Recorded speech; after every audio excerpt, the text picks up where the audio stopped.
Chapter 61, Faith is Toxic. Yali shot Secretary Pan Wen a vicious glare before turning to leave. That glare was filled with hatred and humiliation. She had remembered Secretary Pan Wen, she had remembered this secretary who dared to stop her, dared to mock her, and dared to praise the guard as, not bad, right in front of her. One day, she would make Secretary Pan Wen pay the price. Meanwhile, Chen Yu's gaze toward the sky became deep and unfathomable. At this moment, the corners of his mouth curled up slightly, revealing a meaningful smile. These Douluo divinities seemed to have forgotten one thing, and that is that faith is toxic. The power of faith is the convergence of the thoughts of all living beings, it is the crystallization of the emotions and will of countless people. It can make a person. And naturally, it can also destroy a person. It can forge a God position. And naturally, it can also shatter a God position. When all living beings love, respect, and worship you, the power of faith is your most powerful weapon. But when all living beings loathe, despise, and hate you, those power of faith that once supported you will turn into the sharpest of blades, cutting into your body, one slash at a time. And Tang Hao actually dared to scheme against him. Then he would return the favor and give Tang Hao a big gift. Thus, after Secretary Pan Wen came up, Chen Yu said directly, "Next, I need the voices of condemnation against the Holy Spirit Douluo to ring out throughout the Federation." His tone was calm and casual, as if he were talking about the most ordinary thing in the world. But in his eyes, there flickered a light that made people shudder. Secretary Pan Wen was puzzled, but still replied respectfully. Yes, he had followed Chen Yu for many years. He was already accustomed to executing orders without asking for the reason. Soon, under Secretary Pan Wen's manipulation, all sorts of condemnations against the Holy Spirit Douluo began to appear on the Spirit Guidance Network and in various other places. At first, it was just some sporadic posts questioning the Holy Spirit Douluo's ability and character. Then it became more and more frequent, denser, and more intense. Those posts were sent from different addresses, using different tones and angles, but they were all doing the same thing, attacking the Holy Spirit Douluo. For example, the Holy Spirit Douluo is actually a hypocrite. There were insiders revealing that the Holy Spirit Douluo secretly charged huge fees every time she saved someone. And because those who were saved were filled with gratitude and dared not speak out, the outside world never knew. Others said that the Holy Spirit Douluo saved people only to accumulate the power of faith. She did not care about the patient's lives at all, only her own ability to cultivate. Another example, the Holy Spirit Douluo is actually an evil soul master who relies on killing to cultivate. There were victims' families coming forward to tell their stories, saying their relatives were taken away by the Holy Spirit Douluo under the guise of treatment, and then never returned. Others claimed that the Holy Spirit Douluo had secretly established an evil soul master's base within Shrek Academy, specifically using living people for experiments. Soon, topics like these became more and more numerous, more and more outrageous, and more absurd. But the public did not care about the truth, they only cared about whether these topics were explosive enough, and stimulating enough. With the network fueling the fire, with the precise push of algorithms, and with the careful planning of Secretary Pan Wen's team, these topics spread like a virus throughout the Federation. There even began to appear many so-called eyewitnesses who cried out in grievances. Some cried and said the Holy Spirit Douluo killed their mother. Some angrily said the Holy Spirit Douluo swindled them out of their family fortune. Some tearfully said the Holy Spirit Douluo once had improper intentions toward them. And the acting of these eyewitnesses might have been very poor. But in this frenzied atmosphere, no one would go to verify the truth. Therefore, under this wave, the Holy Spirit Douluo, who was once pushed onto the altar, completely fell into the mud of the underground, bearing the wrath of the entire Federation's people. Those who once looked up at her statue in the square were now cursing her on the network. Those who once bought her figurines, books, and albums were now mocking her on the forums. How deep the love once was. Now the hatred is just as intense. How high she was once lifted. Now the fall is just as heavy. And as the source of faith, Yali was instantly backlashed by the power of faith, directly suffering heavy injuries. Those power of faith that once flowed toward her had now all turned into poison that backlashed against her. The hatred, curses, mockery, and disgust of all living beings, along the connections of faith, continuously poured into her body, destroying her cultivation. Soon, Yali's cultivation plummeted all the way from a level 99 limit Douluo, to an 8-ring spirit Douluo, then to a 7-ring spirit saint, without a moment's pause. The cultivation she had obtained by using faith to cultivate was, in the face of the faith backlash, like a sandcastle on the beach, shattered by a single wave. She was even still dropping. 7-ring spirit saint was not the end, it was still falling, 6-ring, 5-ring, 4-ring. At this moment, Yali's cultivation was disappearing at an incredible speed, as if an invisible giant hand was extracting her spirit power from within her body and throwing it away handful by handful. And in a certain colorful space, a figure suddenly spat out blood, a look of horror appearing on his face, as he shouted. Not good. Tang Hao sat cross-legged in the center of the colorful space, the colorful light around his body trembling violently. At this moment, his eyes were filled with panic and unwillingness. He never expected that something like the power of faith could actually backlash. And he just happened to have absorbed that 30 years of the power of faith from Yali. As a result, because of the Federation people's condemnation of the Holy Spirit Douluo, he was backlashed along with her. The hatred and curses of those people, following the connections of the power of faith, rushed into his body.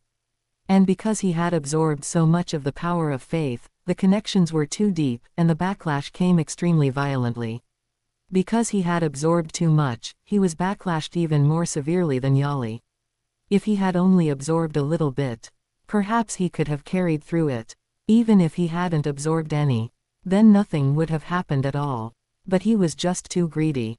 Seeing that Yali had such a massive amount of the power of faith, he could not help but feel greedy, could not help but reach out his hand. You must know, as the Plane Master, he himself was the spokesperson for the Plane's will. And the Plane's will itself was the fusion of the subconscious of all living beings in the entire plane. What is the Plane's will? It is a massive collection of consciousness, interwoven with the wishes, love and hate, and joys and sorrows of countless living beings.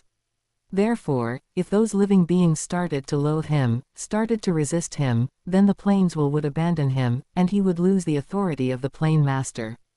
That was why he never appeared. He was afraid of this situation occurring. But he never expected that absorbing others' power of faith could also lead to this problem. After all, the power of faith is the convergence of the thoughts of all living beings, and it carries the emotions of all living beings. By absorbing the power of faith of Yali, he was equivalent to indirectly coming into contact with the emotions of those living beings. Chapter 62, Tang Hao loses the status of Plane Master. When the living beings of the plane began to loathe, revile, and attack Yali, those negative emotions flowed into his body along with the power of faith. In an instant, Tang Hao's aura plummeted wildly. The aura upon him, that presence synonymous with the plane, that momentum which looked down upon the world and controlled everything, was dissipating at a speed visible to the naked eye. Now, the plane's will had abandoned him, even kicking him off the position of Plane Master. The authority he once thought was indestructible was now slipping through his fingers like sand.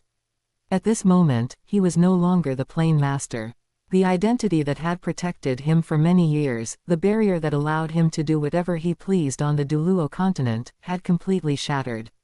He no longer controlled the plane, no longer possessed the authority of the plane, and could no longer manipulate the rules of this plane at will. He was now just an ordinary divinity. And his cultivation had fallen to the realm of an ordinary divine official. From the high and mighty Plane Master, he had fallen to an ordinary divine official. The gap between the two was more than just heaven and earth. And just as Tang Hao was rejoicing that he was still a divinity, a more violent backlash of the power of faith arrived. Those power of faith that he had absorbed, those power of faith tainted by the hatred of the masses, erupted at this very moment. They were no longer just impacting his status as the Plane Master, they began to impact his God position. The God position is the essence of a divinity. It is the foundation of a divinity's existence. If the God position shattered, then he would be nothing at all. And as his god position began to shatter, he spat out blood once again. His cultivation plummeted once more. He fell directly into becoming a peak quasi-god. And a severely injured peak quasi-god at that. From plain master, to ordinary divine official, and then to a severely injured peak quasi-god. This plummeting journey actually took only a few short minutes. But in these few minutes, Tang Hao experienced all the pain of falling from the clouds into the abyss. At the same time, he was kicked out of the seven-colored space by the plane's consciousness. Because the plane's will would no longer allow him to stay inside. He was no longer the plane master. He had no qualification to stay in the seven-colored space anymore. He fell instantly from the void realm, landing in some unknown corner of the Douluo Continent. He lay on the ground, covered in mud and dust, his face pale, blood hanging from the corner of his mouth, his eyes full of regret. At this moment, Tang Hao truly regretted it. He shouldn't have been so greedy. He thought that because he was the plain master, he could do whatever he wanted. He thought that absorbing those power of faith from Yali wouldn't be a problem. It was because he was too arrogant, too prideful, and even, he had underestimated Chen Yu's methods too much. But it was too late to say anything now. He had lost his status as plain master, lost his divine rank cultivation, and lost everything he once possessed. He was now just a severely injured peak quasi-god, like a stray dog. At this moment, on the top floor of the Parliament building, Chen Yu withdrew his gaze from the firmament. With his strength, he could naturally perceive that a certain restriction between heaven and earth had vanished. That invisible shackle that had pressed down on the heads of all peak quasi-gods for many years. That shackle which prevented people from advancing further, had disappeared. In other words, from now on, peak quasi-gods could continue to cultivate without worrying about the so-called plane suppression. After all, if it were truly a suppression by the plane itself, then how did the first generation see God and the host of other gods become gods? In the 20,000 years of history of the Douluo Continent, although those who became gods were rare, it had never ceased. Sea god, Asura god, angel god, each of the first-generation gods proved one thing with their ascension. The plane itself does not suppress cultivators. The so-called plane suppression was merely a man-made lie. It can only be said, the Tang clan treated everyone else too much like fools. They fabricated the lie of plane suppression, making everyone believe that the peak quasi-god was the limit. They made everyone give up the hope of becoming a god. They made everyone stay obediently within the circle drawn by the Tang clan. This way, the Tang clan could forever remain high and mighty, forever control everything, and never have to worry about new gods appearing to threaten their position. Originally, he was still thinking about how to solve the trouble that was Tang Hao. After all, the plane master has the blessing of the plane, and even an average first-class divinity might not necessarily be able to defeat him. Otherwise, the Abyss Sage King wouldn't have needed to rack his brains, planning for 6,000 years, before finally launching a full-scale attack. And Chen Yu also didn't expect that a guy like Tang Hao would be so greedy that he would even dare to absorb the power of faith of Yali. It can only be said, his greed, his arrogance, and his stupidity ultimately ruined him. Originally, according to his thoughts, he thought Tang Hao had only sealed Yali's power of faith to prevent her from becoming a god and disrupting Tang San's 10,000-year grand plan. Therefore, his original plan was only to let Tang Hao get injured through the backlash of faith, weakening his power in preparation for subsequent battles.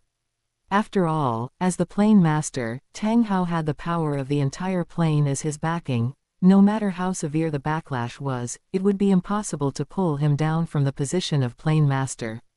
And he had also prepared follow-up countermeasures to gradually erode his authority after Tang Hao was injured. But he didn't expect. Tang Hao played himself to death. It can only be said, his greed exceeded his imagination. Therefore, when the backlash came, those faiths turned from assistance into resistance. They dragged him down from the position of plane master by force. This also directly reduced one major enemy for him. Regardless, with one threat less hanging over his head, he could loosen his hands and feet slightly, without needing to worry too much. Previously, he still needed to be wary of Tang Hao when doing things, and had to consider the reaction of the plain master to avoid inviting intervention. But now, Tang Hao was crippled. Immediately, Chen Yu picked up the soul guidance communicator on his desk and dialed Secretary Pan Wen's channel. Very soon, Secretary Pan Wen's voice rang out, steady and respectful. "Speaker," Chen Yu said indifferently, "Secretary Pan Wen, make arrangements. I want to go to the laboratory to see Director Ling." "Yes." Secretary Pan Wen's reply was concise and powerful. Chen Yu put down the communicator, stood up, walked to the floor-to-ceiling window, and took one last look at the sky of Ming City. The sunlight was just right, and there wasn't a cloud in the sky. It was a good day suitable for traveling. At the same time, Sea God Pavilion. The Sea God Pavilion meeting was held again, and again, and again.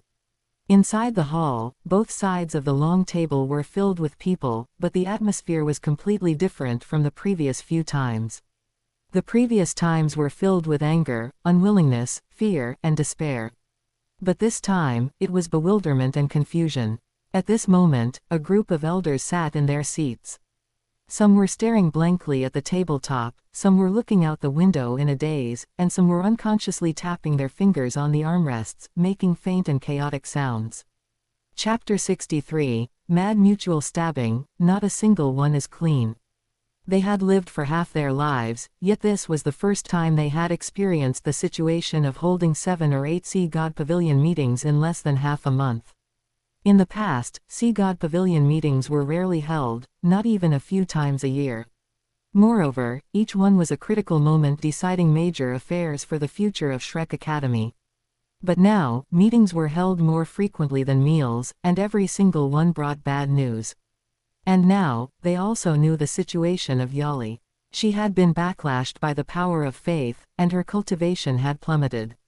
From a level 99 limit Douluo, she had fallen all the way to a spirit scholar. Now, she wasn't even a spirit master anymore. A gap of more than 10 realms, the fruits of decades of cultivation, had vanished into thin air overnight. Her current strength was not even as good as a newly enrolled freshman at Shrek Academy. That once high and mighty, universally revered Yali, was now not even as good as an ordinary spirit master. This was also the drawback of relying on the power of faith for cultivation. Success came from faith, and failure also came from faith. The power of faith could allow you to ascend to the heavens in one step, or it could cause you to fall into the abyss overnight. It could make you a saint revered by all, or it could make you a sinner despised by everyone. But what made them feel even more fearful was that faith could actually backlash. One had to know, for millions of years. The faith in gods had always been the main theme of the Douluo Continent. From the ancient era to the Empire era, and then to the Federation era, faith had never ceased. And they had never heard of a situation where faith could actually backlash. Those gods who had been worshipped for 10,000 years, those divinities who enjoyed the adoration of countless believers, if faith could backlash, they would have long since died without a burial place. But now, Chen Yu had shown them quite a maneuver. With one public opinion war and one nationwide denunciation, he had beaten a limit Douluo into a mortal. Faith is poisonous. Now, the elder masters present were extremely wary and afraid of this thing called the power of faith. They even wished they could stay as far away from it as possible, fearing that they, too, would end up with the same fate as Yali. Although they did not rely on the power of faith for cultivation. But they dared not guarantee that they would never be involved with faith. If one day Chen Yu was unhappy and pulled something like this on them, they could not afford it. Of course, someone here was especially happy. Kai Yue sneered a few times, attracting the attention of the gathered elder masters. She looked around, and seeing that everyone's eyes were fixed on her, she spoke slowly. I have always opposed this from the start. Her voice was neither high nor low, but every word carried a sense of long-suppressed satisfaction.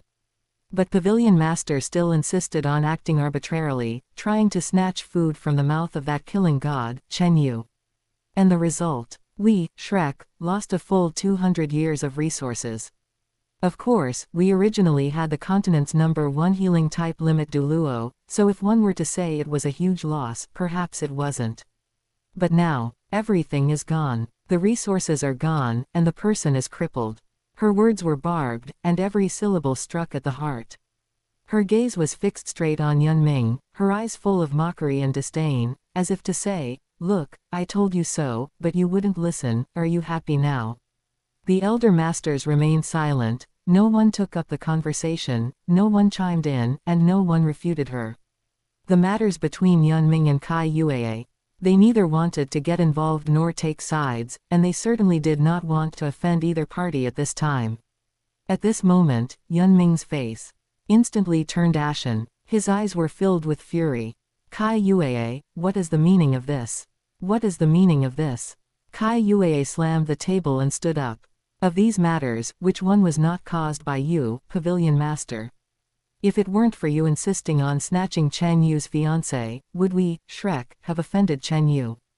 If it weren't for you insisting on nodding for Yali, would we have lost 200 years of resources? If it weren't for you insisting on uniting with the War God Temple, would we have completely lost a top-tier ally? If it weren't for you bringing Yali to Shrek, would we have ended up in this situation? Why should we bear the consequences of your mistakes? Her voice grew higher and sharper, eventually turning into a scream. Her eyes were full of anger and grievance. Those days of suppressed dissatisfaction and resentment gushed out in this moment. She did not care if doing this would offend Yun Ming, nor did she care if it would affect the unity of Shrek. She just wanted to vent fiercely. At this moment, Yun Ming roared lowly. "I did all this for Shrek." Kai Yue laughed. That laughter was full of sarcasm and sorrow. She looked at Yun Ming, her eyes devoid of love, filled only with disappointment and heartbreak. "For Shrek, Pavilion Master, I fear it was for yourself, wasn't it? Yali has been severely injured and unconscious for several days. Yet you haven't visited her even once." Her voice suddenly calmed down, so calm that it made people shudder. She was not questioning him. She was simply stating a fact. A fact that everyone knew, but no one dared to say. Yali was severely injured, her cultivation had plummeted, she had fallen from a limit Douluo to a spirit scholar, and she had been unconscious on her sickbed for several days. And Yun Ming, her brother Ming, the man who, for her sake, did not hesitate to become enemies with Chen Yu, did not hesitate to sacrifice 200 years of Shrek's resources, had actually not visited her even once. Not even once. Once these words were spoken, the gaze of the elder masters shifted in unison to Yun Ming, filled with inquiry and suspicion. They were also curious, how had Yun Ming, who previously was willing to die for Yali, suddenly become so cold? And at this moment, Kai Yue also felt completely heartbroken. She had not expected that the person she once loved was such a cold-blooded individual. She thought Yun Ming at least had affection and righteousness, at least had responsibility, and at least would be responsible for the person he chose. But the fate of Yali told her that she was wrong. If Yun Ming could treat Yali like this, how much better could he treat her? And at this time, Yun Ming suddenly calmed down. The corners of his mouth curled up, revealing a cold sneer, his eyes flashing with a near-mad light. "Yes, I am cold-blooded." His voice was terrifyingly calm. "Elder Kai Yue, are you any better? 1 year ago, during the Academy's recruitment, because you didn't like a freshman, you expelled him directly, and for the students who spoke up for him, you kept making things difficult for them, forcing them to drop out. Did you think I didn't know? Furthermore, as the dean of the outer court, you repeatedly graded students based on your own preferences, causing many geniuses to miss out on Shrek Academy and run off to the Spirit Pagoda. Have you forgotten all these things?" Every single thing he said was a fact. But he brought these things up, not to uphold justice, not to reveal the truth, but to counterattack. Kai Yue's face instantly darkened. At this moment, a trace of panic flashed in her eyes, the panic of having her sore spot poked. She still quibbled. Those students had such poor heart nature, did they deserve to join our Shrek Academy? Yun Ming sneered. "Then are you worthy?" 5 words, light and airy, yet more lethal than any long-winded speech. Chapter 64, Ling Zichen's Father. Immediately, Kai Yue's face flushed red. The Sea God Pavilion suddenly fell into a deathly silence. Meanwhile, while the Sea God Pavilion was embroiled in endless arguments, Chen Yu had already arrived at his private laboratory. The private laboratory was situated among the hills in the outskirts of Ming City. From the outside, it looked like an unremarkable small hill, surrounded by dense forests and tight security cordons. But after passing through the hidden tunnel that stretched for several hundred meters, the view before him suddenly opened up. The entire mountain interior had been completely hollowed out to build a large-scale, well-equipped cutting-edge research base. The dome was dozens of meters high and embedded with thousands of spirit tool lights, emitting a soft yet bright glow that illuminated the entire underground space as if it were daytime. The floor was paved with alloy, smooth as a mirror, reflecting the lights from the dome and the figures of people. The surrounding walls were embedded with hundreds of spirit tool screens of various sizes, displaying real-time surveillance footage from each laboratory and various data indicators. The interior of the base was divided into multiple areas: the R&D zone, experimental zone, living zone, and so on. It gathered the most brilliant scientific research talents of the Federation, who worked day and night, contributing their wisdom and sweat to the development of the Federation's spirit tool technology. Supporting all of this was the hundreds of trillions of Federation credits that Chen Yu provided for research funding annually, as well as the countless rare resources he scoured from all over the Federation. At this moment, at the main entrance of the laboratory, Director Ling was standing there, waiting for Chen Yu's arrival.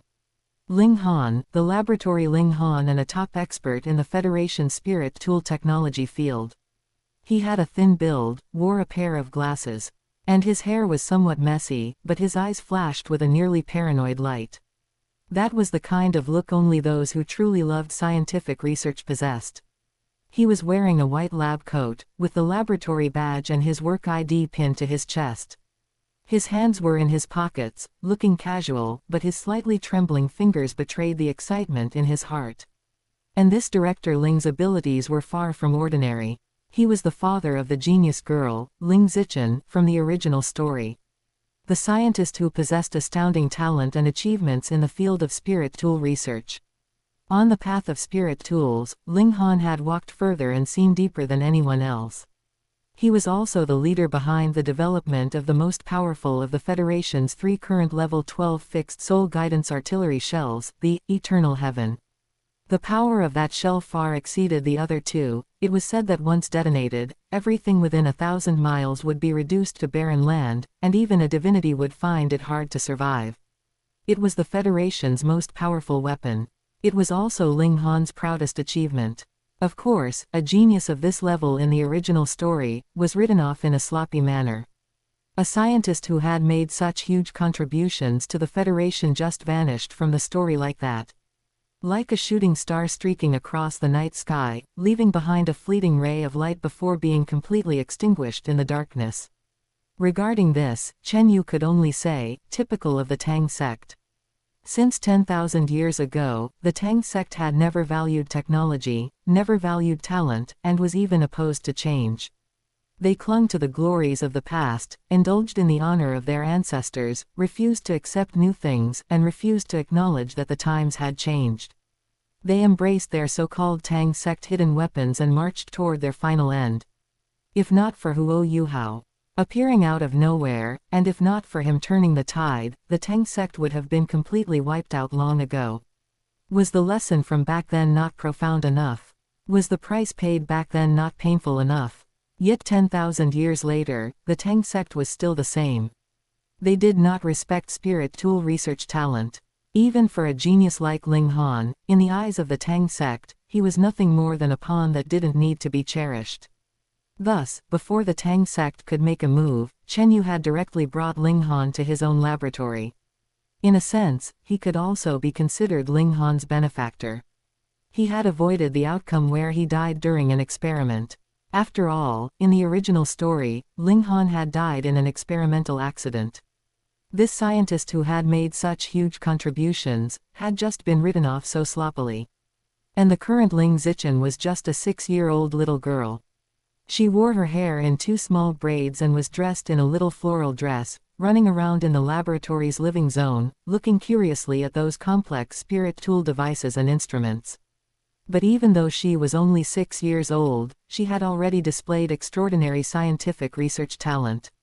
She could understand basic spirit tool theory. She could even offer some eye-opening suggestions to the laboratory's researchers. She was Ling Han's daughter and the future of spirit tool technology. Chen Yu also planned to observe her for a dozen years or so, and once Ling Zichen was in her 20s, she would begin to take over Ling Han's special project, allowing their family to continue shining and contributing to the Federation. He believed that in a better environment, with more sufficient resource support, and in a freer research atmosphere, Ling Zichen's achievements would far surpass her father's, and she would even become the most dazzling new star in the history of the Federation's spirit tool technology.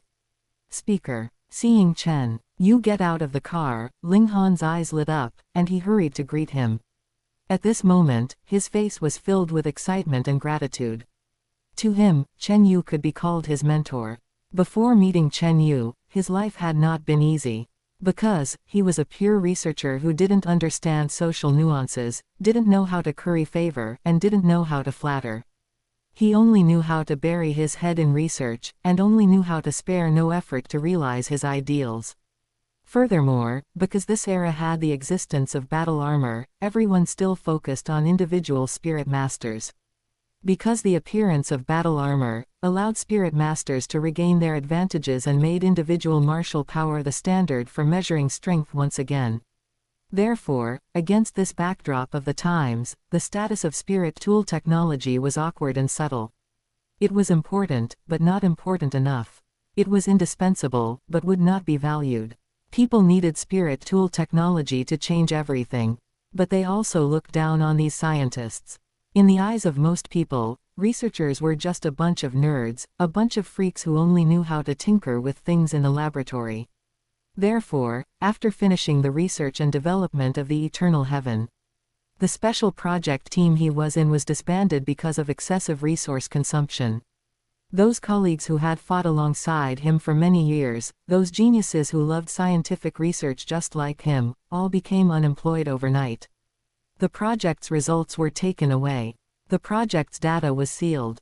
The project's members were dismissed. No one thanked them, and no one cared about their future. Afterward, the Tang sect and Chen Yu extended an olive branch to him. The Tang sect's conditions were very generous, and the benefits were also very good. Moreover, the Tang sect had a 10,000-year heritage, massive resources, and an even more complete research system. The promises they gave were also very tempting. Sufficient funding, abundant resources, and a free research environment. Chapter 65, Issuing a 3-year salary bonus first. Originally, he had still been hesitant. After all, the Tang sect's reputation was too great. It was a golden signboard with 10,000 years of history, a place yearned for by countless geniuses on the continent. Being able to join the Tang sect was an honor for any researcher. Therefore, he had almost chosen the Tang sect. He had almost walked down the path from the original work. But Chen Yu said he could satisfy all of his research funding needs. Not sufficient funding. It was all the funding. No matter what project he wanted to do, no matter what equipment he wanted to buy, no matter what talent he wanted to hire, as long as he could provide a reason, Chen Yu would approve the funding. There was no upper limit, no cap, and no restrictions. Therefore, the Ling Han was instantly conquered by Chen Yu and came directly to Chen Yu's private laboratory to conduct research. Because he simply didn't need fame, didn't need status, and didn't need those superficial things. He only needed an environment where he could give full play to his abilities. And Chen Yu gave him all of this. And Chen Yu did not break his promise. Every year, he would approve a sum of up to 1 quadrillion in funds as research and development expenses. And the daily consumption was also entirely Chen Yu's responsibility. All expenses, such as the laboratory's utilities, equipment maintenance, materials procurement, and staff salaries, were all personally covered by Chen Yu. This allowed him to immerse himself fully in his research without having to be distracted by anything. Consequently, the Ling Han treated the laboratory as his home, spending at least 300 days out of the 365 days of the year in the laboratory. In his world, there was only research, research, and more research. He ignored everything else. Therefore, he was extremely grateful to Chen Yu. But this gratitude was not just because of the money, it was even more so because of Chen Yu's respect and understanding for him. Chen Yu had never urged him for progress, never questioned his abilities, and had never interfered with his research direction. Chen Yu just transferred money regularly every year and then waited for results. At this moment, Chen Yu smiled slightly, his smile carrying a kind of affinity that made one feel like they were bathed in a spring breeze. Director Ling, my coming over won't disturb the laboratory project's R&D, will it? His tone was casual and natural, like an old friend making small talk. The Ling Han waved his hands repeatedly. Of course not. It just so happens that I also wanted to report to you. His eyes flickered with a glimmer of excitement. Hearing this, Chen Yu's eyes also brightened. Oh, tell me about it. His tone carried a hint of expectation. Immediately, the two walked through the corridor and arrived at the Ling Han's office. The room was fully equipped, and the spirit tool screens on the walls displayed various data and charts. At this time, the Ling Han spoke. The development of the spirit tool that can shield against God Origin Realm mental force perception has already reached the final stage. It just so happens that it has been completely finished during this period. Therefore, we can now proceed with batch production of the spacecraft you requested, Speaker. Moreover, according to your requirements, it can achieve shielding against God Origin Realm mental force perception. His voice was full of pride and excitement, like a craftsman showing off his most prized work. He had finally finished it, he had finally developed a spirit tool that could shield against God Origin Realm mental force perception. What did this mean? It meant that any powerhouse of the God Origin Realm would be unable to detect a spacecraft equipped with this spirit tool using mental force. It meant that the Federation spacecraft could shuttle freely under the very eyes of divinities, without worrying about being discovered, intercepted, or attacked. Chen Yu nodded with satisfaction, a trace of approval flashing in his eyes. Good. That is good news. Everyone has worked hard. How about this? I'll make the call. Everyone will receive a bonus of 3 years' salary, and then take a break to rest for a while. His tone was generous and magnanimous, without the slightest hesitation. Although the Ling Han did not care about money, as the laboratory Ling Han, he also knew that apart from himself, the other researchers might not necessarily be very wealthy. His compensation was generous, and he didn't care about money. But those ordinary researchers, technicians, and support staff, although their salaries were not low, were far from the point where they could not care about money. Therefore, a look of joy appeared on his face as well. He felt happy for his team members. Then I will thank the speaker on behalf of everyone. His voice was full of sincerity and gratitude. Chen Yu said nonchalantly, these are all small matters. As long as there are results to show, I will absolutely not be stingy when it comes to money. His tone was relaxed and casual, as if he wasn't distributing a huge sum of money that would be enough for an ordinary family to live without worries for a lifetime, but rather a trivial amount of small change. At this moment, the two also arrived at a large experimental site. It was a huge testing area with a dome hundreds of meters high, thick protective layers embedded in the surrounding walls, and various markings and signs painted on the ground. And in the center of the field, were parked several completed spacecraft. The silver-white shells gleamed under the lights, and the streamlined bodies were full of technological sense and aesthetic appeal. The Ling Han took a deep breath and turned to look at the researchers who were busy working. He clapped his hands, attracting everyone's attention. Then, he raised his voice and announced Chen Yu's words just now with an excited and proud tone. Everyone. The speaker said that everyone will receive a bonus of 3 years' salary, and then take a break to rest for a while. The researchers cheered endlessly. Some hugged their colleagues, some jumped up in excitement, and some had tears in their eyes.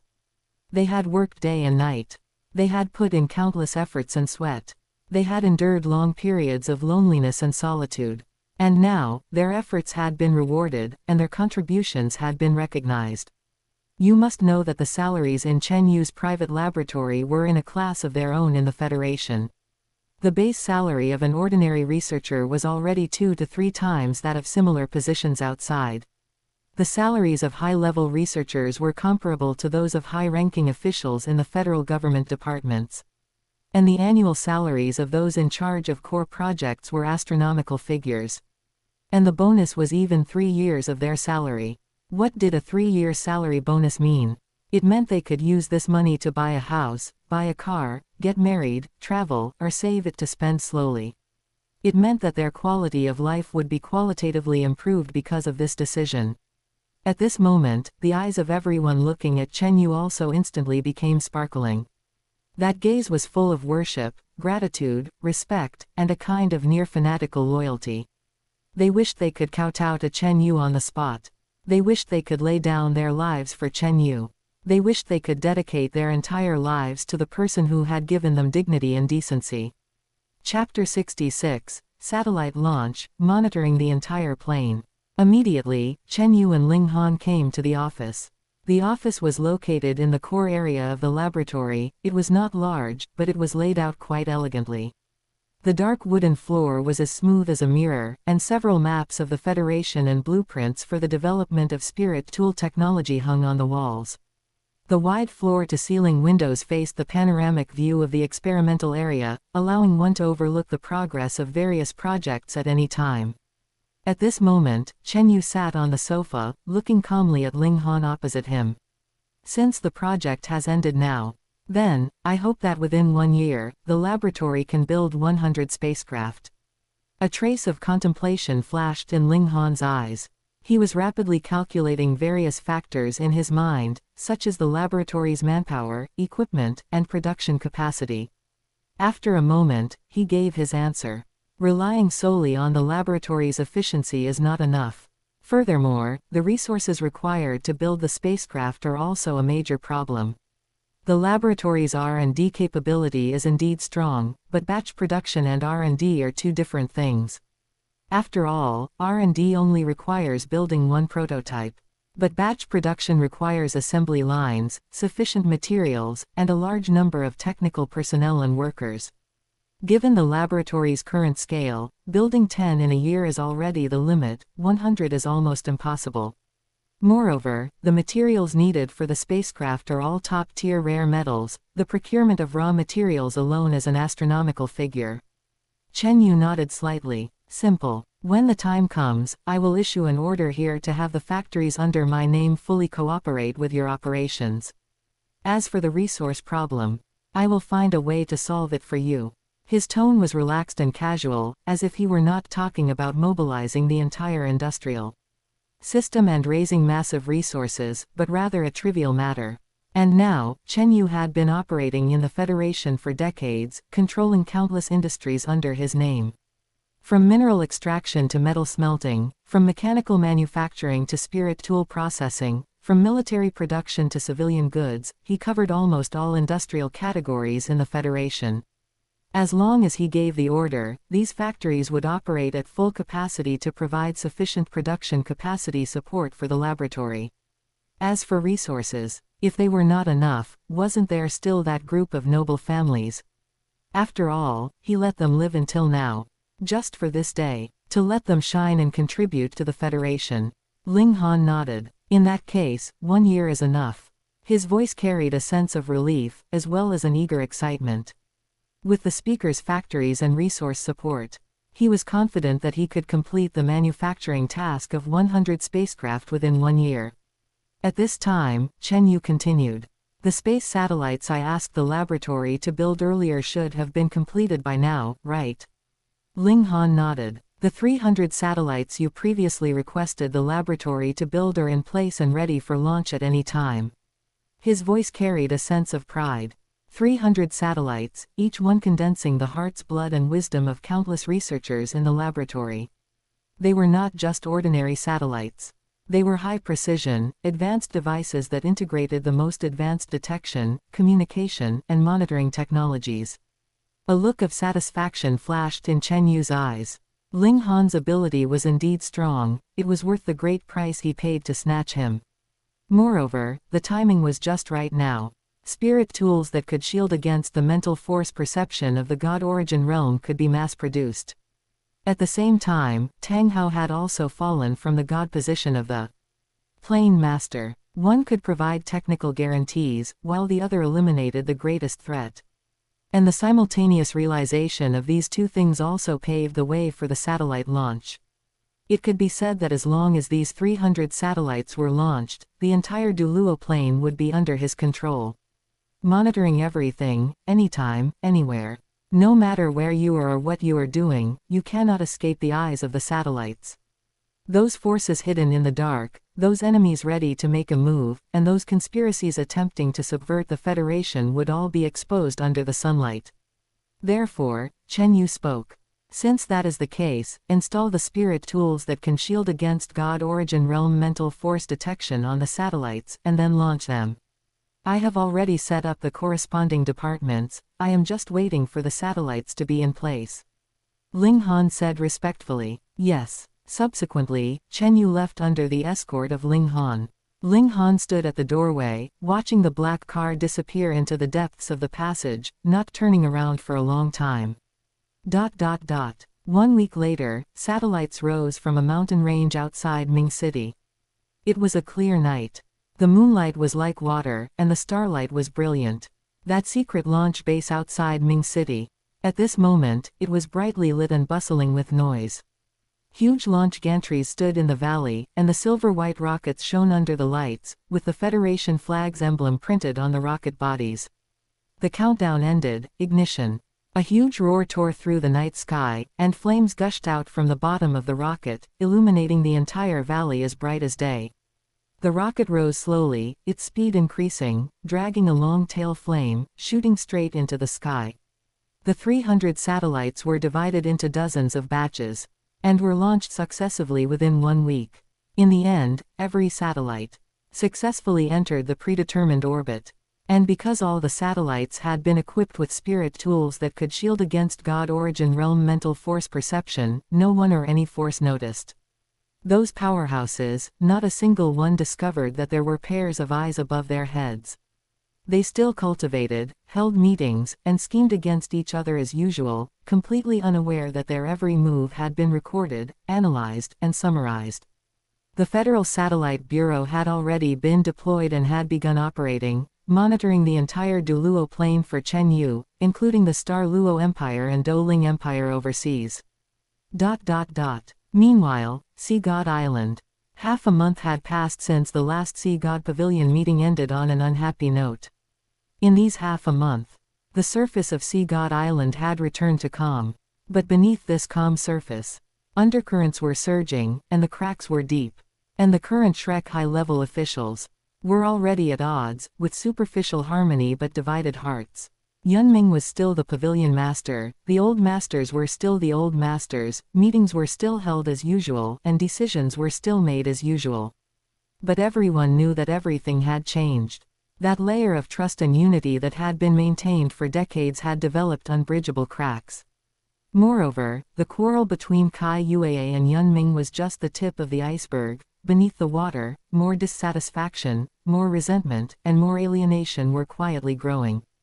But for the 10,000-year glory of Shrek, in the eyes of outsiders, they would still maintain the unity and arrogance that the Sea God Pavilion Master and the Old Masters should have. In front of the students, they were dignified and kind elders. In front of enemies, they were a united and powerful whole. Because Shrek's face could not be lost, Shrek's glory could not be destroyed, and Shrek's signboard could not be smashed. This was the consensus of them all. It was also the last bottom line for everyone. Chapter 67, what's called the Speaker's Hotline, Summoning the Speaker. At this moment, Ming subconsciously looked up at the sky. His movement was sudden, without any warning, he just suddenly felt like looking up. At this moment, for some reason, he felt a sensation of being watched rising in his heart. That feeling was very subtle. It was as if countless eyes were staring at him. Those eyes were everywhere, observing him from every angle and every direction simultaneously. This inexplicable feeling made Ming's hair stand on end. But the next second, that feeling vanished again. It was as if it had never existed, clean, thorough, without leaving a single trace. Ming froze on the spot, his eyes full of confusion and vigilance. Immediately, he released his mental force to cover the entire Sea God Island, but he didn't discover anything abnormal. That feeling of being monitored came suddenly and disappeared just as suddenly, as if it were merely an illusion. "Chen Yu, is that you?" he subconsciously called out. His voice echoed in the empty sea god pavilion, carrying a sense of tentative questioning that even he himself wasn't sure about. And in his estimation, only Chen Yu could achieve such a level. And only Chen Yu's strength could make him feel like he was being monitored without being discovered. But at this moment, there was only the sound of the wind blowing. Leaves rustled. The sun was bright, and the sky was clear. At this moment, Yunming's expression was uncertain. Meanwhile, a staff member at the Federal Satellite Bureau adjusted the direction of the satellite, no longer looking directly at Yunming. His movements were practiced. With a gentle push of the joystick, the satellite's angle shifted slightly. It changed from focusing to scanning. And at this moment, Chen Yu, in front of the screen, nodded slightly. He sat in the control hall of the Satellite Bureau, facing a massive spirit tool screen wall, where images transmitted from 300 satellites appeared before his eyes one by one. Yunming's confused and vigilant face was so clear that even his pores were visible. As for Yunming being able to detect the satellite's gaze, Chen Yu was not too surprised. After all, the intuition of a peak quasi-god is very strong. It is a capability that transcends basic logic. However, by using a scanning method to monitor, Yunming's intuition would become ineffective. Because, if the satellite were staring straight at him, then that feeling of being watched would be very intense. But if a scanning method were adopted, the satellite's coverage range would become a plane, and Yunming would just be a point on that plane. Therefore, his feeling of being monitored would be greatly diluted. Next, the satellite matter was temporarily put aside. And at Shrek Academy, a storm that had been brewing for a long time finally erupted on this day. Because some time ago, Yunming had handed over all of Shrek Academy's resources to Chen Yu as compensation. Therefore, Shrek Academy was now unable to provide cultivation resources to its students. And work-study students were only a tiny minority in the entire Shrek Academy. Most students held normal student status. So, the academy needed to provide cultivation resources to the students. For example, various spirit beast dishes in the cafeteria. They could strengthen the body and accelerate cultivation. Contribution points could be exchanged for various heaven and earth treasure. And there were also those training grounds and instructor guidance. And all of these required money and resources. But now, the academy's warehouse was so empty that even mice wouldn't go inside.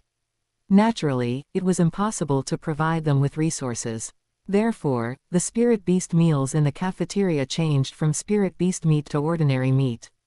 Also, the contribution point exchange system had been suspended for 2 weeks. The contribution points the students had worked hard to save couldn't be exchanged for anything of value.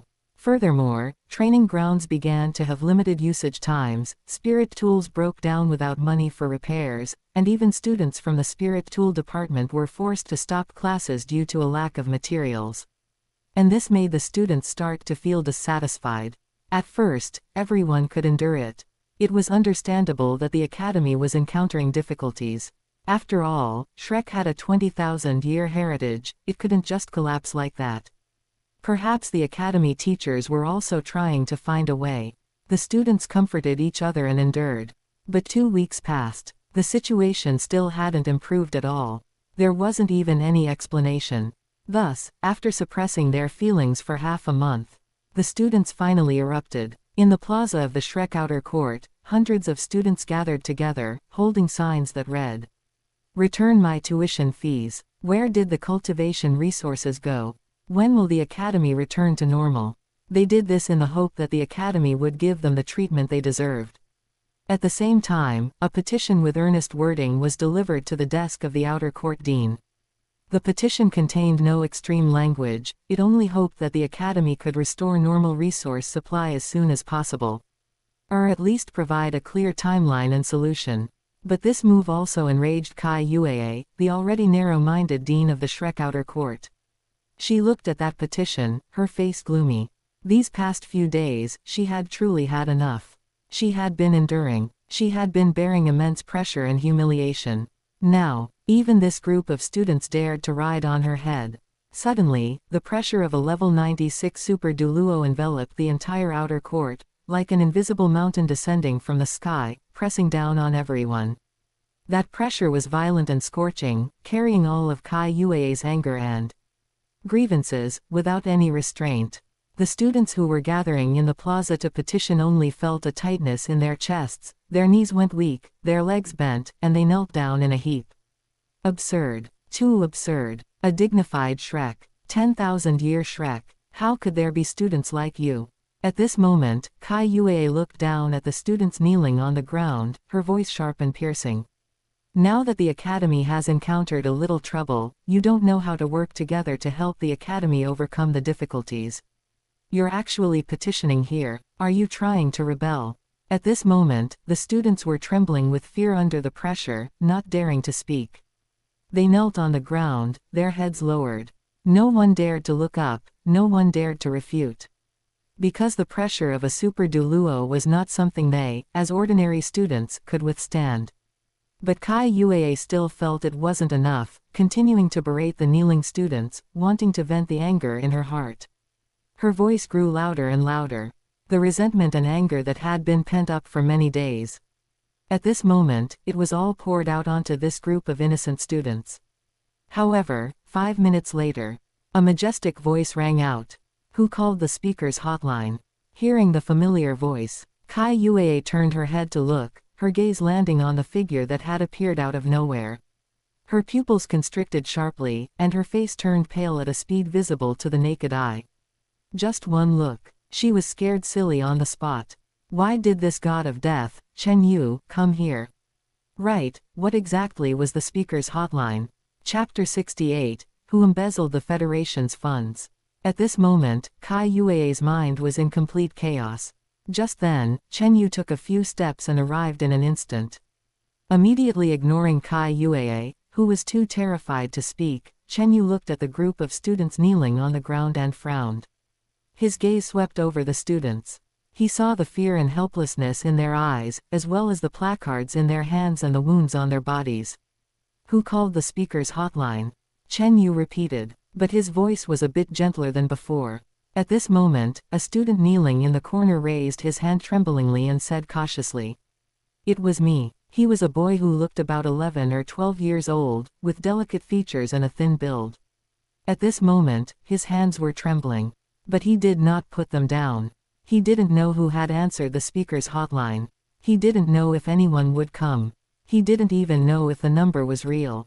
He was just clinging to a last shred of hope, dialing the number he had accidentally seen on the Soul Guidance Network. He hadn't expected that someone would actually come.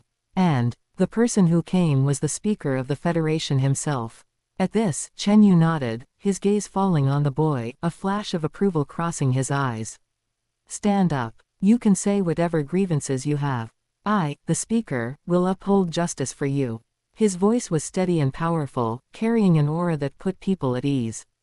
The student's eyes lit up, as if he had seen light in the darkness and hope in despair.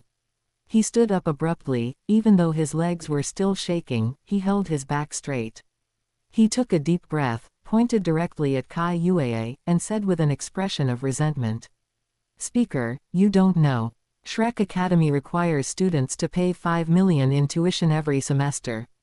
But everyone went through this before, so I didn't say anything. But now, the Academy is truly going too far. They actually won't even give us our cultivation resources.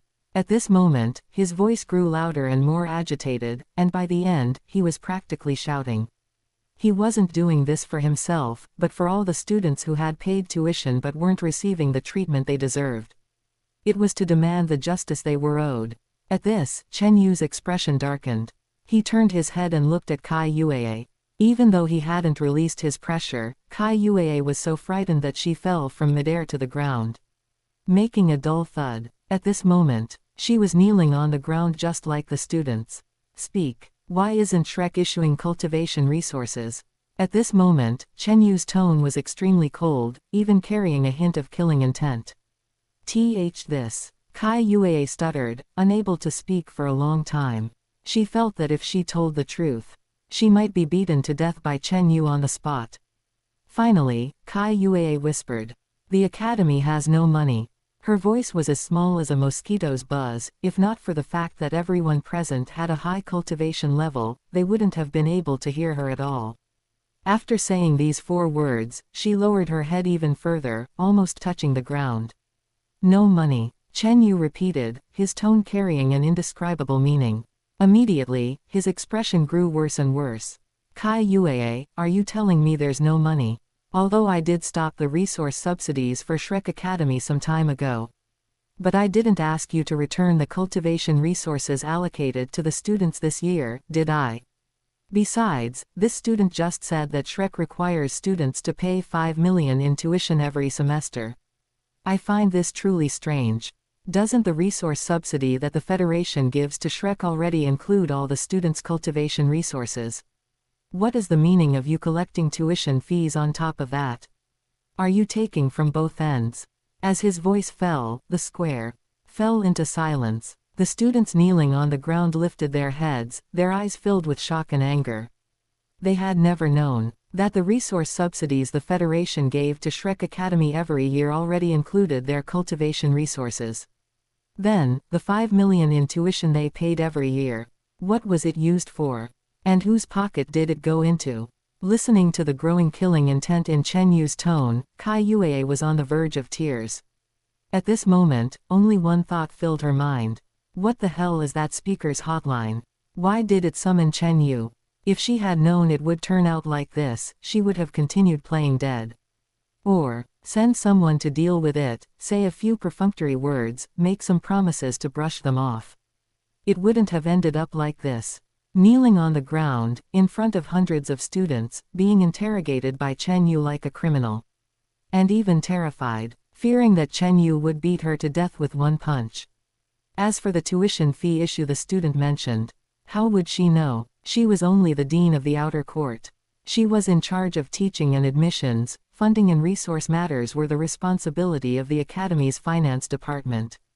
As for how much tuition the Academy collected each year, how much subsidy the Federation allocated, and how it was distributed within the Academy, she had never asked or cared. After all, the Academy had always been like this. In fact, this was the first time she learned that the resources the Federation regularly allocated to Shrek Academy every year actually included the students' cultivation resources. She had always thought that was the Federation's tribute to the elders of the Sea God Pavilion. What did it have to do with these students? At this moment, Kai Yue's mind was in chaos. She didn't know how to answer. She simply lowered her head, waiting for Chen Yu's judgment. Just then, Ming and a group of Sea God Pavilion elders arrived. One after another, dozens of figures flew in from the direction of Sea God Island and landed in the square. But their expressions were uglier than the last. They looked at the students kneeling all over the square, at Kai Yue slumped on the ground, and at Chen Yu, their eyes filled with anger, humiliation, and deep unwillingness. One of the elders couldn't help but ask. His voice was sharp and grating, carrying an irrepressible anger. Chen Yu, what on earth are you trying to do? Do you intend to defy the world and kill all of us before you're satisfied? Chen Yu sneered. His laughter was full of disdain and mockery. He didn't even look up at the elder. As if the elder were just a buzzing fly, not worth wasting any of his attention on. He couldn't even be bothered to pay attention to this idiot, an existence of this level didn't even qualify to make him angry. He looked at Ming, his gaze calm as water, and spoke in a flat tone. Ming, with your strength, you must have known everything that happened here from the very beginning. Speak, is Shrek trying to rebel? His voice carried a careless casualness. But it was precisely this nonchalance that made everyone's heart jump into their throats. Chapter 69, just because it has always been this way, does that make it right? Although Chen Yu's tone was calm, as if he were just speaking off the cuff. But Ming knew clearly. If he actually dared to say that he wanted to rebel, then, the next second, Chen Yu's iron fist would smash directly into him.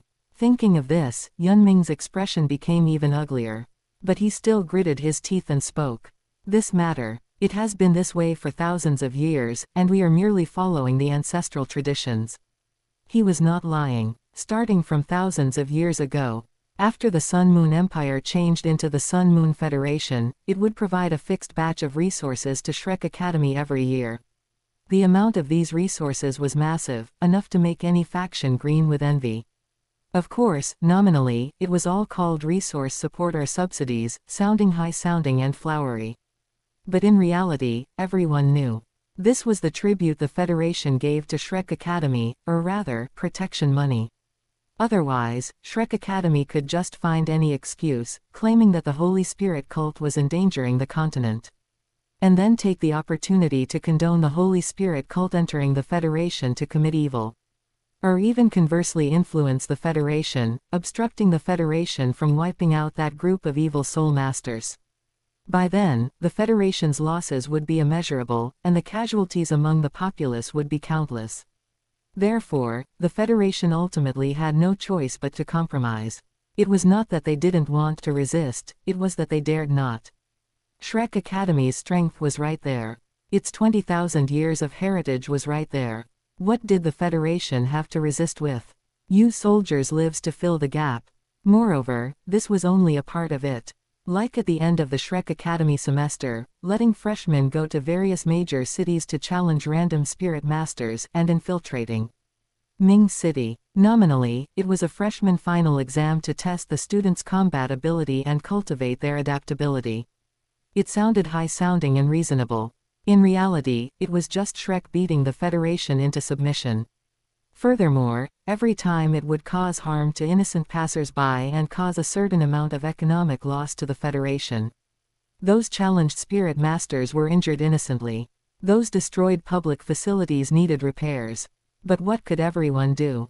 Might makes right. After all, Shrek Academy possessed the top batch of powerhouses on the continent and had the gods of the God Realm as backers. Even Tang San was a law enforcement god of the God Realm. So, a tiny federation in the lower realm, what could it use to resist this law enforcement god of the God Realm?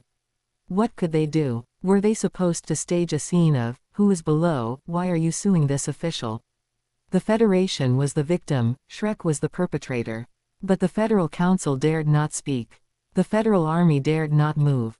The Federation populace dared not be angry. Because, whoever dared to speak was, disrupting the peace of the continent. Whoever dared to move was, an enemy of Shrek. Whoever dared to be angry was, unappreciative. Therefore, besides that fixed annual appropriation, the Federation usually had to be fleeced by these Shrek people from time to time. Today this special project needed sponsorship, tomorrow that activity needed funding, and the day after, some elder's family needed support. There were numerous pretexts, emerging one after another. Whoever dared to show dissatisfaction, would end up dying miserably at the hands of the Holy Spirit cult shortly after. Dying in obscurity, without even being able to find the body. Federal investigation. It certainly wouldn't yield any results. In the end, everything remained the same, as if nothing had ever happened. As for why it was such a coincidence, Shrek didn't know. After all, they weren't responsible for investigations and solving cases. Anyway, whoever dared to be disrespectful to Shrek was the next target of the Holy Spirit cult. Even, whoever dared to stain the honor of Shrek, they would dare to shout, "For the honor of Shrek," and then rush up to take the person out. As for evidence, as for the law, as for procedures, those things, in front of, the honor of Shrek, were worthless. It was as if as long as it was for the honor of Shrek, no matter what schemes or tricks were used, it was right. It seemed that this was what was called, fairness and justice. They could collect money, beat others, and kill people at will. Because they were Shrek, because they were the incarnation of justice, because they were the guardians of the continent. Therefore, their actions did not need explanation. Their methods did not need justification. Their goals were always correct. Therefore, they continued to collect tuition from students. And the Federation's subsidies belonged to the Academy. The Academy's tuition fees also belonged to the Academy. The two sums of money did not conflict. In the end, they all went into the same pocket. As for the students' cultivation resources, they were originally included in the Federation's subsidies. And they were also included in the Academy's tuition. But whether these things ultimately ended up in the hands of the students was another matter entirely. Of course, perhaps some might wonder. Huo Yuhao from 10,000 years ago seemed not to have to pay tuition. But is there a possibility that he entered using a quota from the Tang sect, so naturally he didn't have to pay? After all, the relationship between the Tang sect and Shrek, did it need more explanation? Upon hearing this, Chen Yu just said indifferently, "Just because it has always been this way, does that make it right?" His words struck precisely at the core of the problem. Just because it has always been this way, does that make it right? This sentence was not asking just Ming, but all those who were accustomed to, "It has always been this way." Those who were accustomed to beating the Federation into submission. Those who were accustomed to treating public property as private assets. Have you ever thought whether the things you are doing are actually right? But Ming disagreed in his heart. He lowered his head, not letting Chen Yu see his expression. But in his heart, he was sneering. Right. What is right? What is wrong? In this world, strength is the truth, and fists are justice. Shrek is strong, so Shrek is right. The Federation is weak, so the Federation is wrong. Isn't this an obvious principle? If it weren't for the fact that Chen Yu's strength was greater than his, would the Federation ever dare to say these things to them? Which of the previous Federal Council presidents wasn't respectful and obedient to them? Which one dared to speak to them in this tone? Which one dared to stand here and force them to admit their fault? After all, these things were just money entering their pockets under the guise of the Federation giving subsidies to the Academy. The Federation provided a pretext, and Shrek received the tangible benefits. In this way, everyone saved face, the Federation wouldn't appear servile, and Shrek would remain glorious, great, and correct. Each taking what they needed, everyone was happy. But Chen Yu had spoken, and Ming could only lower his head. He took a deep breath, suppressing all the unwillingness and anger in his heart. Yes, yes, Chen Yu asked suspiciously, his voice carrying an indescribable tone, as if confirming, yet also as if mocking. Immediately, his tone became cold. "I want to hear you say, we were wrong." Ming looked up, his eyes full of shock and humiliation. The elders behind him also wore expressions of humiliation. How dare Chen Yu to humiliate them like this? He wanted them to admit with their own mouths that everything Shrek Academy had done for thousands of years was wrong. He wanted them to admit with their own mouths that those ancestral traditions, those customs, and those things that have always been this way, were all wrong. He wanted them to lower that head, which had been arrogant for 20,000 years, in front of these students and in front of the entire Federation. Chapter 70. Killing until the Shrek elders are terrified. At this moment, it felt as if a stone was stuck in Ming's throat. He wanted to speak, but he couldn't say anything at all. Right now, his brain was racing, trying to find a way to avoid this humiliation. Meanwhile, Chen Yu stood there with his hands behind his back, looking at Ming with a calm gaze. He did not urge him. He just stood there quietly, waiting, like a towering mountain peak, standing across from everyone. In the plaza, the students looked up at this scene. Their eyes were filled with shock and anticipation. They didn't know what would happen next. But they knew. This moment would be forever engraved in Shrek's history. After a long while, Ming spoke bitterly, his voice dry. "Chen Yu, I." Before he could finish, boom, an explosive sound, like thunder, detonated in their ears. Kai Yuee, who was kneeling on the ground nearby, was instantly blasted into a mass of crimson blood mist, spreading across the sky above the plaza. The blood mist was thick and scorching. Carrying a pungent smell of rust, it blossomed under everyone's gaze like a flower of death in full bloom. Under Chen Yu's control, that blood splashed precisely onto Ming and the group of elders. The blood slowly slid down Ming's cheeks, dripping onto his moon-white robe, blooming into dark red blood flowers. At this moment, Chen Yu slowly withdrew his right hand. His movements were calm and natural, as if he had just casually brushed away a fallen leaf. His expression was as calm as before, his eyes indifferent, not even sparing a glance at the direction where Kai Yuee had disappeared. Wrong answer. His voice rang out across the deathly silent plaza, like a thunderclap. Feeling the sticky warmth on their bodies, everyone was stunned. Ming also froze in place, the blood on his face was still dripping down, but he did not wipe it off.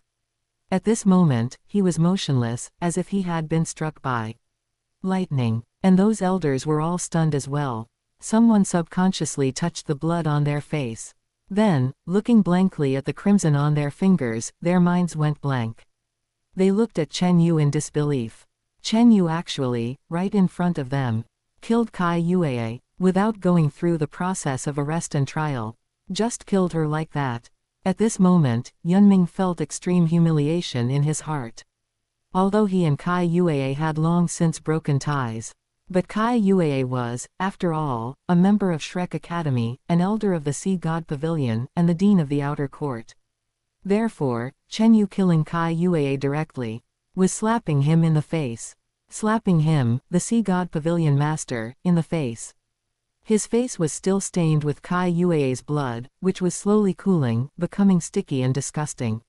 Flames of humiliation burned in his eyes. Right now, Ming desperately wanted to rush up and fight Chen Yu to the death. He was the sky-supporting Douluo, one of only 2 peak quasi-gods on the continent.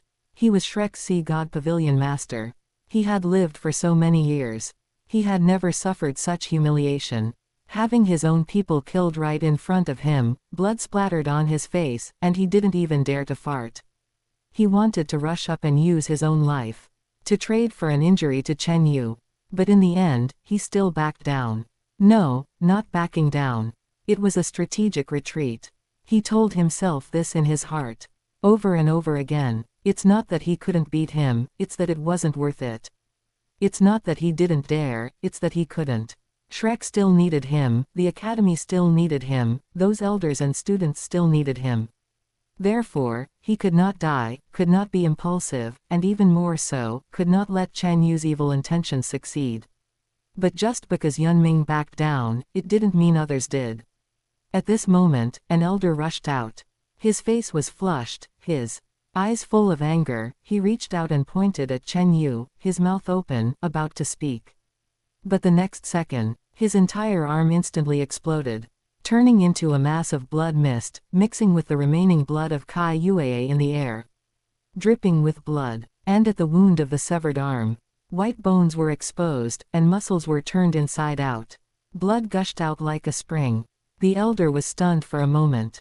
Then, seeing his own empty right shoulder, he finally felt that heart-wrenching, severe pain. He knelt on the ground, letting out a shrill scream. Ah! The scream resounded through the clouds, echoing shrilly across the plaza. At this moment, the elder knelt on the ground, his left hand covering the wound on his severed arm, blood gushing out from between his fingers, staining his robe and the ground red. His face was covered in tears, snot, and sweat, and he curled up in a ball from the pain. To this, Chen Yu remained indifferent. I do not like being pointed at. But who told me to be kind-hearted? I will spare your dog life. His voice remained calm, as if that shrill scream was just the sound of the wind. When he said, kind-hearted, there was even a trace of a gentle smile on his face, a smile that made people's hair stand on end. Now Shrek Academy had courted its own death, creating such a scandal. Students had organized joint petitions, Kai Yue had suppressed them, federal subsidies had been embezzled, and students' tuition fees had been fleeced from both ends. These things, each one was enough to stain Shrek's 10,000-year glory. Each one was enough to chill the hearts of the public who supported Shrek. If he didn't take this opportunity to suppress them thoroughly, wouldn't that be a waste of the opportunity Shrek had voluntarily provided? Therefore, what he wanted was not an apology, not a, I was wrong. What he wanted was Shrek's complete submission. He wanted these high and mighty elders to kneel on the ground, personally admit their crimes, and personally admit Shrek's mistakes. He wanted the entire Federation to see that Shrek Academy was not unshakable, and that so-called 10,000-year glory was worthless in the face of justice. At this moment, the elders were so frightened that they immediately huddled to the side like quails, heads bowed, not daring to breathe loudly. They huddled together, their bodies trembling violently, their eyes fixed firmly on the ground, terrified of being targeted by Chen Yu. No one dared to look up, no one dared to speak, no one dared to make any unnecessary movements. The elder with the severed arm was still screaming, but no one dared to help him up or stop his bleeding. They just stood there, shivering, like a flock of lambs waiting to be slaughtered. And at this moment, Yunming's face also turned pale. He knew this was Chen Yu's way of making an example of them. First kill Kai Yuee, then cripple an elder's arm, one by one, killing them one by one until they completely collapsed, until they obediently bowed their heads. But he had no choice. Now Chen Yu stood on the moral high ground. He was here to uphold justice for the students. He was here to expose Shrek's dark secrets. And under these circumstances, even if he resisted, he wouldn't have any good reputation after death. Moreover, Shrek Academy would be labeled with embezzling tuition fees, exploiting students, and oppressing the Federation, and its 20,000-year glory would vanish overnight. Chapter 71, Kneel down, admit your mistake. Thus, he gritted his teeth and said, I was wrong. Chen Yu raised his hand. Boom. Another elder was blasted into a mist of blood on the spot. That elder didn't even have time to react before he turned into a mist of blood amidst the explosion.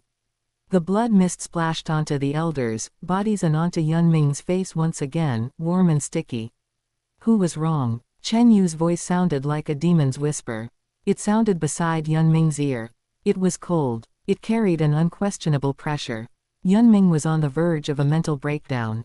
His legs were trembling. He was clearly a peak quasi-god, the sky supporting Douluo, an existence standing at the very pinnacle of the continent. But at this moment, he was just an ordinary person driven to a dead end, a wretch unable to resist or escape.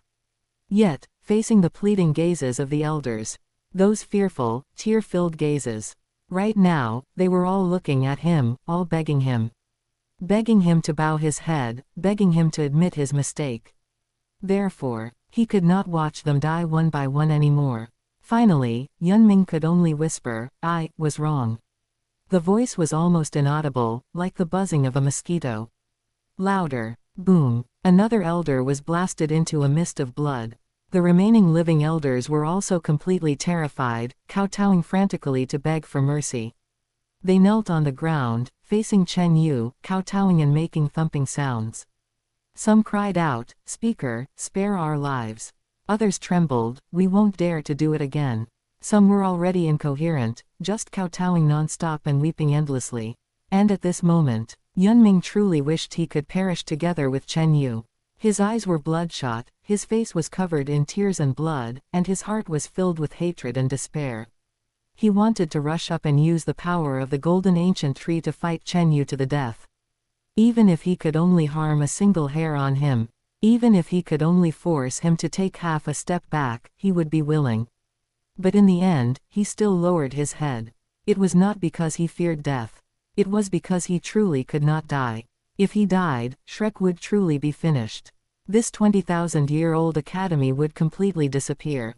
He could not let Shrek be destroyed in his own hands.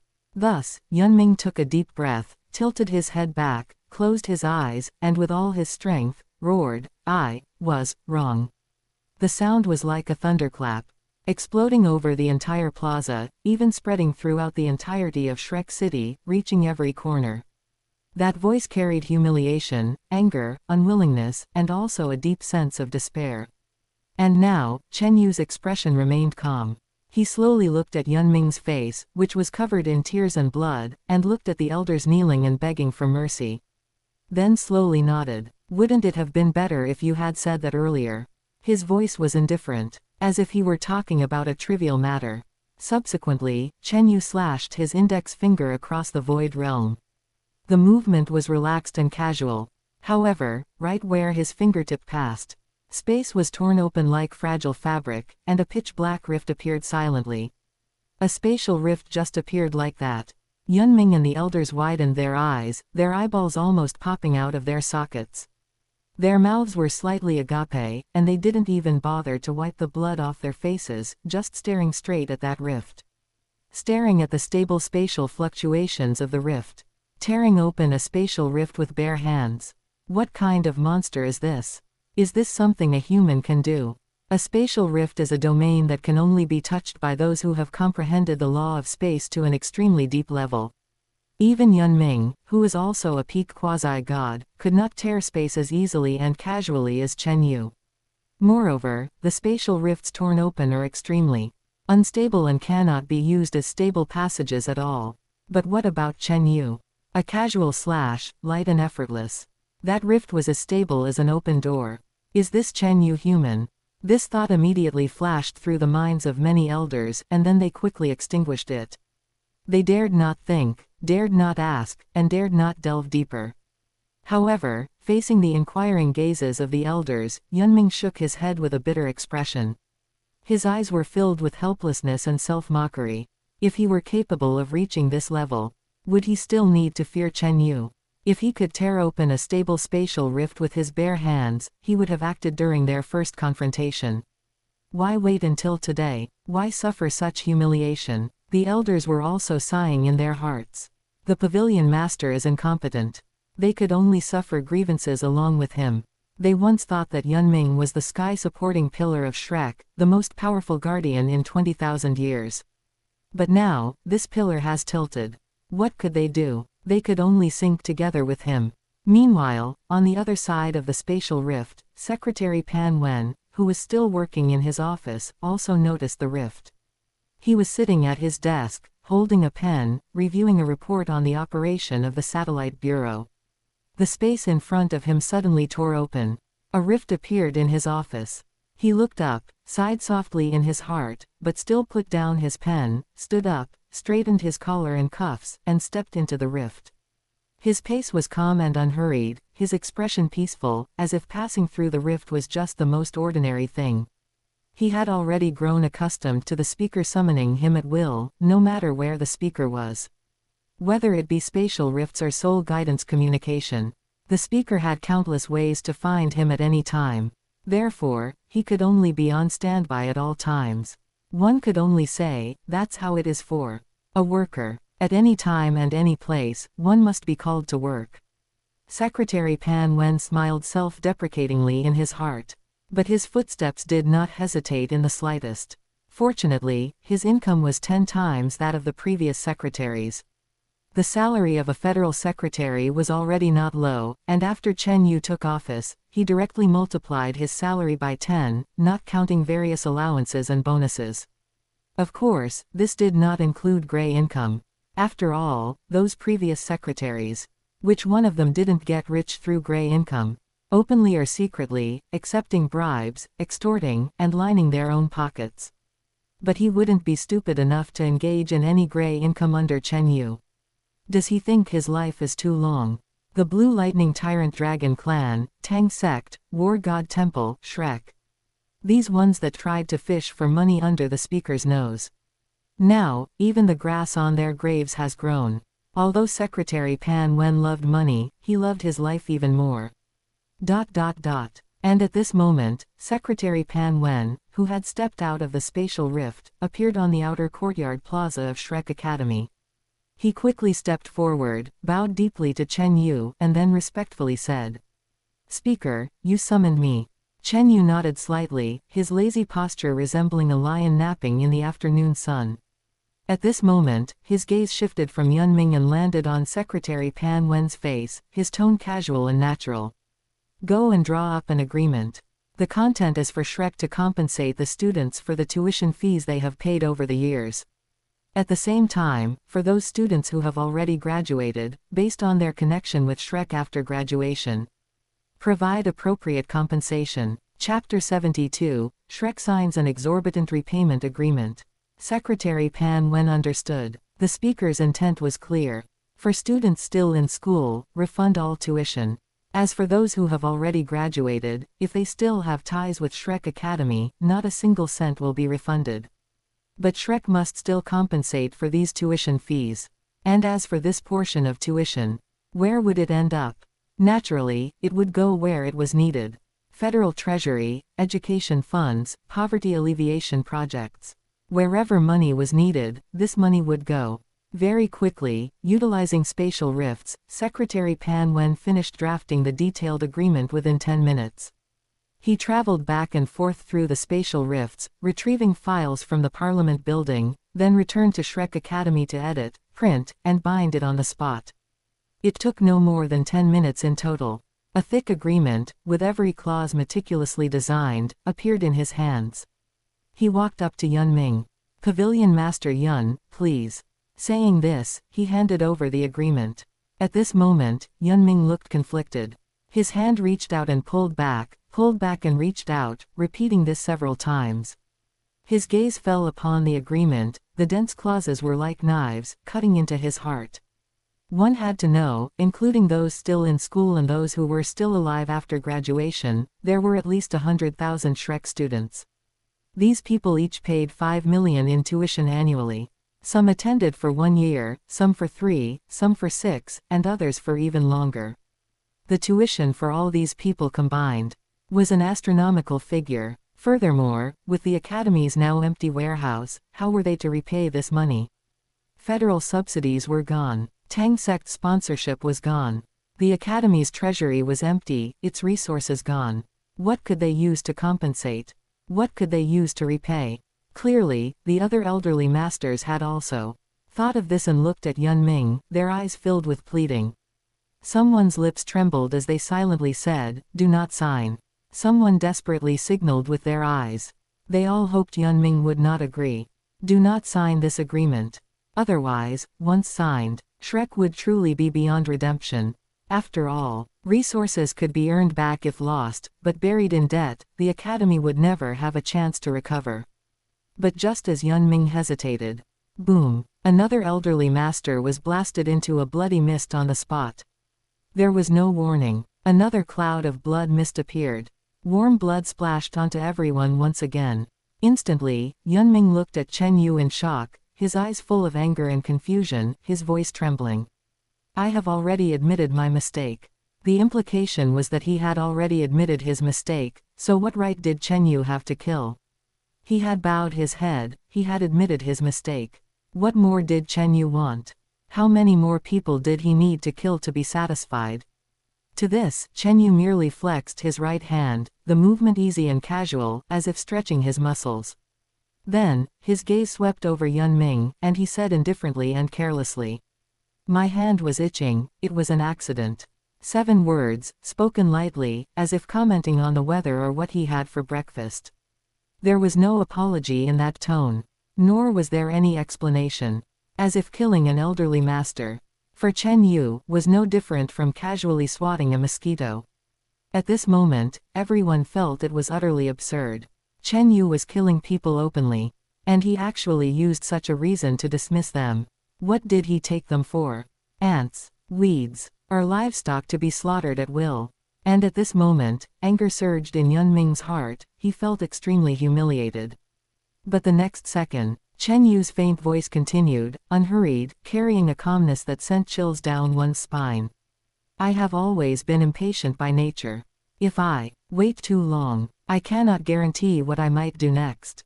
His gaze fell on the agreement in Yun Ming's hand, then on Yun Ming's face. There was no threatening look in his eyes. He was just watching calmly.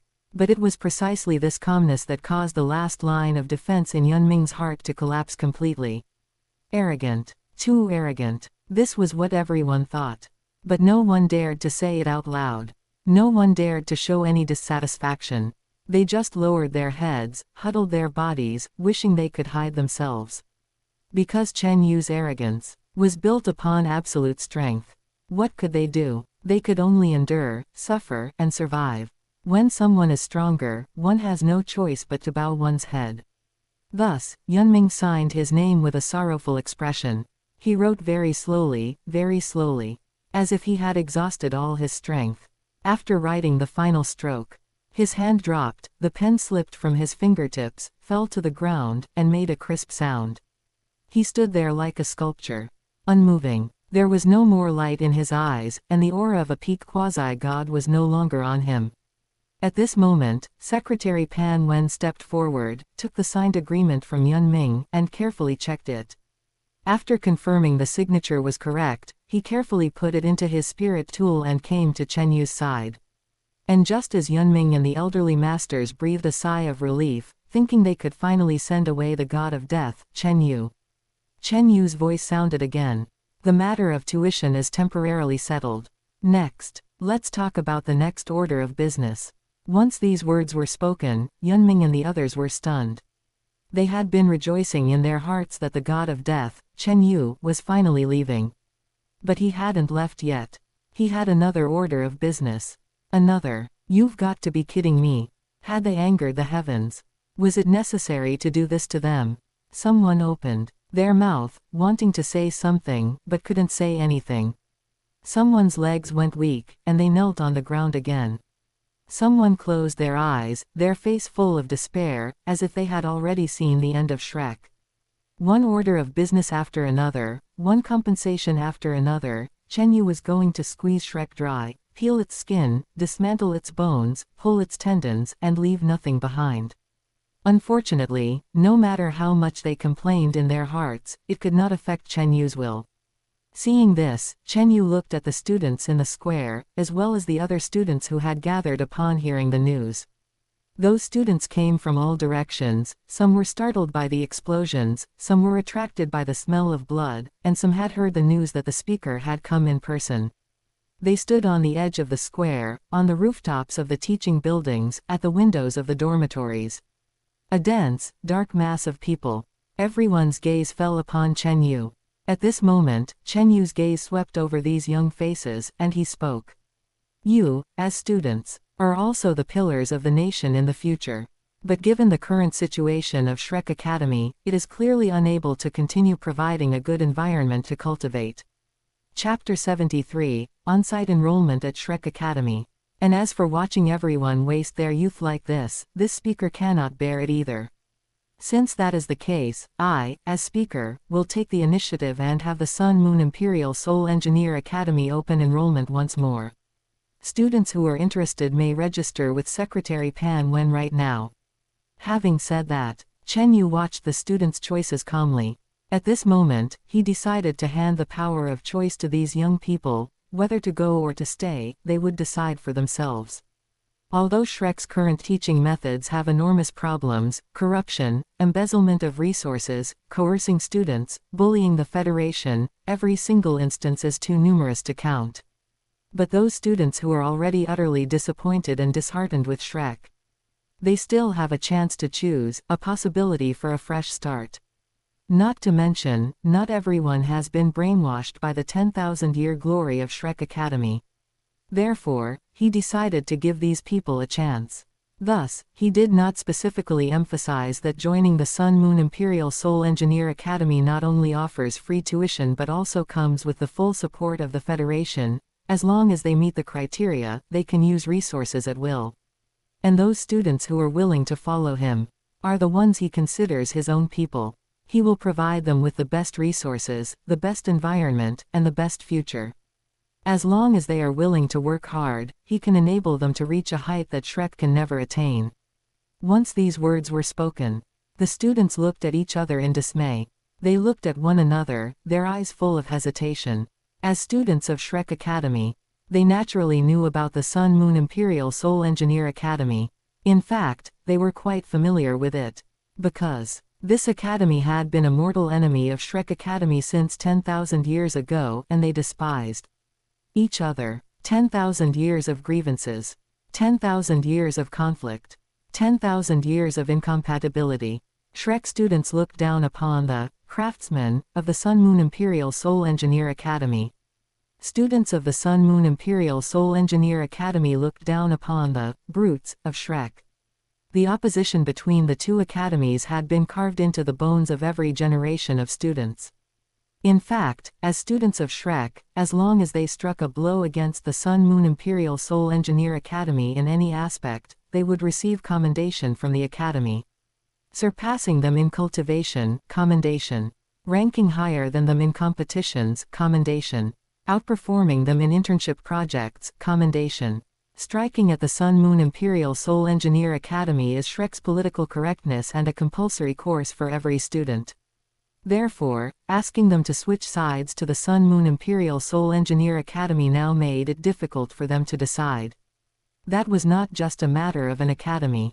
That was betrayal. It was defecting to the enemy. It was abandoning the 10,000-year glory of Shrek.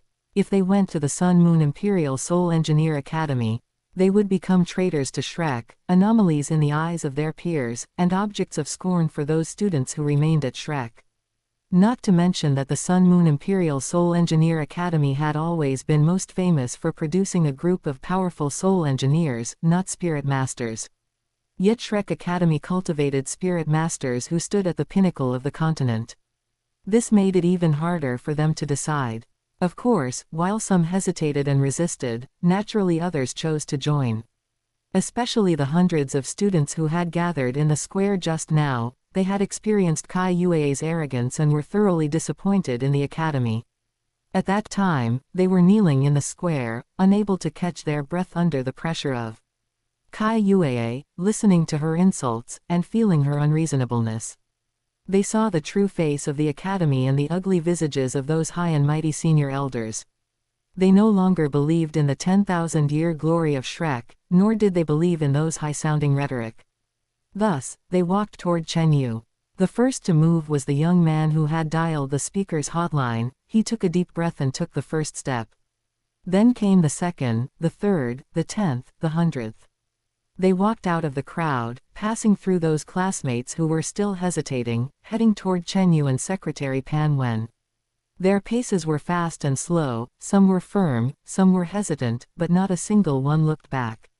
Ming and the others watched these students who were defecting to Chen Yu with angry and cold expressions. In their eyes, these students were simply picking up sesame seeds while losing the watermelon. How could the 20,000-year heritage of Shrek be comparable to an upstart like the Sun Moon Imperial Soul Engineer Academy? How could the titled Douluo, Limit Douluo, and peak quasi-gods cultivated by Shrek be comparable to those soul engineers? And how could Shrek's golden ancient tree and 10,000-year legacy be comparable to those factory-like laboratories? One must know, Shrek Academy has been best at cultivating top-tier spirit masters since 20,000 years ago. The successive Sea God Pavilion Masters. Which one of them was not an existence standing at the pinnacle of the continent? Which of the students who graduated from Shrek was not dominating in their respective fields? Without their Shrek Academy, these students would certainly have no future. Going to the Sun Moon Imperial Soul Engineer Academy to learn a bunch of flashy spirit tool operations, being a craftsman for a lifetime, they would never become true powerhouses. They were even looking forward to the expressions of regret these students would have in the future, when they had wasted their time and achieved nothing at the Sun Moon Imperial Soul Engineer Academy. When they watched their former classmates become titled Douluo one by one. They would know how stupid today's decision was. Ellipsis. And no more students came over afterward. Chen Yu couldn't be bothered to keep waiting. There is only one chance. Once it's gone, it's gone. Anyway, he had already given them the power of choice. The rest would depend on their own fate. However, he was a bit surprised this time. Originally, he thought not many students would follow him. After all, the 10,000-year glory of Shrek is deeply rooted in people's hearts. Especially since the image of the Sun Moon Imperial Soul Engineer Academy in the hearts of Shrek students is not good. But now, this group of outer court students. Actually, over 20% left with him. However, when Chen Yu saw that most of them were first and second year students, he understood. After all, they had just entered Shrek Academy not long ago and hadn't been brainwashed yet. While those students who had stayed in the higher grades for several years and had received years of Shrek-style education had already been thoroughly brainwashed. In fact, making them leave Shrek was harder than killing them. And these first and second year freshmen had not been completely poisoned, still possessed the ability to think independently, and could still make their own choices. No wonder. Immediately, Chen Yu waved his hand. He directly took these 500 newly acquired students and performed a long-distance group teleportation. A silver-white light lit up in the crowd, soft and bright, enveloping everyone's figures within it. The light flickered once, and then, along with those 500 students, disappeared from the square. This also stunned Ming and the others on the spot. Chapter 74, Money or Your Life. Their mouths were wide open and their eyes were rounded in shock as they stared blankly in the direction where those students had vanished. In the air, The lingering ripples of spatial fluctuations were still swaying, as if to remind them that everything that had just happened was not a hallucination. Wait a minute, is this something a human can do? At this moment, Yunming's mind went blank. He was also a peak quasi-god, and his comprehension of the law of space had already reached the pinnacle of this plane. He could use teleportation, tear through space, and even briefly travel through it. But the problem was, he could only take a few people with him when using teleportation at most, and every time he did, it would consume a massive amount of spirit power and mental force, not to mention risking a spatial collapse. But what did Chen Yu do? With a casual wave of his hand, he made over 500 people disappear. Over 500 people, not 5, not 50, but 500. And looking at the stability of that silver-white light, there was absolutely no sign of strain or difficulty. It was as effortless as taking a stroll. At this moment, Yunming truly felt that Chen Yu must have become a god. Because he could find no other explanation. After all, things that a peak quasi-god could not do, Chen Yu had accomplished. Therefore, he could only be a god. He could only be an existence that had transcended the human realm. Otherwise, how could anyone be able to do something even he could not do? This was simply too outrageous. At this moment, Yunming's eyes were filled with confusion and despair. He looked in the direction where Chen Yu had vanished, remaining motionless and silent for a long time. The elder masters stood behind him as well. They were equally silent, equally confused, equally at a loss as to what to do next. On the square, the students who had chosen to stay gazed in the direction where those 500 classmates had vanished, their hearts filled with a complex mix of emotions. Some felt regret, some felt relieved, some were confused, and some were uneasy. They did not know if their choice was right or wrong, nor did they know what kind of future awaited them. But one thing they were very clear about. From this day on, Shrek Academy would never be the same again. Finally, the students began to disperse. In twos and threes, scattered and sparse. Some walked away quickly with their heads down, some looked back every few steps, and some clenched their fists. The square gradually emptied, leaving behind only those dark bloodstains and the faint scent of blood lingering in the air. The wind blew past, whipping up a few fallen leaves that spun over the bloodstains before drifting off into the distance. Yunming and the others also came back to their senses. Their robes fluttered in the wind, their faces still stained with dried blood, their gazes hollow and confused. From the moment Chen Yu appeared until he left, only a short half an hour had passed, yet it felt to them as if half a century had gone by. The murdered elder master, the signed agreement. Everything felt like a nightmare. Yet it was so real that one could not wake up from it.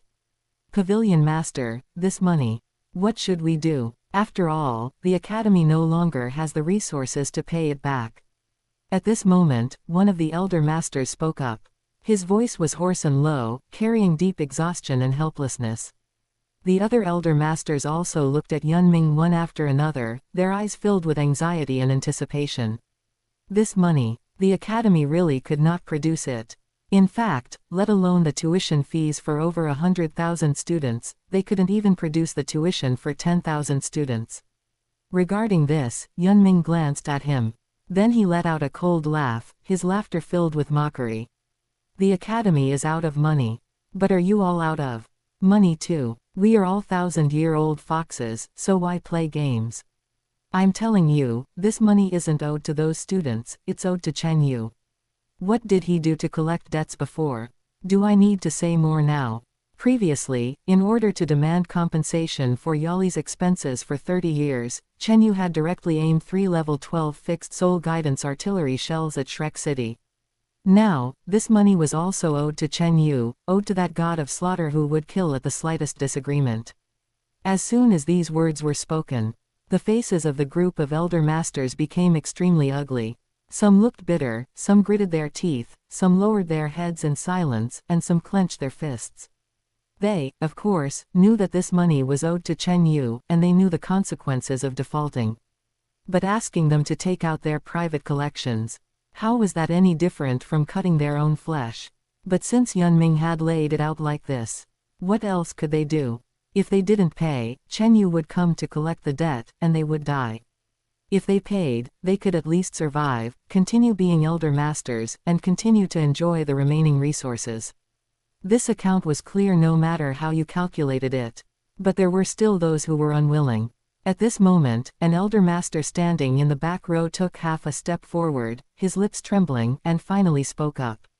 Pavilion Master, when it comes down to it, didn't you cause this whole thing? In my opinion, he did not finish his sentence. But the meaning was already very clear. The root of all this was Yun Ming. It was Yun Ming who insisted on snatching Chen Yu's fiancé. It was Yun Ming who insisted on opposing Chen Yu. If it weren't for Yun Ming, how would Shrek Academy have fallen to this state today? And then what? Yun Ming raised his hand to interrupt him, his gaze sweeping coldly over that elder master and then across everyone present. You can continue to argue about these meaningless topics with me now. And then, 7 days later, we will all be sent to heaven together by those 3 level 12 fixed soul guidance artillery shells. Yes, 7 days. Just like last time, Chen Yu had given them a 7-day deadline for repayment.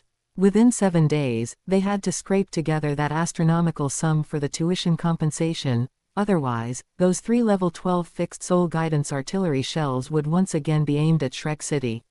And this time, there was no room for negotiation.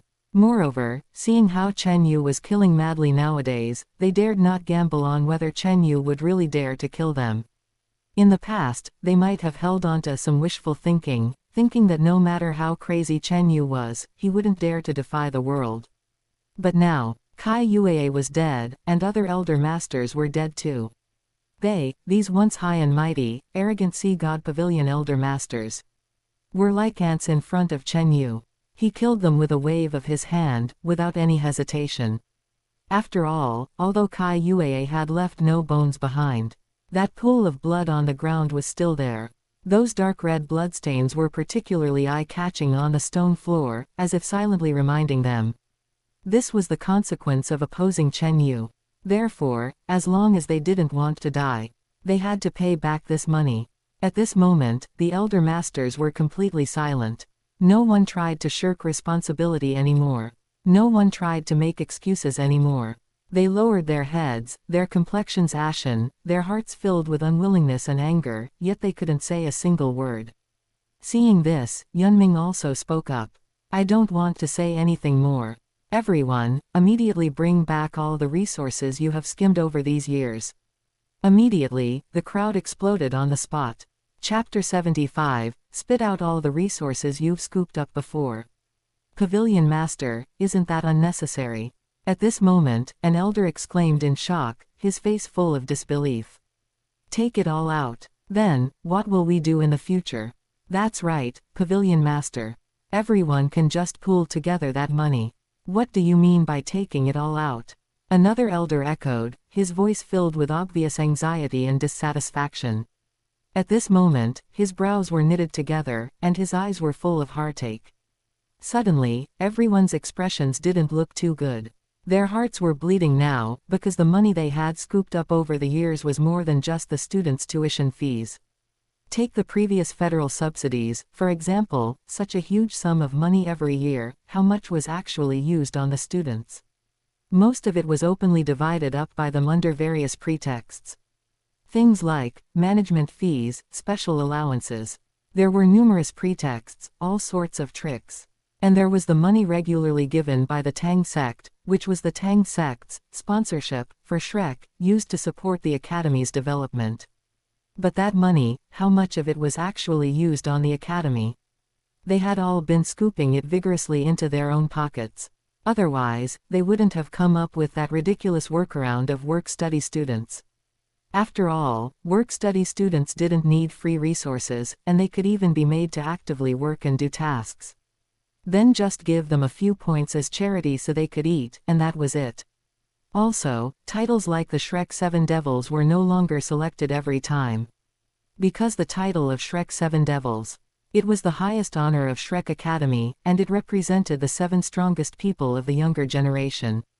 But over these years, the spots for the 7 Devils were often vacant, sometimes there were only 3 or 4 people in a batch, and sometimes there were none at all. Why? Because every time they selected a batch of Shrek 7 devils, the Academy had to invest a large amount of resources to cultivate them. Otherwise, their Academy would be mocked by others for the new Shrek 7 devils being too weak, too useless. The status of core disciple was no longer mentioned either. Once, core disciple was the highest cultivation standard of Shrek Academy, enjoying the best resources, the strongest mentors, and the most prioritized cultivation grounds.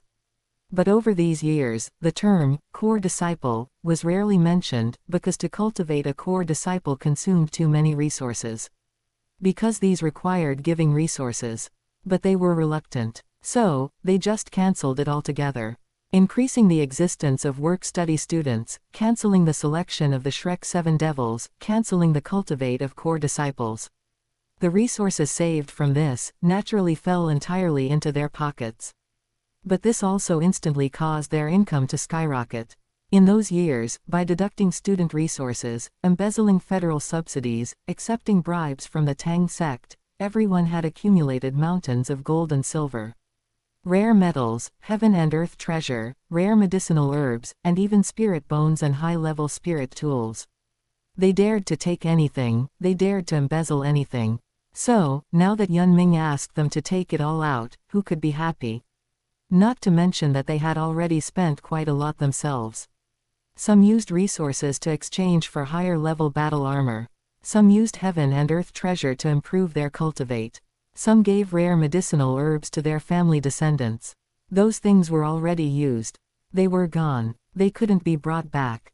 Now asking them to dig into their pockets, dig for what? What could they use to dig? Regarding this, Yun Ming sneered. The laughter was full of mockery and disdain. He looked at the elders who were showing difficulty, his gaze indifferent. Have you forgotten that the Academy also needs resources to operate? What? Do you still intend to have what happened today happen again?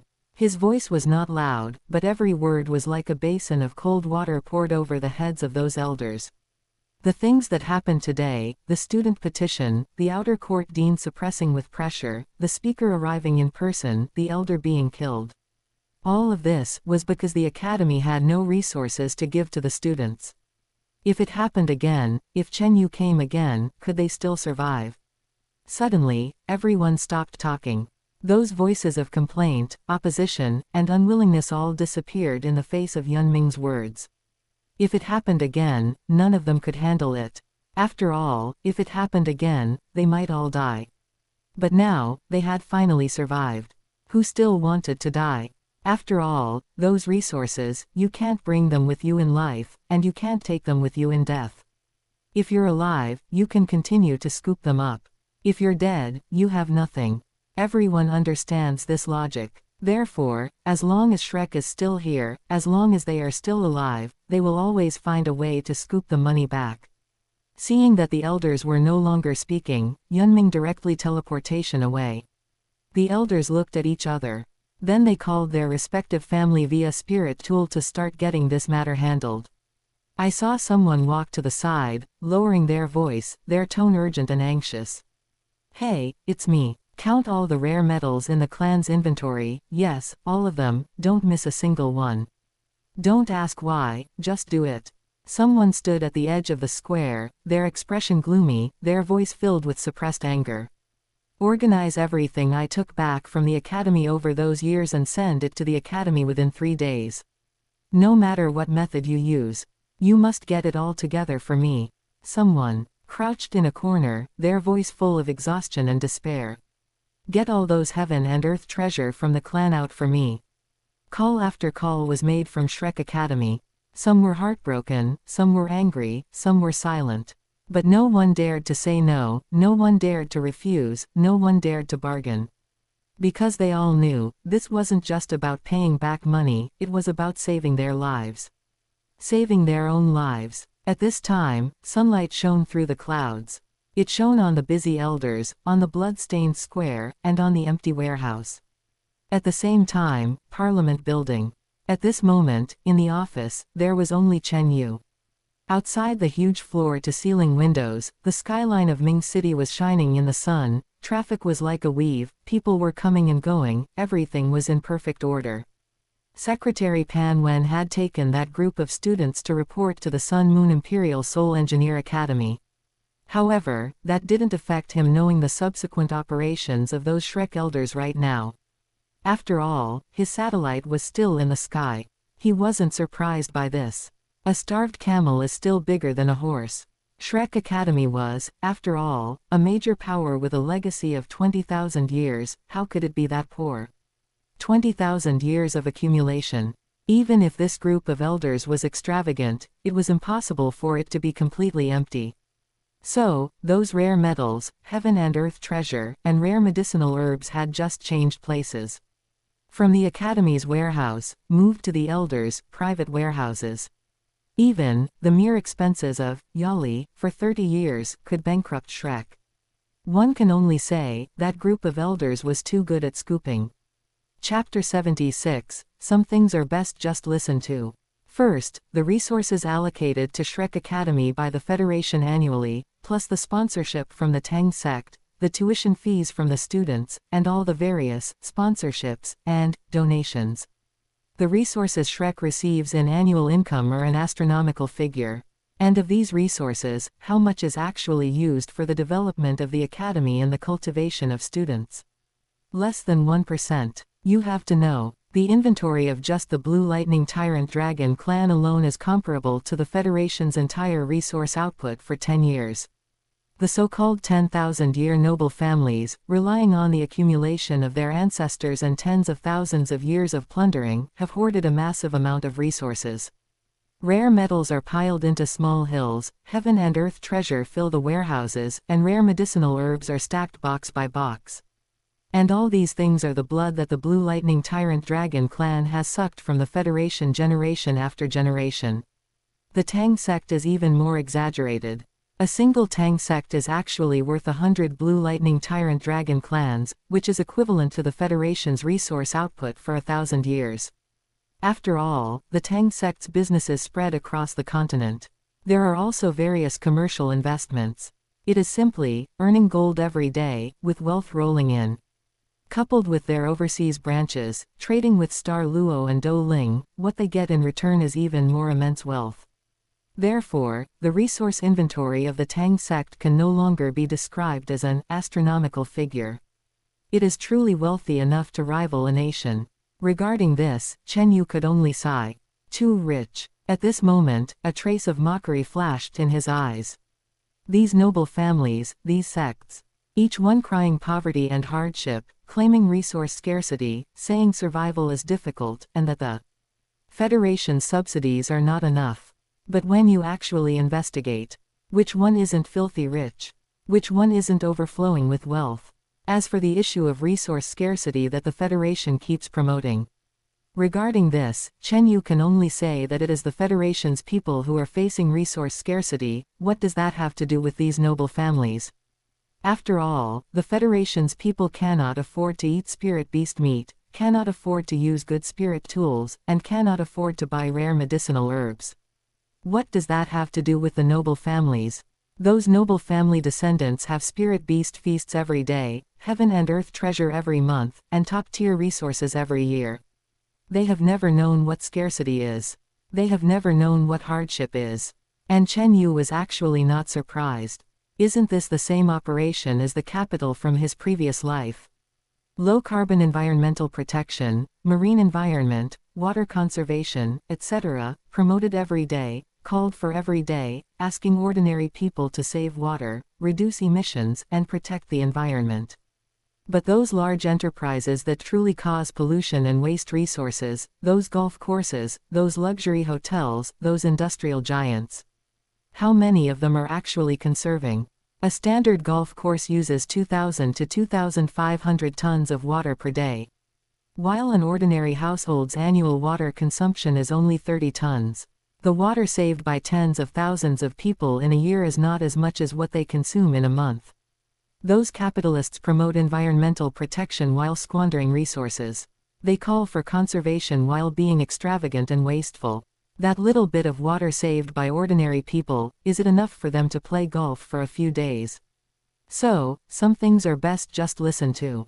So-called resource scarcity, so-called conservation is glorious, are merely to make ordinary people obediently give up resources, allowing those forces that truly consume resources to continue squandering them. This is also the reason why Chen Yu dares to run a private laboratory. After all, the resources his laboratory consumes every year are an astronomical figure among astronomical figures. Rare metals, heaven and earth treasure, rare medicinal herbs, throwing them in one after another. If resources were scarce, would he really dare to do this? Moreover, whether resources are truly scarce, he cannot say. But those noble families are truly rich. The Federation's national treasury is empty, but theirs is not. The Federation's people are poor, but they are not. All those years, how much blood have they sucked from the Federation? And how much oil have they scraped from the people? So, now it is time to spit it out, with interest. The Tang sect has spat it out, the Blue Lightning Tyrant Dragon clan has spat it out, the War God Temple has spat it out, and Shrek is also spitting it out. So, who is next? But there is no rush.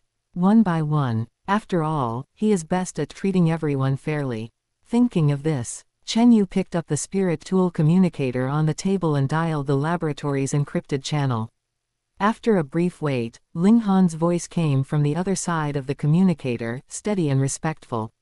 Speaker. Chen Yu leaned back in his chair, his tone relaxed. Director Ling. As the laboratory still lacking resources. The other side of the communicator was silent for a moment, then Ling Han's voice came through, carrying a trace of irrepressible excitement. Speaker, are you going to target someone again? Chen Yu laughed, his laughter carrying a kind of chilling ease. He did not answer Ling Han's question, but said indifferently, "Are you lacking?" "Lacking," Ling Han said decisively, without the slightest hesitation.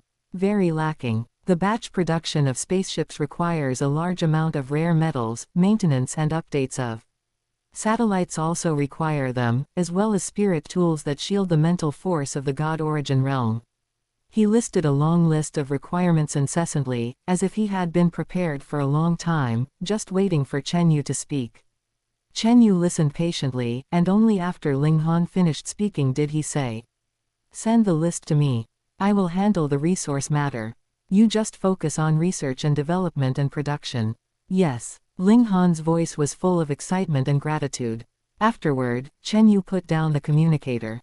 His gaze fell back to the sky outside the window. The sunlight was just right, not a cloud in the sky. It was a good day for collecting debts. At this moment, 9 Treasures glazed tile sect. The morning mist had not yet completely dispersed. Golden sunlight shone through the clouds onto this sect that had inherited a 10,000-year legacy. Looking from afar, the 9 Treasures glazed tile sect was built against the mountain, layered and orderly, resembling a gem palace embedded in the green mountains and verdant valleys. The main hall was located in the due north direction of the square. It was the core of the entire sect. The hall was 3 stories high and built entirely of an extremely rare transparent crystal clear in the sunlight, resembling a huge gem. The furnishings inside the hall were extremely luxurious. Rosewood tables and chairs inlaid with gold threads. White jade screens, carved with the pattern of the 9 treasure glazed tile pagoda. Pure gold incense burners, drifting with wisps of dragon saliva incense smoke. In the corner stood a coral tree taller than a person. It was entirely crimson, with gnarled branches, a blood coral from the deep sea that takes 10,000 years to grow to such a size. And this was the 9 Treasures glazed tile sect.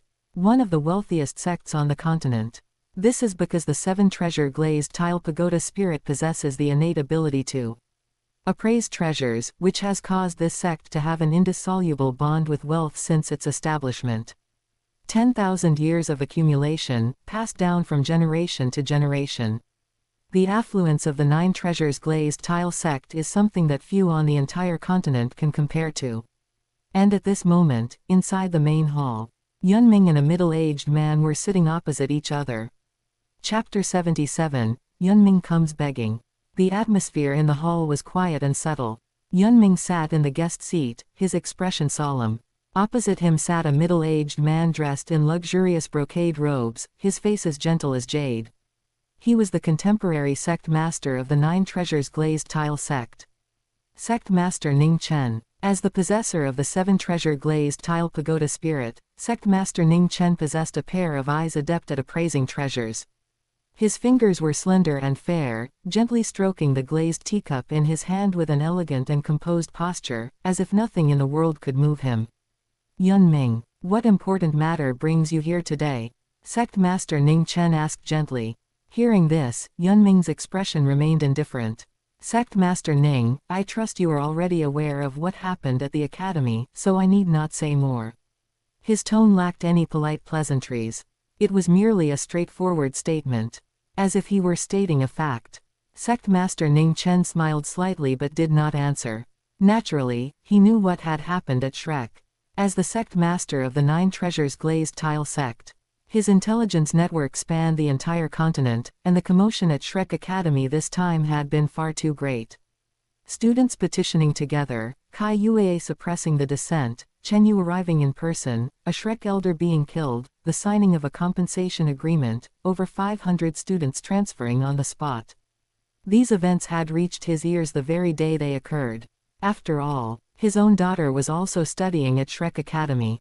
However, he had not expected that Chen Yu would become so lawless nowadays. In the past, which of the Federation's speakers was not polite and respectful toward Shrek? Which of them did not take the initiative to pay respects when they met the heads of these ancient families? But Chen Yu was different. Not only did he refuse to give face, he even killed people directly. Yet, no one had any way to restrain him. After all, a peak quasi-god symbolized invincibility on the continent, only an existence of equal standing could contend with him. Chen Yu was a peak quasi-god. But Yun Ming was also a peak quasi-god. Yet, the Sea God Pavilion Master, Yun Ming, did not even have the courage to make a move in front of Chen Yu. What kind of peak quasi-god was this? It was a joke. Thinking of this, Sect Master Ning Chen sighed internally. The gap between peak quasi-gods was truly quite large. But he said nothing, his face maintaining its gentle expression. It was not that he did not want to speak, but that he could not. No matter how cowardly Yun Ming was, he was still a peak quasi-god and the Sea God Pavilion Master of Shrek.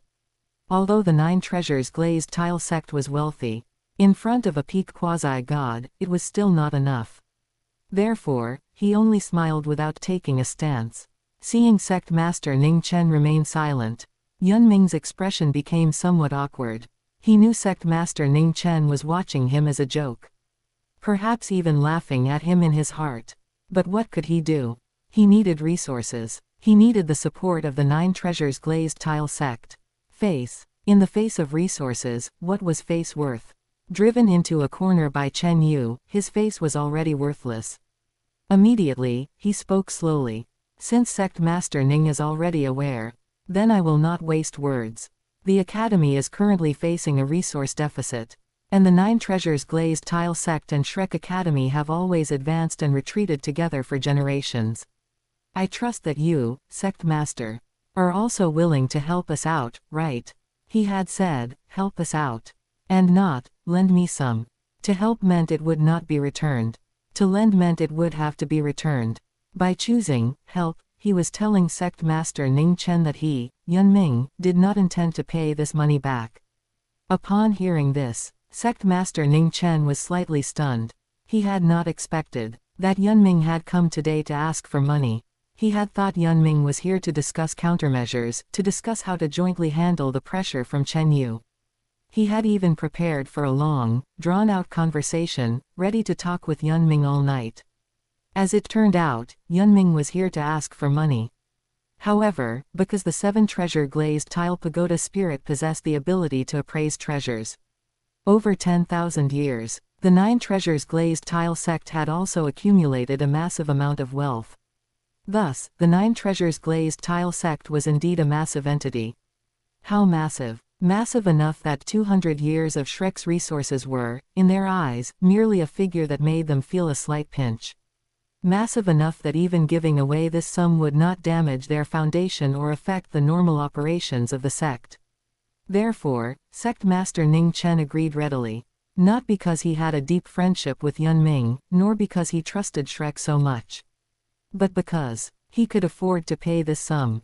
Moreover, by paying this sum, the relationship between the 9 treasures glazed tile sect and Shrek would become even closer. Especially with Chen Yu pressing step by step.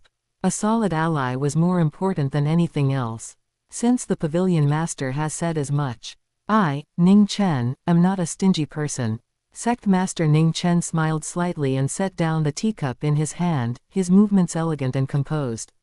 His gaze shifted away from Yun Ming and looked toward a corner of the hall, where the light was dim and the shadows were thick, appearing empty, yet Sect Master Ning Chen's gaze seemed to land on a specific target. Go, prepare this for the Pavilion Master. A shadow was seen wriggling in that spot. That mass of shadow had originally been lying quietly in the corner, blending into the surrounding environment, with nothing unusual to be seen. But after Sect Master Ning Chen spoke, the shadow suddenly began to move. Soon, it slid along the wall onto the ground, then slid toward the outside of the hall, moving with astonishing speed yet making no sound at all. However, all of this could not escape Yun Ming's sight. The moment Sect Master Ning Chen opened his mouth, he had already released his mental force, covering the entire hall. The movement trajectory of that shadow was all clearly presented in his mind. Just a titled Douluo with a shadow spirit, nothing more. Yun Ming thought dismissively in his heart. Such an existence did not even have the qualifications to make a move in front of him. Soon, the shadow returned. Then a figure slowly emerged from the shadow, as if rising from the water. It was a thin, middle-aged man wearing black tights with an ordinary face. He respectfully handed a spirit tool storage device to Sect Master Ning Chen, holding it with both hands in a humble and devout posture. Sect Master Ning Chen took it with a smile, his expression gentle and kind, as if the item he received was not worth mentioning. Then, he turned and handed it to Yun Ming, his movements casual and natural, just like handing over an ordinary gift. Pavilion Master, a small token of my sincerity, please do not take offense. His voice remained gentle, still carrying that affinity that made people feel like they were bathed in a spring breeze. Yun Ming took it, his mental force instantly probing into the spirit tool storage device, quickly browsing through it. Rare metals, heaven and earth treasure, rare medicinal herbs, a massive amount of spirit tools. Suddenly, Yun Ming revealed a satisfied smile. That smile contained the relief of a heavy burden being lifted, as well as a hint of bitterness that even he himself had not noticed. Although these resources were not enough to fill the whole of the tuition compensation, they could at least plug more than half of it. The rest, he would gather from the other elders. That should be enough. Chapter 78, Chen Yu Unrestrained. When Sect Master Ning Chen saw Yun Ming smile, he followed suit. That smile was full of sincerity and warmth, as if seeing an old friend happy made him happy as well. But only he himself knew what was hidden beneath that smile. It was a trace of mockery, a trace of disdain, and a sense of superiority that felt, the dignified sky supporting Douluo is nothing more than this. Shortly after, Yun Ming took his leave. Sect Master Ning Chen exchanged a few polite pleasantries, saying things like, "Take care, Pavilion Master, you are welcome to visit again, and, come by for a chat when you have time." He spoke flawlessly, appearing warm and attentive. He personally escorted Yun Ming to the outside of the palace and stood on the steps of the glazed tile palace, watching as Yun Ming's figure transformed into a streak of light and vanished into the horizon. And once Yun Ming's figure had completely vanished, the smile on Sect Master Ning Chen's face slowly faded away. Replacing it was a look of indifference and deep thought. He stood there with his hands behind his back, his gaze fixed on the direction where Yun Ming had disappeared, remaining motionless for a long time. "Father." A crisp voice came from behind him. Sect Master Ning Chen turned around, looked at his daughter, Ning Yuan, who had walked out from inside the palace, and smiled slightly. "You heard it all." Ning Yuan nodded, a trace of confusion on her small face. "Father, why did you want to help the Pavilion Master? Chen Yu's strength is so great, and Shrek Academy is clearly already failing. If we help Shrek, what if we offend the speaker?" Sect Master Ning Chen patted his daughter's head, his voice gentle. Yuan, some things cannot be decided simply by strength or weakness. The 9 Treasures Glazed Tile Sect and Shrek Academy have been cooperating for over 10,000 years. We prosper together and suffer together. At a time like this, we cannot stand idly by. Ning Yuanyuan nodded, seeming to half understand. Meanwhile, at the Parliament building. At this moment, Chen Yu was watching the soul guidance screen in front of him. The screen was large, almost covering the entire wall, and the high-definition image displayed every detail with absolute clarity. Ming transformed into a streak of light and vanished into the horizon. Sect Master Ning Chen stood on the steps gazing for a long time. Ning Yuanyuan walked out from the palace, and the father and daughter exchanged a few words in hushed tones. Every movement, every look, was completely exposed under the surveillance of satellites. Because the soul guidance screen in his office was connected to the satellite bureau, he could call up surveillance footage at any time. 300 satellites glided silently through space, covering every corner of the Douluo plain.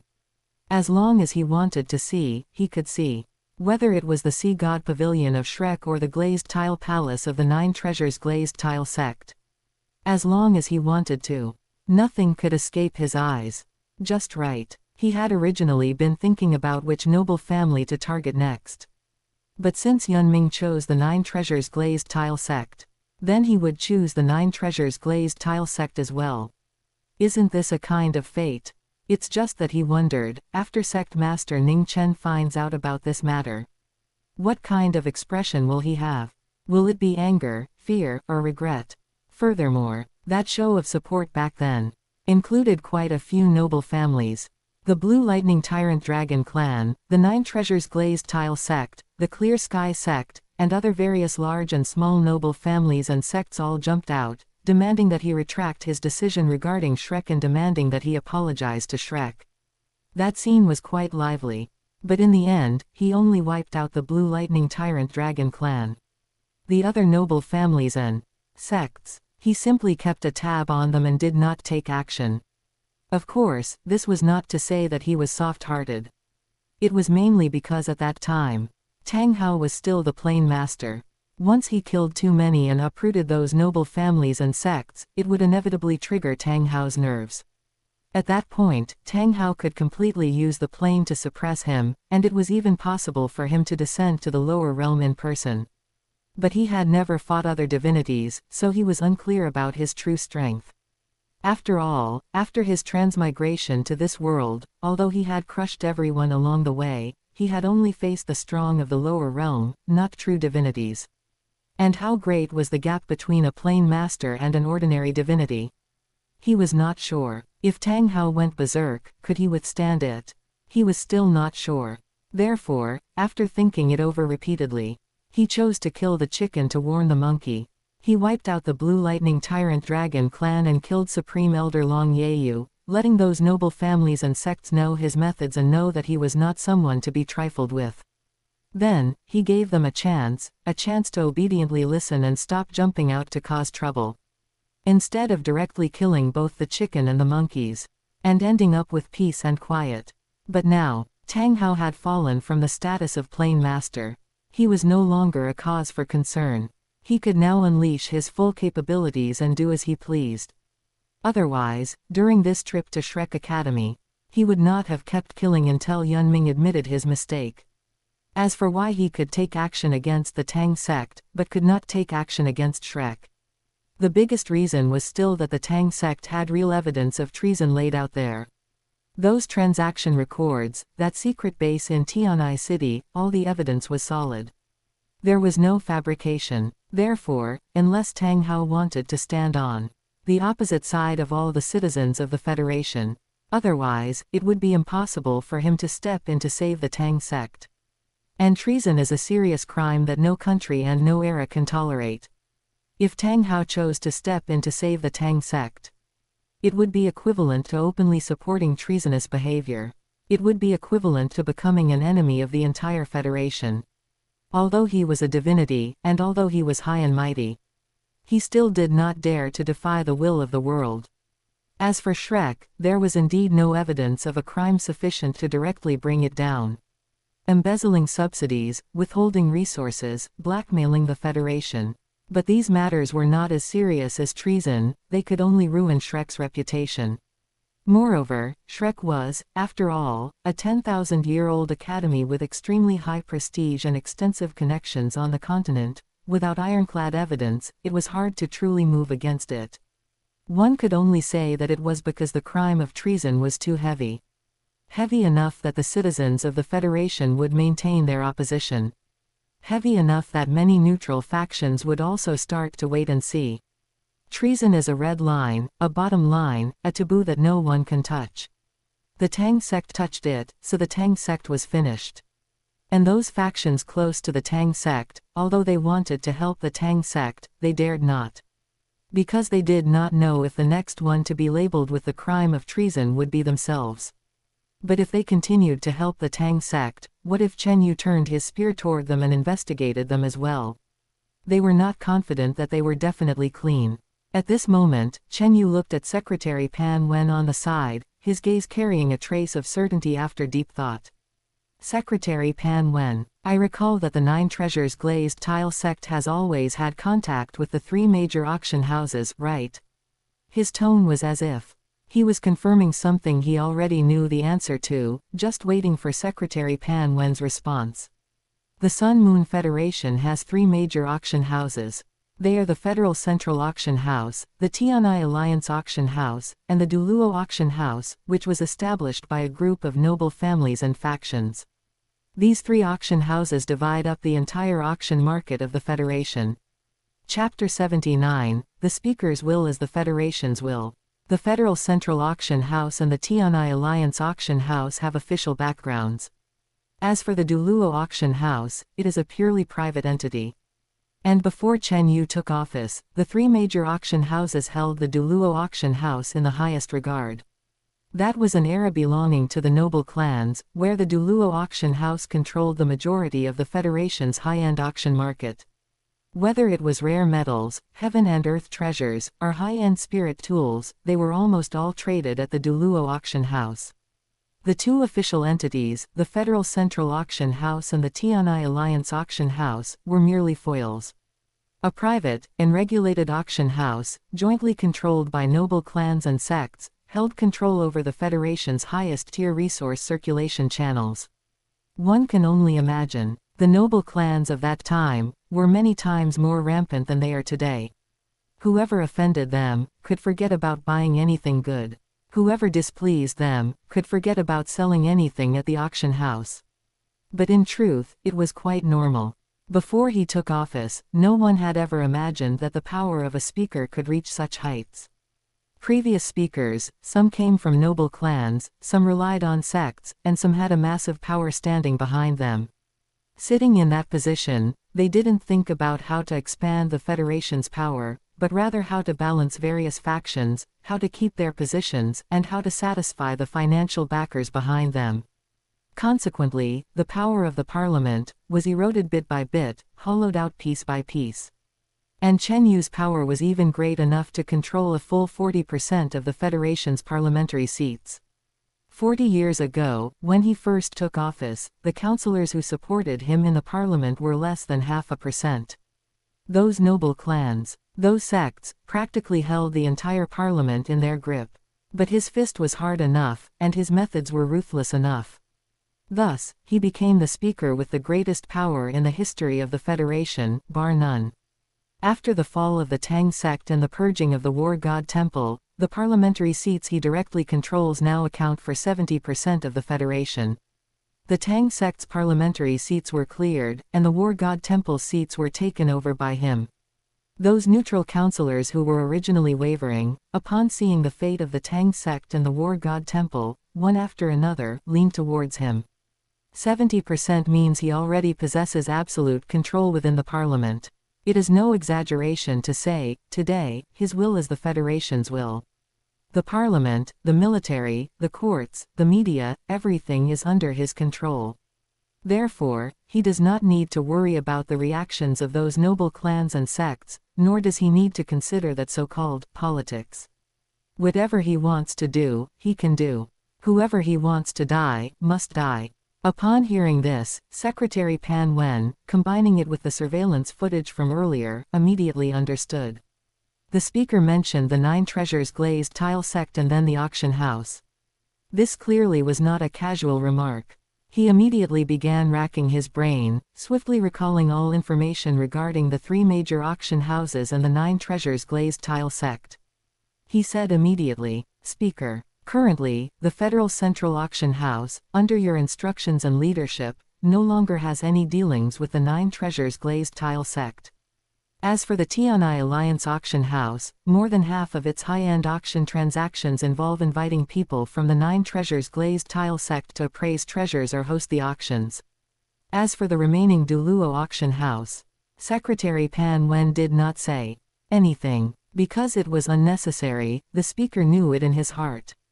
After all, as the noble clan's private auction house, the 9 treasures glazed tile sect holds a full 30% of the shares in the Douluo auction house.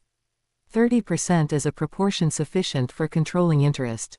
Therefore, the decisions of the Douluo auction house are, to a large extent, influenced by the 9 treasures glazed tile sect. The resources circulating through the Douluo auction house, the astronomical priced auction items sold at the Douluo auction house, the 9 treasures glazed tile sect is the biggest beneficiary of them all. Otherwise, how could the 9 treasures glazed tile sect have its current fortune? Sect Master Ning Chen dares to be so generous in giving resources to Yun Ming, not because he is a good person, not because he is a benevolent philanthropist, but because he is simply too rich. The wealth of the 9 treasures glazed tile sect relies on that 30% share of the Douluo auction house. Of course, this is also because the 9 treasures glazed tile sect has been on good terms with Shrek Academy for generations. Otherwise, the other noble clans might not have sat by and watched the 9 treasures glazed tile sect occupy such a high share. Therefore, Shrek Academy is the backing of the 9 treasures glazed tile sect, the umbrella protecting the Ning family. With Shrek there, other noble clans dare not touch the 9 treasures glazed tile sect. With Shrek there, the 9 treasures glazed tile sect can firmly hold 30% of the shares in the Douluo auction house. This is also why Sect Master Ning Chen is willing to help Yun Ming. Because helping Shrek is helping the 9 treasures glazed tile sect itself. At this moment, Chen Yu slowly nodded, the corners of his mouth curling upward. Since that is the case, have the administrator of Tianai City come over. It just so happens that I haven't seen him in a few years, and I do miss him. His tone was relaxed and casual, like an old friend reminiscing about an acquaintance not seen for a long time. But Secretary Pan Wen knew clearly in his heart that the speaker wanting to see the administrator of Tianai City was definitely not because he missed him. Seeing this, Secretary Pan Wen hurriedly said respectfully, "Yes." As for the Douluo auction house, Chen Yu paused for a moment. His gaze fell upon Secretary Pan Wen. That gaze was as calm as water, yet it made Secretary Pan Wen feel an invisible pressure. Then, as if speaking casually, his tone nonchalant, he said, "Secretary Pan, do you think this kind of private auction house has any guarantee of credibility?" Secretary Pan Wen's pressure instantly maxed out, and cold sweat broke out on his back. He was a smart man. He immediately understood the speaker's subtext. It was not asking whether the Douluo auction house had credibility, but rather telling him to go find evidence that the Douluo auction house lacked credibility. To go find evidence of their hidden filth. He nodded repeatedly and replied, "Understood." Although Chen Yu did not say anything else. He did not explicitly instruct, "You go investigate the Douluo auction house," did not say, "What evidence you need to find," and even did not say, "I want to take action against the Douluo auction house." But Secretary Pan Wen knew that this was exactly what the speaker meant. When the time came, the speaker would be able to follow the public opinion of the Federation and root out the Douluo auction house and the various noble clans behind it. Subsequently, Secretary Pan Wen respectfully withdrew. Afterwards, under Chen Yu's instructions, the Federal Intelligence Bureau and the Satellite Bureau joined forces, and under the coordination of Secretary Pan Wen, began to gather evidence against the Douluo auction house. This was an unprecedented joint operation. The Federal Intelligence Bureau was responsible for offline investigations, starting with the Douluo auction house's historical transaction records, client lists, and fund flows.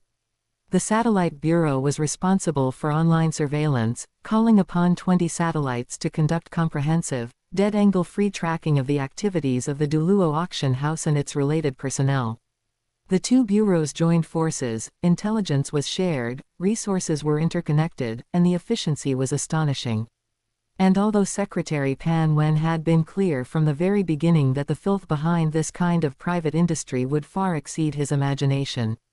Chapter 80, The Sins and Hypocrisy of the Great Families. But he had not expected. He didn't even need to spend any effort investigating, this evidence was delivered to his doorstep, batch after batch. The agents of the Intelligence Bureau didn't need to use any high-level investigative methods, they didn't need to infiltrate, go undercover, or set traps.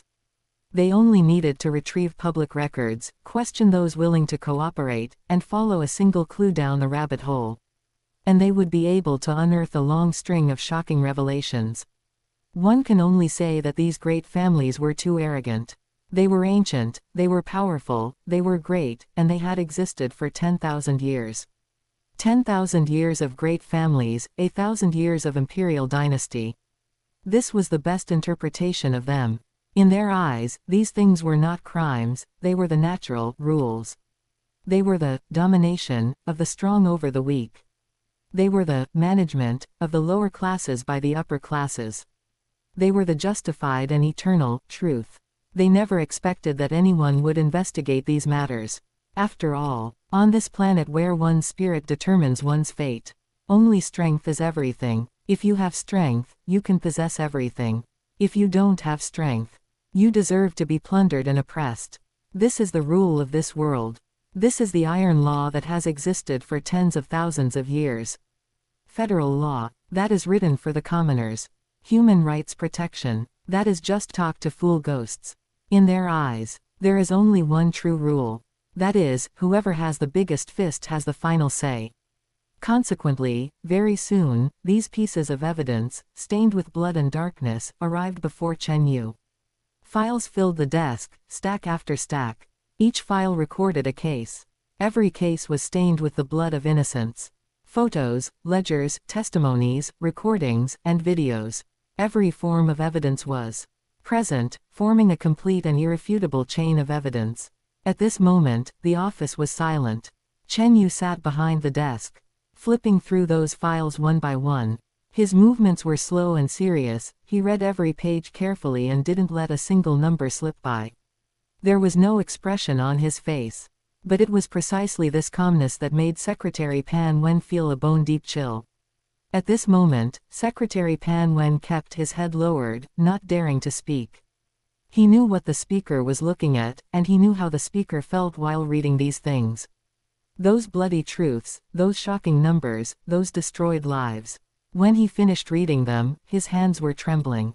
A moment later, Chen Yu laughed. That laughter was filled with coldness, chilling to the bone. What a fine Douluo auction house. What a fine 9 treasures glazed tile sect. Chen Yu's voice was neither high nor low. In order to acquire auction items at a lower cost, you actually resorted to killing to silence people. And to openly swallow up other people's auction items, threatening to wipe out their entire family if they dare to speak out. His gaze fell on the file in his hand. The file recorded a case. A spirit master from a remote town had an ancestral, precious spirit bone and took it to the Douluo auction house for consignment. That spirit bone was priceless, enough to keep him and his family well fed and clothed for a lifetime. But the auction house took a fancy to that spirit bone and offered to buy it at a low price, which he refused. Then, he disappeared. His family also disappeared. In the end, that spirit bone appeared on the auction list and was sold at a high price. The auction house made a fortune, while that spirit master and his family remain missing to this day. Such cases were not just one. In fact, not just 100. Because those ordinary people without background, without backing, and without strength, in the eyes of the Douluo auction house, were nothing more than lambs that could be slaughtered at will. Their treasures were stolen, their lives trampled upon, and their grievances had nowhere to be heard. Because they were not facing one person, but a behemoth supported by dozens of great families and sects. Who would dare to report it? What would be the use of reporting it? Who could uphold justice for you? Boom. Chen Yu slammed the table. A loud noise exploded like thunder. His voice carried irrepressible anger. Is there any law left? What do they take the Federation's laws for? What do they take the people of the Federation for? Secretary Pan Wen was trembling with fear. At this moment, he clearly understood that the speaker was angry. The speaker was truly angry. The last time the speaker was angry, he mobilized the 7 great legions, destroyed the Tang sect, captured Chen Shinji, and purged the War God Temple. Now, the speaker was angry again. Secretary Pan Wen mourned for those 10,000-year-old great families. Because the good days for these great families were over. Secretary Pan Wen was not surprised by this. Although after taking office, the speaker said that the people of the Federation were the masters of the Federation. But before the speaker took office, operations like those of the Douluo auction house were the mainstream. What was killing a person? What was destroying a sect? In the eyes of these great families, a commoner's life was not even as valuable as an auction item. Because Federation people were consumables, toys, anything, but they were never considered people. And this was also the unshakable truth carved into past history. Tens of thousands of years had passed. From the 3 Douluo nations to the Sun Moon Federation. From spirit master nobility to great family clans. Those with power and influence never regarded ordinary people as people. Their lives were lives. But the lives of ordinary people were mere grass. They could be deprived and trampled upon at will. Even, the current Sun Moon Federation was much better than before. At least those great families would still care about the fig leaf they wore.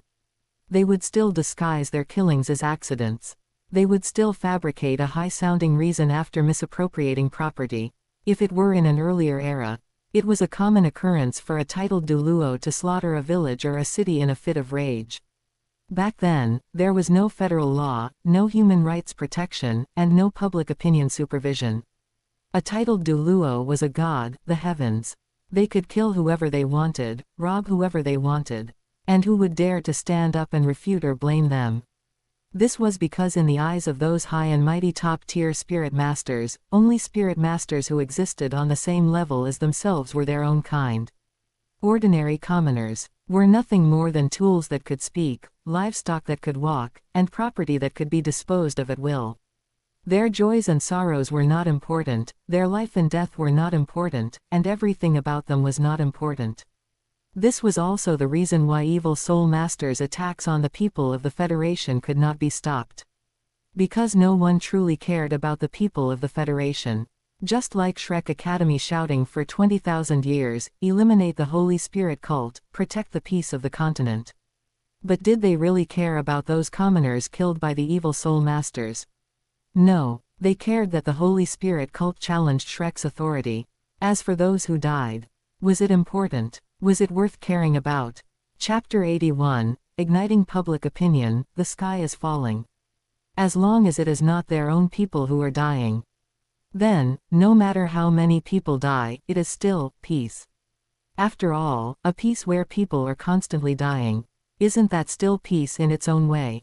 As long as the 10,000-year glory of Shrek remains, what does the life or death of those commoners have to do with them? At this moment, Chen Yu regained his calm. But his eyes were filled with killing intent. His gaze fell upon the files scattered all over the floor. Those pieces of evidence stained with blood and darkness. Every page was a crime against the people of the Federation. Every page was a mockery of justice. Secretary Pan Wen. Secretary Pan Wen responded instantly, Speaker. Chen Yu gave the order, his voice low and powerful. Send this evidence out for me. I want every citizen of the Federation to see it.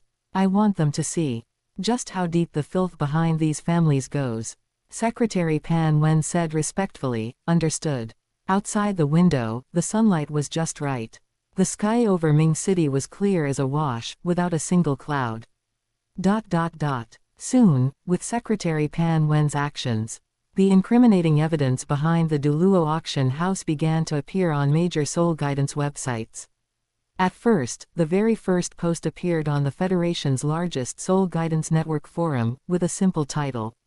Douluo auction house, the blood debt you owe must be repaid. Attached below the post were over a dozen files. including transaction records, witness testimonies, and a few shocking photographs. In the photos, people were disappearing into the darkness, people were collapsing in pools of blood, and children were crying in front of ruins. At first, no one believed it. The Douluo auction house was the oldest, most authoritative, and most trusted auction house on the continent. Standing behind it were dozens of families and sects. Its very name was a guarantee of credibility. Such an auction house. How could it possibly do such a thing?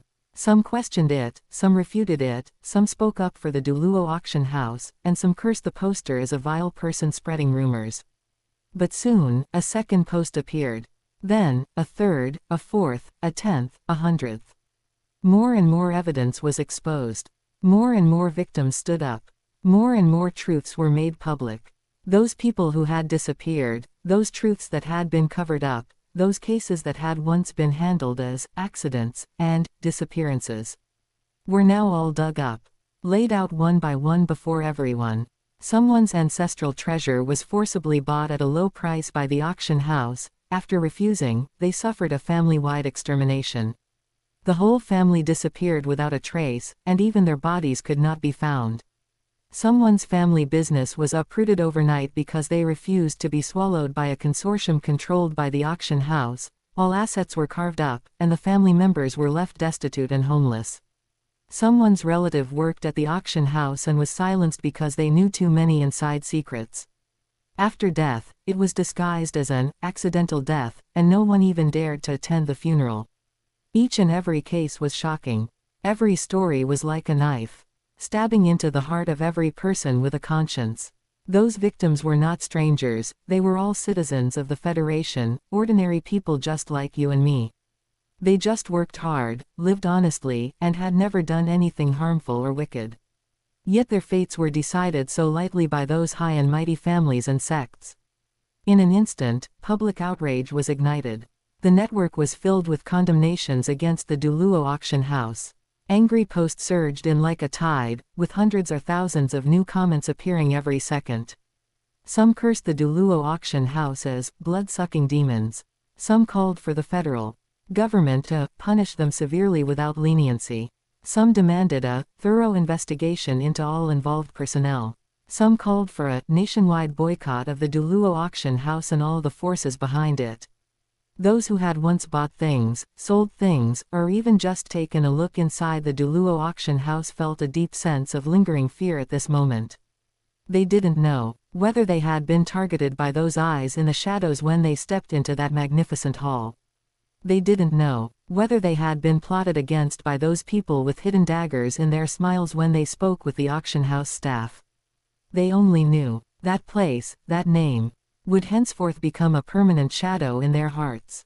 And amidst this wave of public opinion, those who had once been oppressed by the Douluo auction house but had dared not speak out for fear of retaliation finally mustered the courage to stand up. Some posted long articles on the forums, recounting their experiences of being bullied by the auction house back then. Some wept bitterly during live streams, accusing the auction house of persecuting their families. Some provided more evidence anonymously, hoping the Federation would investigate to the end and give them justice. Meanwhile, on street corners everywhere, crowds of protesters began to appear. Some held signs and demonstrated in front of various branches of the Douluo auction house. Some spontaneously organized signature campaigns demanding the federal government intervene and investigate. Some submitted petitions to local councils, demanding the revocation of the Douluo auction house's business license.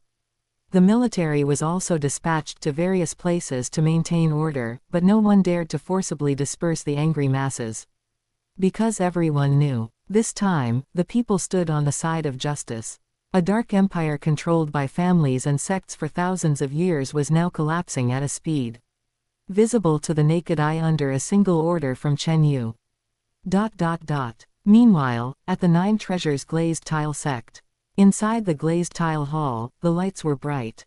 On a huge soul guidance screen wall, real-time news and public opinion trends from major soul guidance networks were scrolling by. Every report about the Douluo auction house, every condemnation from the public, and every call for a thorough investigation was clearly displayed on the screen. At this moment, Sect Master Ning Chen's expression was extremely gloomy. His eyes flashed with irrepressible rage. Finally, he threw something down violently and roared, "Chen Yu!" The glazed teacup in his hand shattered on the floor. Shards flew everywhere. He was not a fool. Naturally, he knew that to stir up such a massive scene in such a short time, there must be someone pushing it from behind the scenes. Although the Federation's sole guidance network was advanced, the fermentation of public opinion still required time and resources. To be able to make negative information about the Douluo auction house overwhelming and known to all in just a few short hours, there must be a powerful force controlling it from behind. He didn't even need to guess. He knew it must be Chen Yu who did it. Because looking across the entire Federation, the only one with the ability to do this was Chen Yu. And the only one with the motive to do this was also Chen Yu. After all, only Chen Yu, this commoner speaker, was not only unwilling to be a dog for their families but even dared to snatch food from their mouths. And those previous speakers, which one of them wasn't respectful and obedient to them? And which one dared not put the interests of their families first? But what about Chen Yu? Not only did he not take them seriously, but now he was actually going after them. Madman. He is a madman. Chapter 82, Does anyone in this world still dare to tell the truth? Sect Master Ning Chen was furious. Countless thoughts flashed through his mind now. Every single one of them was telling him the same thing. It's over. The Douluo auction house is finished. And the collapse of the Douluo auction house would inevitably drag the Nine Treasures glazed tile sect down with it. Because their Nine Treasures glazed tile sect had always been one of the largest shareholders of the Douluo auction house. If only they had known back when Chen Yu was running for speaker, they would have joined forces to prevent Chen Yu from winning the election. If they had been united back then, using all their resources and means to pull Chen Yu off the candidate list, none of this would be happening now. The Douluo auction house would still be the Douluo auction house, and the Nine Treasures glazed tile sect would still be the Nine Treasures glazed tile sect. And he would still be the high and mighty schoolmaster Ning. Regret. At this moment, Sect Master Ning Chen was filled with deep regret. His face was full of remorse and unwillingness. He regretted not taking Chen Yu seriously back then, and regretted treating Chen Yu as a soft persimmon that could be squeezed at will. But he had completely forgotten. Back then, Chen Yu had used the momentum of the 8 Great Legions to forcibly run for speaker. The 8 Great Legions all stood behind Chen Yu. That was something he had earned with decades of blood and sweat. One must know that every commander of the 8 Great Legions was a limit Douluo, plus 2 vice commanders with the cultivation of a super Douluo.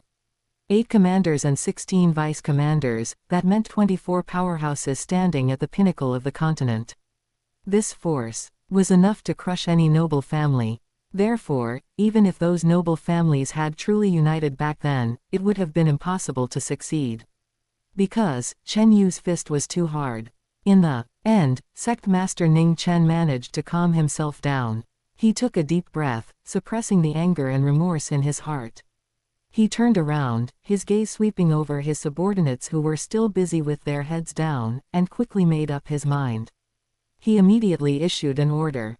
Go contact those experts and professors, and clean this up for me. I don't believe that if I throw enough money at it, I won't be able to outplay him.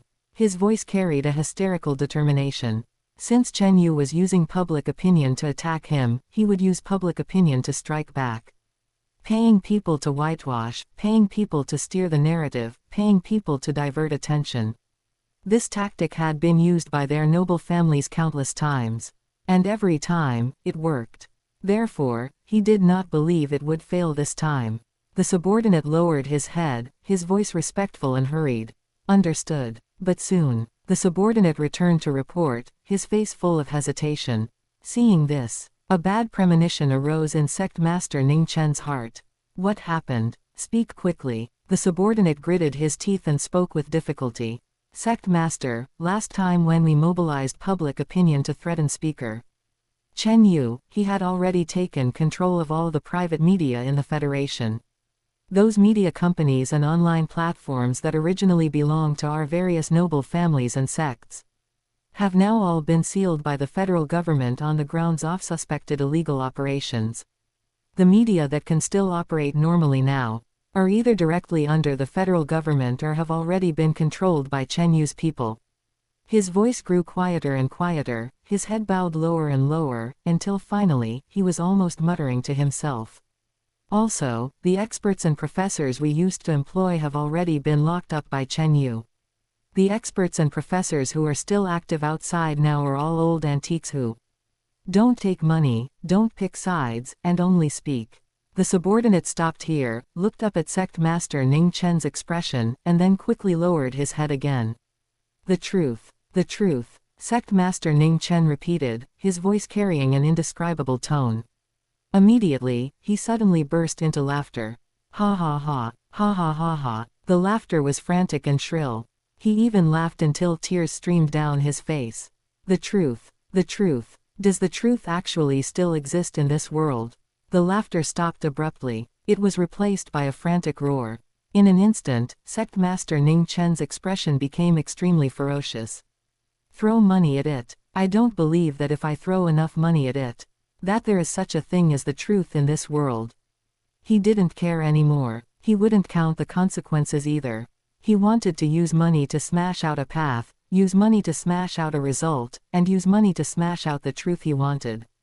Even if those media outlets wouldn't take his money, and even if those experts weren't willing to speak for him, he would still throw money at them. He didn't believe that there were things in this world that money couldn't solve. The subordinate was so scared that cold sweat streamed down his face, his legs went weak, and he almost knelt on the ground. He quickly lowered his head and said, his voice trembling, "Understood." Then he scrambled out of the great hall. He didn't even dare to stay for another second or say another word, fearing that Sect Master Ning Chen's anger would burn him. After the subordinate retreated again, Sect Master Ning Chen walked out of the hall and stood with his hands behind his back. He looked in the direction of Shrek City, his eyes filled with gloom and determination. He turned around and looked at the guard beside him, his voice low and steady, a complete contrast to the madness from just a moment ago. "Prepare the car, I am going to Shrek," the guard said. Respectfully, "Understood." Sect Master Ning Chen withdrew his gaze and walked down the steps. He knew what this trip meant. He also knew what the consequences of this trip would be. But he had no other choice. The 9 treasures glazed tile sect and Shrek Academy were grasshoppers tied to the same rope. If the 9 treasures glazed tile sect fell, Shrek would inevitably not survive either. Therefore, he had to go to Shrek, find Yun Ming, and find a way to deal with Chen Yu. And the glazed hall shone brightly in the sunlight, glittering with gold, magnificent and imposing. Meanwhile, at the Sea God Pavilion. At this moment, Yun Ming slammed the table. His face was full of anger. What does he mean? I had just left the 9 treasures glazed tile sect, and he immediately targeted the 9 treasures glazed tile sect right after. Is he trying to tell the entire Federation that no one is allowed to be good to us Shrek? Just a few days ago, he had personally gone to the 9 treasures glazed tile sect to ask Schoolmaster Ning for resources. Although that amount of resources was not enough to fill the entire hole of the tuition compensation, it could at least plug more than half of it. He thought that as long as he could get through this hurdle, Shrek would be able to slowly recover its origin chi and stand firm again. But what had Chen Yu done? He had only just left the 9 treasures glazed tile sect, and Chen Yu had already made a move against the 9 treasures glazed tile sect. It was not a coincidence, and it could not be a coincidence. Chen Yu was using this method to tell the entire Federation, whoever helps Shrek is the next target. This was a naked warning and threat. It was also a slap in the face to their Shrek. At this moment, the other Elder Masters remained silent. Now, the 2 biggest troublemakers in Shrek Academy, Supreme Elder Long Yeyu and Kai Yuee, had both been slaughtered by Chen Yu. Those 2 people who had once dared to speak the most, dared to contradict the most, and dared to oppose Yun Ming the most, were no longer there. Therefore, no one was contradicting Yun Ming now. No one would jump out and point at his nose, cursing, "All of this is because of you." Nor would anyone say in a yin and yang manner, "Pavilion Master is truly wise and martial." Chapter 83, The Selfish and Ungrateful Ning Rongrong. But the absence of dissenting voices did not mean unity. Those silent elders. It was not because Ming had great prestige, but because they no longer knew what else to say. They no longer cared about who led them or about the future of Shrek. They only cared about one thing, surviving. For a long time, Joshi sighed first, then spoke. At this moment, his voice was filled with deep exhaustion. Pavilion Master, things have come to this. We should still think of a way.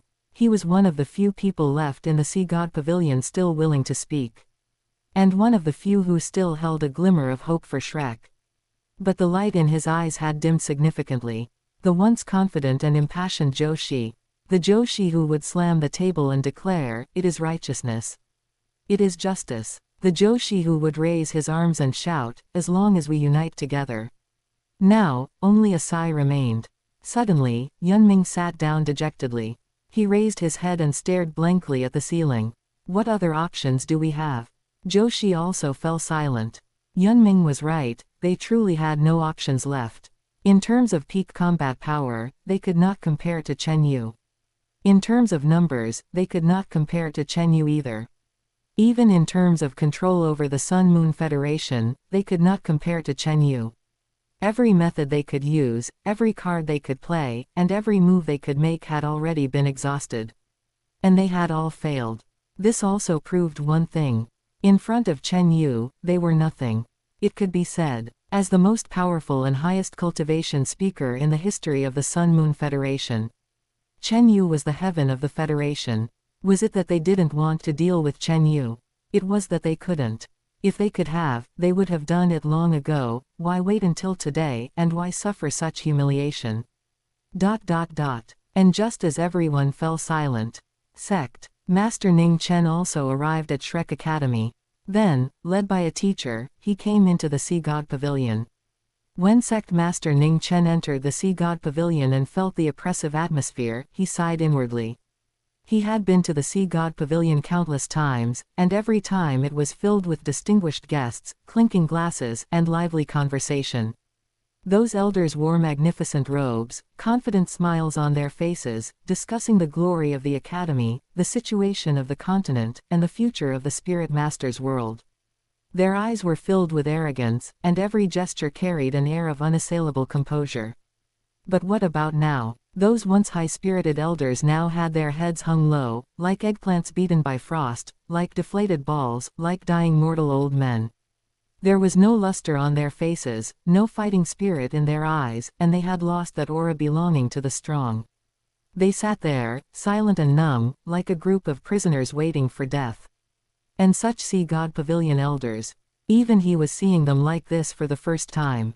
At this moment, complex emotions surged in Sect Master Ning Chen's heart, disappointment, sympathy, and deep unease. If Shrek had become like this, who else could the 9 treasures glazed tile sect count on? Subsequently, facing the gazes directed at him, Sect Master Ning Chen calmed his emotions, took a deep breath, and spoke slowly. His voice was steady, carrying a deliberately cultivated confidence.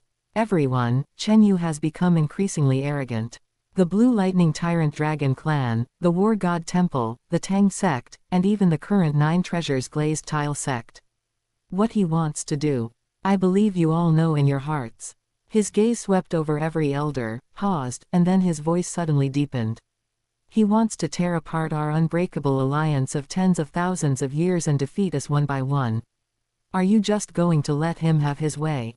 His voice echoed in the Sea God Pavilion. At this moment, he expected a response from everyone, expecting someone to stand up and slam the table in agreement. But faced with Sect Master Ning Chen's agitation, the elders remained silent. It wasn't that they didn't want to respond. It was that they truly had no energy left to respond. Failure after failure had completely shattered their spirit. Just a few days ago, they had experienced a scene of Chen Yu slaughtering his way through Shrek Academy. That fear, despair, and sense of powerlessness had been deeply etched into their bones. Their only thought now was to hurry and collect the tuition fees from the students to pay Chen Yu. And pray that Chen Yu would not trouble them again. This was something Sect Master Ning Chen had not expected. He looked at those silent, numb, and unresponsive elders, and a sense of absurdity surged in his heart. But when he thought of Chen Yu's achievements during this period, he also fell silent. Chen Yu's achievements were there for all to see. Each one was a bloody fact. And facing such an enemy, what did they have to resist with? However, he was not discouraged. Looking at the numb elders, he said confidently, "Everyone, do not fear. No matter how strong Chen Yu is, he is only a peak quasi-god. But our ancestors have produced divinities. How can we sit by and watch him continue to be so arrogant?" As soon as these words were spoken, everyone's eyes instantly lit up, looking at Sect Master Ning Chen. They knew their own situation. Although Shrek Academy had always claimed to be the #1 academy on the continent and had cultivated the first generation of Shrek 7 devils, a full 7 divinities. But the problem was, aside from a golden ancient tree, Tang San had not left them anything. Therefore, without a divine rank trump card, faced with Chen Yu's constant coercion, they could only keep retreating. It wasn't that they didn't want to resist. It was that they had no capital to resist. But Sect Master Ning Chen and the 9 Treasures Glazed Tile Sect were different. After all, the 9 Treasures Glazed Tile Sect was the family of that 9-colored goddess, Ning Rongrong. Although she did not leave a trump card for the academy, she should have at least left a trump card for her own family, right? At this moment, an elder said eagerly, his voice full of excitement and expectation. "Schoolmaster Ning, do you mean that Her Excellency the 9-colored goddess left you a trump card?" His gaze burned as he stared at Sect Master Ning Chen, and the other elders also looked over one after another. At this moment, everyone's eyes were filled with anticipation. A trump card. A divine rank trump card. A trump card capable of countering Chen Yu. As long as the 9 Treasures Glazed Tile Sect had a trump card, Shrek still had hope. They would not have to live so humiliatingly anymore. When these words were spoken, Sect Master Ning Chen was stunned. He had only said that to boost morale. But these elders thought he had a divine rank trump card. A trump card. They had no trump card. If Ning Rongrong really still had these clansmen of hers in her heart, she would have let the clansmen's spirits transform into the 9 Treasure Glazed Tile Pagoda and then ascended to leave 10,000 years ago. If she really had the heart, really had the intention, if she still had even a shred of attachment to her own family, then how could it be that the 9 Treasures Glazed Tile Sect hadn't had a single true 9 Treasure Glazed Tile Pagoda Spirit Master in 20,000 years? Chapter 84, an alliance maintained for 20,000 years. She and Oscar didn't even leave behind any descendants, nor did she help her clansmen, leaving the 9 Treasures Glazed Tile Sect in name only. And what was left behind was merely a name, a legend, and a pile of empty promises that could never be cashed in. One can only say, the maneuver of Sect Master Ning Fengji desperately sucking up to Tang San back then didn't help his clansmen much at all. Because of Ning Fengji, the 7 Treasure Glazed Tile Sect back then bet everything on Tang San, and was nearly wiped out by the Spirit Hall. Even in the 2,000 years that followed, they had to work hard to suck up to Shrek Academy, all for a sliver of protection. Furthermore, if it weren't for the 7 Treasure Glazed Tile Pagoda possessing the ability to appraise treasures, who knows how far the 9 Treasures Glazed Tile Sect would have declined. Relying on their talent for appraising, they managed to secure a foothold in the auction houses, and by accumulating wealth, they maintained the sect's operations. If they didn't have this ability, they would have long since been devoured, bones and all, by those covetous forces. It can be said that they were able to make it to this day entirely on their own. It has absolutely nothing to do with Ning Rongrong, that 9-colored goddess. Consequently, Sect Master Ning Chen stood there, looking at the expectant gazes of those elders, yet he couldn't utter a single word. His face was full of embarrassment and bitterness. He didn't know how to tell them the truth. Should he say that the 9 Treasures Glazed Tile Sect had no trump card, no divine rank power, and nothing that could contend with Chen Yu? After a long while, Sect Master Ning Chen gave a bitter laugh. "Everyone, Her Excellency, the 9-colored goddess, did not leave behind any trump card." Boom. These words were like a basin of ice water poured over their heads. At this moment, an elder stood up urgently, his voice cracking. "How is that possible? That is the 9-colored goddess. How could she not leave behind a trump card for her own family?" His voice echoed in the hall, carrying a hysterical tone of questioning. He was unwilling to believe, unwilling to accept, and unwilling to admit that their only hope had just been shattered like this. Sect Master Ning Chen shook his head, his eyes full of bitterness. It has been 20,000 years, and she has never returned. There were no dreams, no messages of any kind. If it weren't for the history books of the 9 treasures glazed tile sect explicitly recording the name of the 9-colored goddess Ning Rongrong, I would almost doubt whether this is even real. The elders fell silent. At this moment, the sea god pavilion was permeated with a deathly silence, even deeper than before. Those eyes that had just lit up because of Sect Master Ning Chen's words were now extinguished, even dimmer and more lusterless than before. If Sect Master Ning Chen had a divine rank trump card, they could still fight against Chen Yu together with him.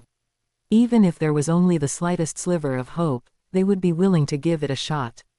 And this was the last shred of pride they held as elders of the Sea God Pavilion. But if there wasn't one, then what was the point of fighting? Did they think their lives were too comfortable? Or did they think they had lived too long and wanted to die? That god of slaughter, Chen Yu, dared to kill his way into Shrek Academy, killing several elders in front of everyone and forcing Yun Ming to admit his mistake in public. If they fought against Chen Yu just like this, what would that be if not seeking death? Seeing this scene, Sect Master Ning Chen was also a bit stunned.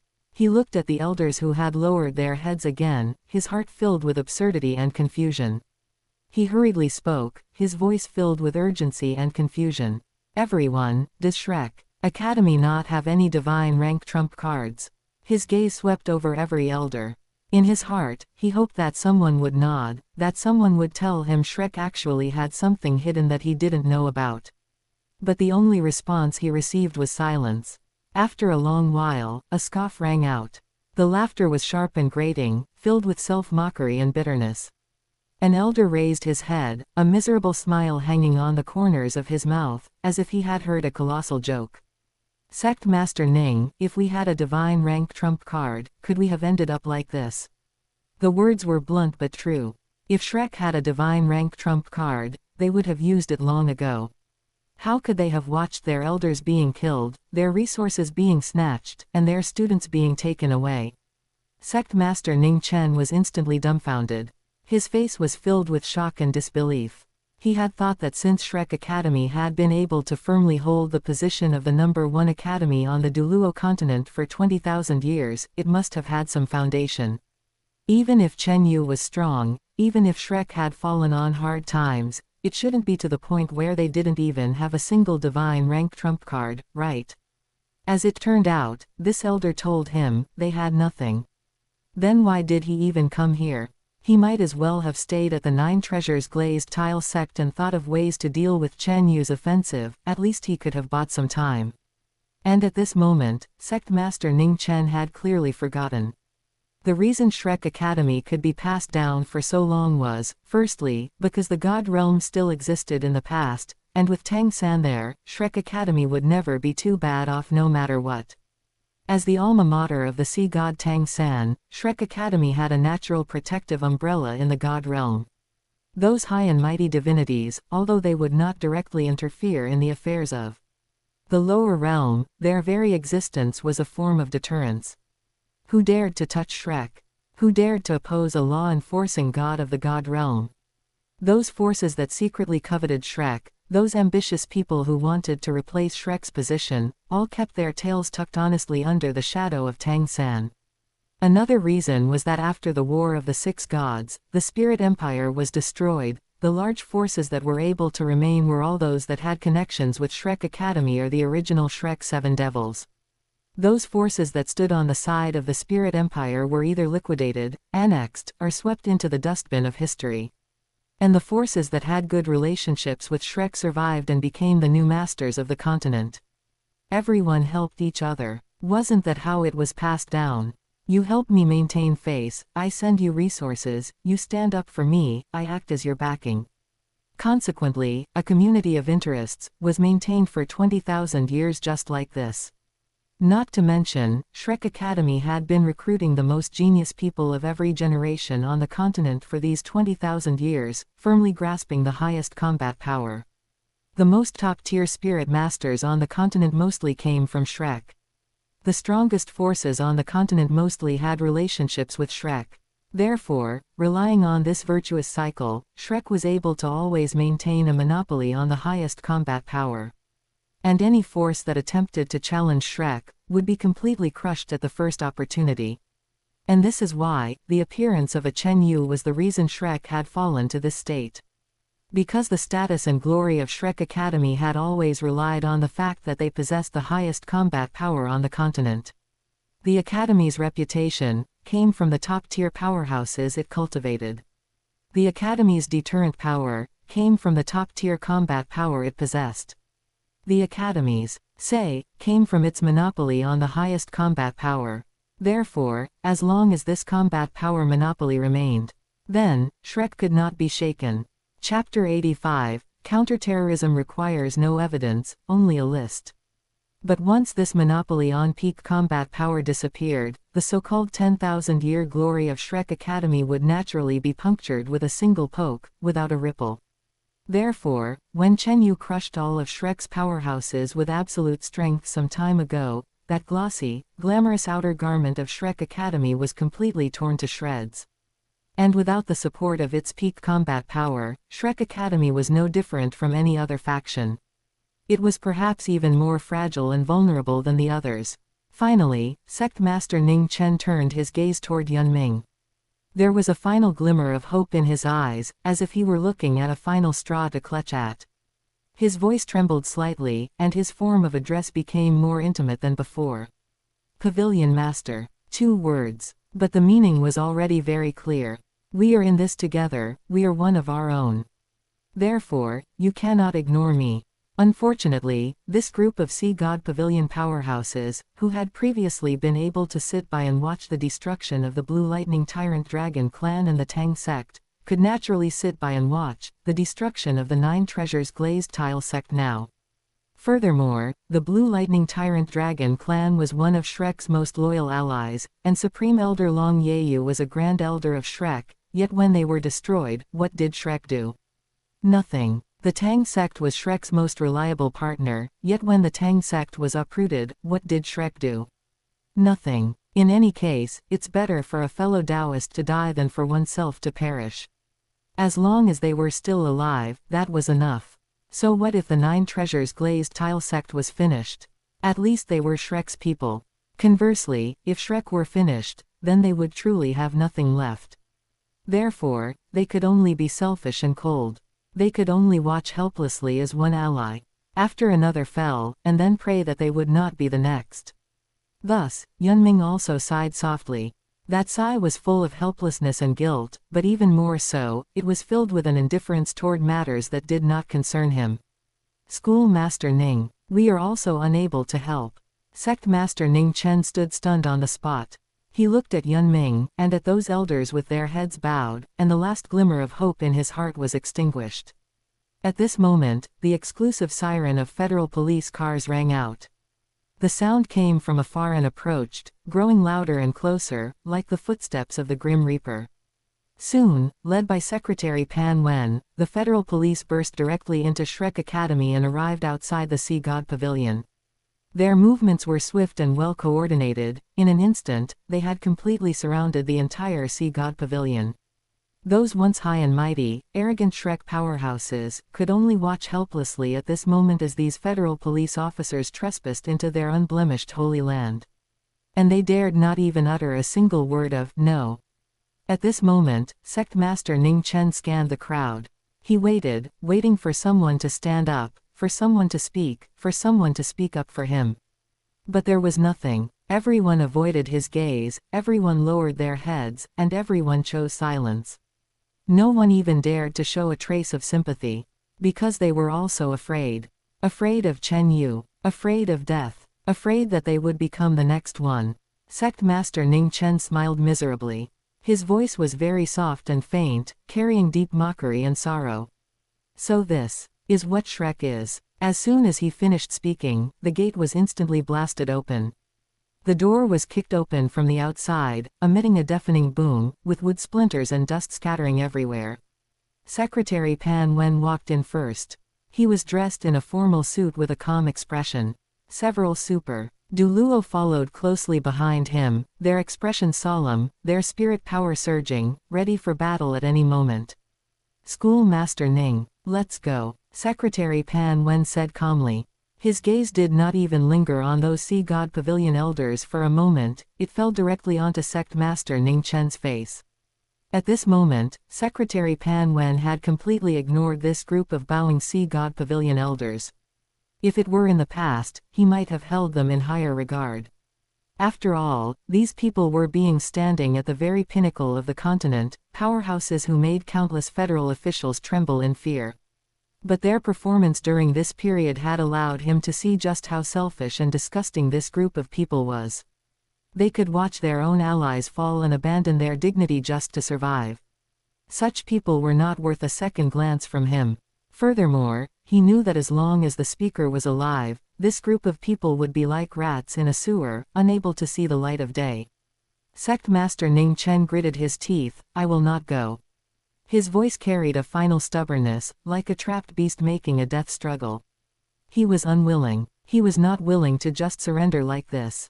Secretary Pan Wen laughed. His smile was full of mockery and disdain. Schoolmaster Ning, that is no longer up to you. Sect Master Ning Chen shouted sternly. Secretary Pan Wen, I am the sect master of a sect. The Federation has no right to interfere with my actions. His voice echoed in the Sea God Pavilion. At this moment, he was still trying to use his status as the sect master of the Nine Treasures Glazed Tile sect and that old, unchanging set of rules to suppress Secretary Pan Wen. In response, Secretary Pan Wen's expression also turned cold. That formulaic smile disappeared, replaced by a cold, undisguised threat. If you refuse a toast, you will be forced to drink a forfeit. Sect Master Ning Chen, I call you Schoolmaster Ning. Out of courtesy, and you actually think you're something special. Let me tell you, while you have been staying in the Sea God Pavilion, the Douluo auction house has already been taken down by the military. The evidence of your Nine Treasures Glazed Tile sect's crimes has also been completely exposed to the Federation. Therefore, by resolution of the Speaker, the Nine Treasures Glazed Tile sect has been designated as a terrorist organization. All members will be judged by federal law. So, you are welcome to continue resisting. But you must surely know. Counter-terrorism requires no evidence, nor does it require a trial. Sect Master Ning Chen's face turned deathly pale. He had not expected Chen Yu to act so quickly. He had thought he at least had a few more days, that he could at least do something, that he could at least struggle a bit. But Chen Yu did not even give him a chance to struggle. At the same time, he understood the subtext of Secretary Pan Wen's words. The Nine Treasures Glazed Tile sect was now a terrorist organization. And if he, the sect master, dared to resist, he could be killed on the spot without even needing a trial. Counter-terrorism requires no evidence, no procedures. As long as you are a terrorist, then, if you die in vain. Thus, under the threat of death, Sect Master Ning Chen lowered his head. His hands hung by his sides, trembling slightly. He did not say another word, he just stood there in silence, like a prisoner awaiting sentencing. At this moment, a federal police officer stepped forward quickly and placed a limiter on Sect Master Ning Chen's wrists. Click. The sound of the metal snapping shut was exceptionally clear in the Sea God Pavilion at this moment. It was like a silent declaration. The sect master of the Nine Treasures Glazed Tile sect had been arrested. And before leaving, Secretary Pan Wen looked calmly at this group of elders. The corners of his mouth slowly curled up, revealing a meaningful smile. Everyone, there are still 5 days left. I hope this time, you don't let the time pass. Chapter 86, Chen Yu's Decision, Waste Utilization. At this moment, Secretary Pan Wen's voice was like a sword of Damocles hanging over everyone's heads, sending a bone-chilling cold through everyone who heard it. 5 days. Only 5 days left. They had to scrape together that astronomical sum for the tuition compensation within these 5 days. Otherwise, Chen Yu's wrath would be waiting for them. The elder masters trembled instantly. Secretary Pan Wen turned and left, his pace calm and unhurried, without the slightest hesitation. He knew. At this moment, the last shred of dignity covering Shrek Academy's 10,000 years of glory had been ripped away, trampled under the Federation's feet, and it would never return to its former glory. Inside the Sea God Pavilion, the flame on the candlestick flickered once. Then it went out. A moment later, the Parliament building. Inside the Speaker's office, sunlight streamed in through the massive floor-to-ceiling windows, illuminating the entire office. At this moment, Chen Yu sat behind his desk, holding a cup of clear tea, his posture calm and casual. Secretary Pan Wen stood before the desk, reporting on recent work progress. Speaker. The Douluo auction house has been sealed, and departments such as the Federal Tax Bureau have already moved in to conduct audits and investigations. Furthermore, the involved 9 Treasures Glazed Tile sect and a series of other sects holding shares in the Douluo auction house have all been detained. But because there are too many people, the Federation's prisons are no longer enough to hold them. Secretary Pan Wen's voice was steady, but when he said the last sentence, there was a hint of helplessness and emotion in his tone.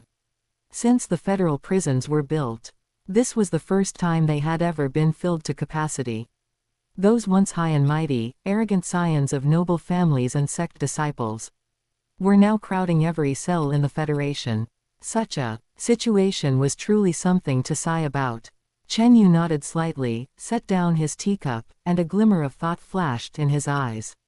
He did not answer immediately, but sat quietly for a dozen seconds, as if weighing something. A moment later, he offered a solution. Forget it, I am not a bad person after all, so let's give them a chance to turn over a new leaf. Suddenly, Secretary Pan Wen's face showed confusion and shock. He stood there, his mouth slightly agape, almost thinking he had misheard. The speaker's words almost made him think he had mistaken the person.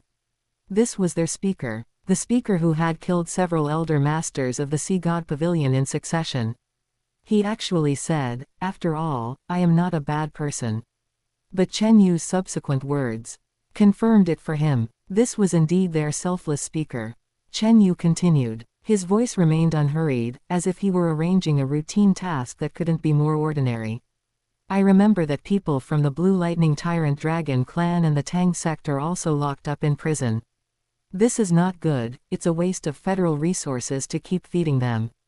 Let's do this. I have several factories and mines under my name where, due to environmental conditions, ordinary people cannot work for long periods. Let the people of the Blue Lightning Tyrant Dragon clan go there for compulsory labor. However, to prevent anyone from escaping, aim level 9 fixed soul guidance artillery shells directly at them. As long as one person goes missing, no need to investigate, just blast them. Those factories and mines under his name. Some were smelting workshops with high temperatures and high humidity. Some were chemical plants filled with toxic gases. Some were mines hundreds of meters deep underground. The environment there was so harsh that ordinary people could not work for long, and even for spirit masters, staying too long would cause irreversible damage to their bodies. Letting the Blue Lightning Tyrant Dragon clan members go there for compulsory labor was nominally labor reform, but in reality, it was just making them fill those dangerous positions with their lives. And the phrase, aim level 9 fixed soul guidance artillery shells directly at them, completely cut off any thought they might have had of escaping. Level 9 fixed soul guidance artillery shells. Although not as terrifying as level 12 ones, their power was still enough to raise a small mountain to the ground. As long as one person dared to run, the shells would fall immediately, burying the entire mine along with everyone in it. There was no need for investigation, it would be over once and for all. At this moment, Secretary Pan Wen said with an excited face, yes. His voice carried irrepressible excitement, as if he had seen something that made his blood boil. Those once arrogant and overbearing Blue Lightning Tyrant Dragon clan members were about to sweat and toil day and night in the speaker's mines. Just thinking about it made him feel satisfied. Subsequently, Chen Yu also found something for the Tang sect group to do. He picked up his teacup, took a gentle sip, and a hint of profound meaning flashed in his eyes. As for the Tang sect members, send them all to the Blood God Legion to guard the Abyss Plane passage. Secretary Pan Wen's face showed confusion, his brows furrowed slightly, and his voice carried a hint of incomprehension and worry. Speaker, this. Chen Yu looked at him, his gaze calm. You don't understand. Secretary Pan Wen nodded, his voice carrying a hint of seriousness and caution. Yes. Speaker, the Blood God Legion is the first line of defense guarding the Abyss Plane passage. If something goes wrong, the consequences would be unimaginable. He certainly knew what kind of place the Blood God Legion was. It was the Federation's most dangerous and arduous defensive line, fighting against abyssal creatures all year round, with an extremely high casualty rate. Sending the Tang sect members there. What if they deliberately sabotaged the defense line? The consequences would be unimaginable. Chen Yu smiled indifferently, that smile carrying a sense of understanding that he had already calculated everything. Whether something goes wrong or not, it doesn't matter. The mere Tang sect cannot stir up any waves. His voice carried an unquestionable certainty. He chose to send the Tang sect members to the Abyss Plane passage for several considerations. First, the Tang sect was, after all, one of the former four major forces of the Federation, with Sect Master Zhang Xin, a demigod, in charge, and a group of titled Douluo. Even though they had become prisoners, at least their strength was there. Sending them to the Blood God Legion could also reduce some of the soldiers' losses. Letting the Tang sect members fight against the abyssal creatures could both consume the abyssal forces and consume the Tang sect's power, killing two birds with one stone. As for the problem of Sect Master Zhang Xin and Cao Dezi, this was also him giving Cao Dezi a chance. After all, no matter what, Cao Dezi had guarded the Abyss Plane passage for over 60 years. If there was no merit, there was at least hard work. If he could make the Tang sect stay quietly in the Blood God Legion and strive for the Federation's safety for the rest of his life. After the Abyss Plane invasion ended in the future, for any surviving Tang sect disciples, he could promise to let their merits and faults cancel each other out, allowing them to return to live in the Federation. This was a chance for Cao Dezi, and also a chance for those in the Tang sect who still had a conscience. But if the Tang sect still wanted to resist, he would just have to spend a little more effort and go over to wipe them out. After all, they were just a rabble. Of course, if one considered the worst-case scenario. If the Tang sect took the initiative to break the seal of the Abyss Plane passage, and allowed the Abyssal Army to invade the Douluo Plane on a large scale.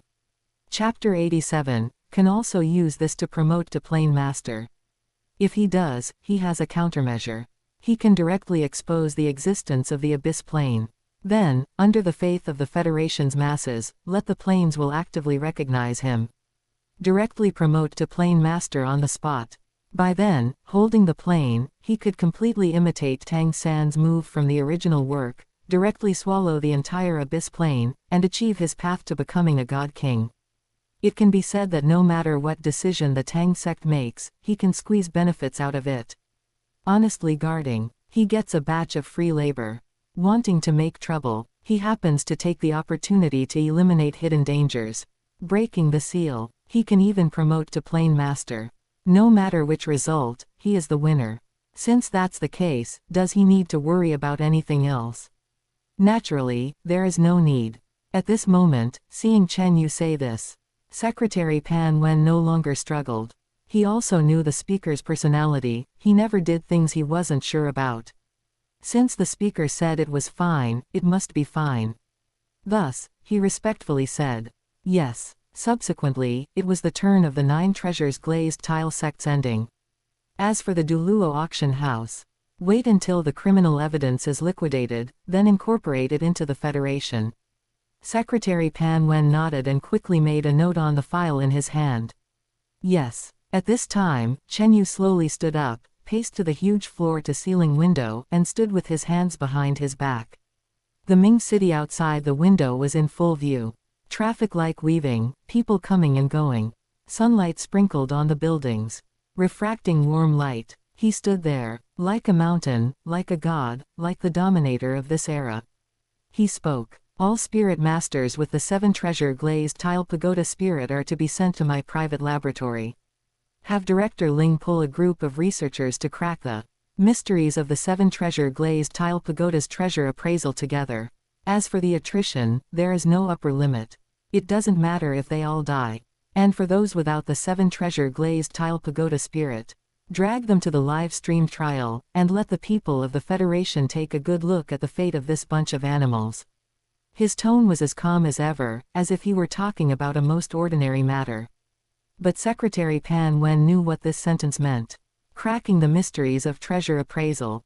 This meant that Ling Han and his team could conduct various experiments and tests on those spirit masters until they found the true principle of the 7 treasure glazed tile pagoda's treasure appraisal ability.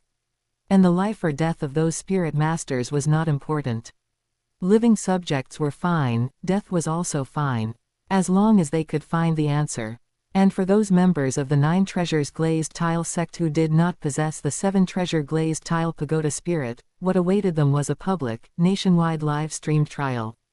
The people of the Federation would see with their own eyes those aristocratic youths who once bullied civilians being dragged onto the trial platform, accepting the sanctions of the law, and accepting the judgment of the people. Their crimes would be exposed one by one. Their ugly faces would be displayed scene by scene. They would become the laughingstock of the entire Federation.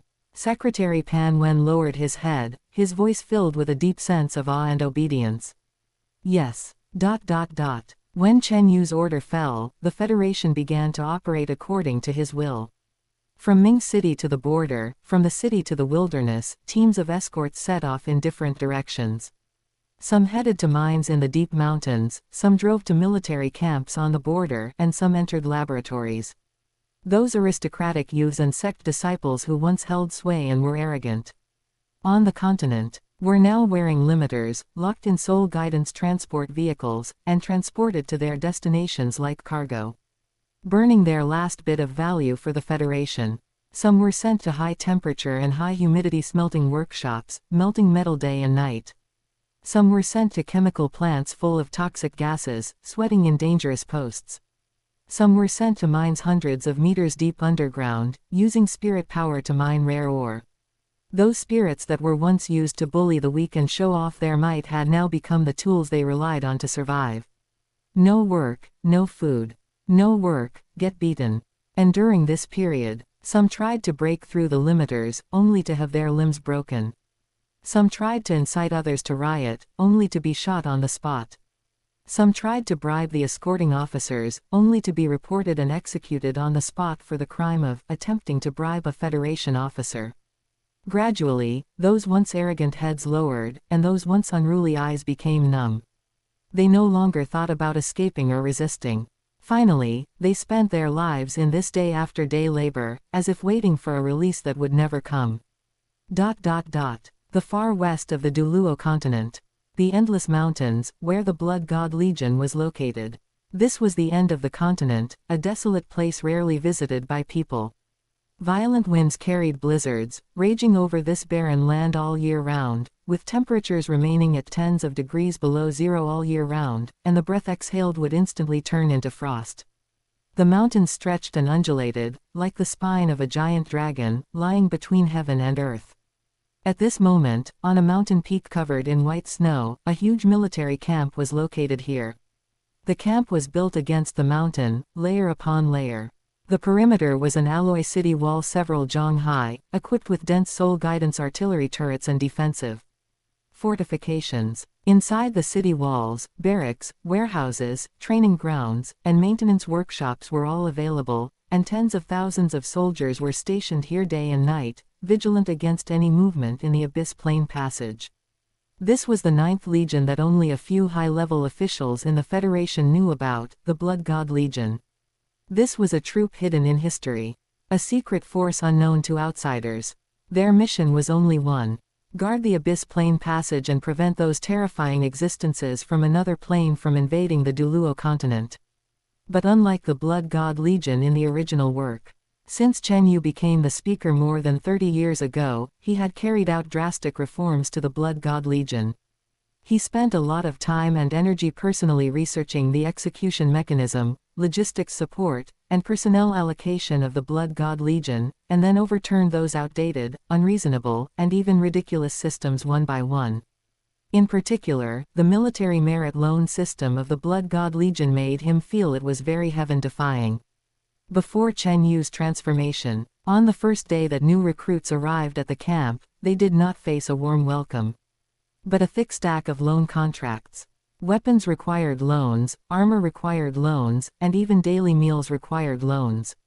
Soldiers fought bravely on the front line, earning a little military merit by hunting abyssal creatures. As a result, the military merit was used to pay off their own loans. The remaining military merit after paying off the loans was barely enough to exchange for some cultivation resources. Many soldiers owed loans during their recruit period that they could never pay off in their entire lives. Because it would roll interest. You know, people who go to the Blood God Legion. They didn't come to be soldiers to be gilded, they came to protect the peace of the continent and the Federation. They came here with full enthusiasm, ready to defend their homeland with their own lives. As a result, as new recruits, they actually didn't have the qualifications to eat. No, it should be said. As new recruits, they had to take a loan to eat. Chapter 88, The Abstract Loan and Military Merit System. No loan, no food. No loan, no weapons to use. No loan, no way to survive. A soldier guarding the peace of the continent actually needs to take out a loan just to eat a hot meal. How absurd. And how fucking stupid. One can only say that the reason the Blood God Legion has been able to operate stably for over 6,000 years is purely because there are too many fools. But after all, he was already here. He couldn't just watch it happen. After all, he wasn't the type of person who only knew how to sit in an office and talk big. Thus, under his funding, all daily consumption for the soldiers of the Blood God Legion was completely covered by the Federation. Food, clothing, weapons, armor, and medicine, everything needed to maintain basic survival and combat, was uniformly distributed by the Federation, without the soldiers needing to spend a single cent. At the same time, regarding resources for the soldiers, cultivate, half was subsidized by the Federation, and the other half was exchanged through military merit. In other words, the Federation would issue a certain amount of cultivate resources to every soldier monthly, ensuring they could at least maintain normal cultivate. If they wanted more, then go kill the enemy and exchange military merit for it. This not only allowed soldiers to avoid resorting to unscrupulous means to obtain military merit but also kept them hungry for it, thereby encouraging them to fight hard. Both offensive and defensive, a reasonable balance. Of course, in the beginning, there were fools who ran up to him saying brainless things like, "Since ancient times, the Blood God Legion has not needed to be managed by the Federation. He just slaughtered them all." Honestly, with this bunch of trash around, he wasn't surprised why the invasion of the Douluo Continent by the Abyss Plane went so smoothly in the original work. A group of parasites who only cared about their own interests and disregarded the safety of the continent. A group of vampires who treated frontline soldiers like leeks to be harvested. With them around, it would be strange if the Abyss didn't invade. It was simply too stupid. If the arrival of the Abyss Plane hadn't been a carefully planned move by Tang San to pave the way for his son, Tang Wulan, and to let him gain experience and growth. Given the heaven-defying operations of this group, the entire Douluo Plain would have long since become rations for the Abyssal Sage King's ascension. Besides the cancellation of the loan system, there was also the fact that spirit tool weapons phased out from his private laboratory would be sent to the Blood God Legion, which could, more or less, reduce quite a few casualties. But don't underestimate these phased-out versions. The spirit tool technology from his private laboratory was ahead of the Federation's publicly known spirit tool technology by hundreds of years, or even more. Those spirit tool rays and spirit tool shields that were considered outdated in the laboratory were, when placed in the Blood God Legion, advanced equipment capable of changing the battlefield landscape. After all, things like spaceships only appeared thousands of years later in the original work. Yet his laboratory was already capable of mass-producing spaceships. This kind of technological generation gap couldn't even be described as leading, it was simply a dimensional strike. At this moment, the Legion commander of the Blood God Legion, the bright mirror Douluo Zhongwanyan, was standing in front of the military camp gate with a group of soldiers. He watched the group of Tang sect members who were hanging their heads, escorted by the Central Legion, his gaze complex. He was wearing a dark military uniform, the stars on his epaulets reflecting a faint glimmer in the wind and snow. His face was resolute, his eyes deep, and between his brows, there was a calmness and gravitas characteristic of a veteran who had long been on the battlefield. He had been stationed at the Blood God Legion for decades. He had risen from a soldier to the position of Legion commander, experiencing countless near-death situations and witnessing too many sacrifices. Therefore, he understood the danger of the Abyss Plane better than anyone, and he understood the importance of Federation support better than anyone. He also knew everything that had happened in the Federation recently. The fall of the Tang sect, the sealing of the 9 treasures glazed tile sect, the liquidation of the Blue Lightning Tyrant Dragon clan, the purge of the War God Temple. Although these messages were far away in the extreme west, they still reached the Blood God Legion through various channels. The soldiers were discussing it privately, some clapped and cheered, some remained silent, and some were deeply worried.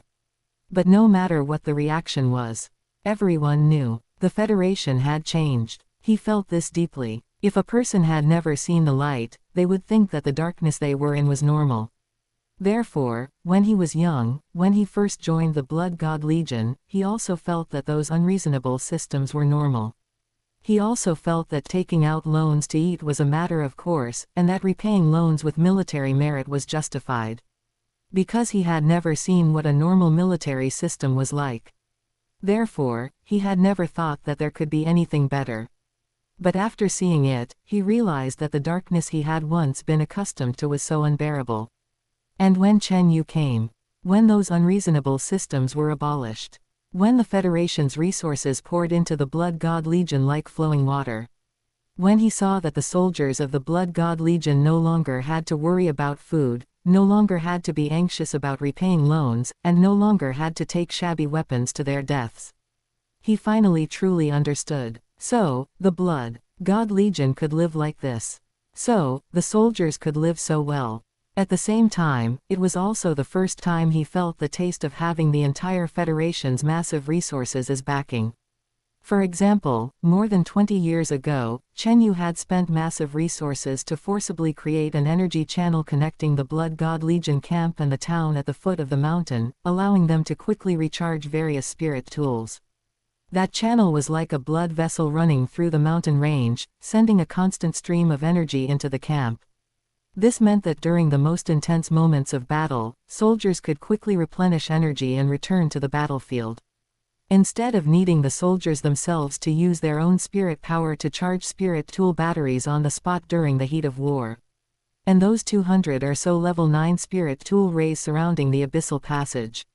Those ray emitters were densely arranged around the abyssal passage, like a circle of cold steel teeth, each one precisely pointed at the center of the passage. Their power had been carefully debugged and set exactly at a critical point. Therefore, they would not easily affect the seal with their power, unlike level 9 fixed spirit tool shells. Moreover, this also allowed the Blood God Legion to have sufficient capability to guard the abyssal passage. In addition to various level 9 spirit tools, the Blood God Legion even had 8 level 10 spirit tools. 8 level 10 spirit tools. Those were supreme treasures that would drive any faction crazy. Each one condensed the Federation's top-tier spirit tool technology. Each one possessed the power to destroy heaven and earth. They were installed around the abyssal passage, hidden in underground launch silos, ready to be activated at critical moments, providing the final guarantee for the Blood God Legion. One could imagine how much effort Chen Yu had put in. The allocation of those resources, the installation of the devices, and the training of personnel, each item required massive investment and precise organization. Chapter 89, Disciplining the Administrator of Tian'ai City. None of this could be solved simply by allocating a sum of money. It required genuine effort, brainpower, and energy to plan, execute, and supervise. This maneuver by Chen Yu instantly won over all the soldiers of the Blood God Legion, making them sincerely convinced and turning them into a force in Chen Yu's hands. Those veterans who had once been full of distrust toward the Federation and politicians completely changed their views after witnessing the changes brought about by Chen Yu. They no longer viewed the speaker as a distant symbol, but as someone who genuinely cared about them and truly had their best interests at heart. They were willing to fight for Chen Yu. Even to die for Chen Yu. The wind was howling, and the snow was falling. Zhang Wanyan watched as those Tang sect members were escorted into the camp gate, observing their pale faces and trembling bodies with nothing but a calm, scrutinizing gaze. He spoke. Since you have come, do your work well. The Blood God Legion does not keep idlers, nor does it keep trash. Those who can kill the enemy live. Those who cannot, die. It is as simple as that. Those Tang sect members raised their heads, looking at Zhang Wanyan's cold and resolute face. Some clenched their fists, some lowered their heads, and some had a flash of unwillingness and anger in their eyes. But not a single one of them dared to retort. Because they all knew, here, they were no longer elders or deacons of the Tang sect. They were merely criminals of the Federation. They were cannon fodder sent to the front lines to be consumed. And their fate was no longer in their own hands. The wind and snow grew even more violent. The world between heaven and earth was a vast expanse of white. In the direction of the abyss passage came a faint, low rumbling sound, like the snoring of a sleeping giant beast occasionally turning over. Zhang Wanyan withdrew his gaze and walked into the military camp. His back grew more distant and blurred in the wind and snow, eventually disappearing into the shadows of the blizzard. And those Tang sect members were escorted by the Central Legion soldiers toward the depths of the camp, walking toward their unknown fate. Meanwhile, at the Parliament building, the sunlight outside the window was perfect, streaming in through the huge floor-to-ceiling windows and spreading a patch of light and shadow across the floor. The atmosphere inside the office was quiet and composed. Speaker. The members of the Blue Lightning Tyrant Dragon clan have all been escorted to the mines to work, and the supervisory department will keep an eye on them at all times. The direct disciples of the Nine Treasures Glazed Tile sect have also been sent to the laboratory. As for Director Ling, he says he will complete your instructions as soon as possible, Speaker. And the Tang sect members have also been sent to the Blood God Legion. The handover with Commander Zhang has been completed. Secretary Pan Wen's voice was steady and clear, reporting the work progress word by word. Chen Yu nodded slightly. He felt slightly satisfied in his heart. The people from the Blue Lightning Tyrant Dragon clan went to the mines to work. The direct disciples of the Nine Treasures Glazed Tile sect were sent to the laboratory for research, and the people from the Tang sect went to the Blood God Legion to serve as cannon fodder. 3 major forces, 3 destinations. Each in their proper place, each serving their purpose. Being able to clean out these parasites of the Federation while also extracting value from them. This is true high-efficiency utilization. At this moment, seeing that Chen Yu's expression was gentle and not as cold as usual, Secretary Pan Wen continued.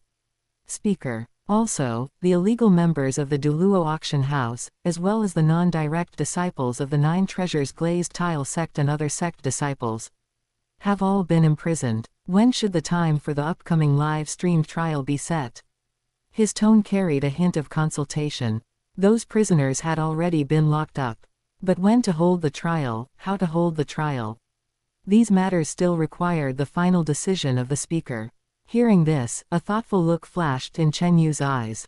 He tapped his fingers lightly on the desktop, as if weighing something, and after a moment, he gave his answer. Let's set it for 3 days from now. The reason he said 3 days was not just said offhandedly. 3 days later would also happen to be the deadline for Shrek Academy to repay the loan. The 7-day deadline, not a day more, not a day less. If Shrek could not pay back the money by then do not blame him for being ruthless. No, it should be called defending justice. The trial of justice must proceed as scheduled. Secretary Pan Wen said respectfully. Yes. Subsequently, Secretary Pan Wen quickly made a note on the file in his hand and then looked up again. Speaker, the administrator of Tianai City has been waiting at the Parliament building for 2 days. His voice carried a hint of probing, as if reminding him of a forgotten matter.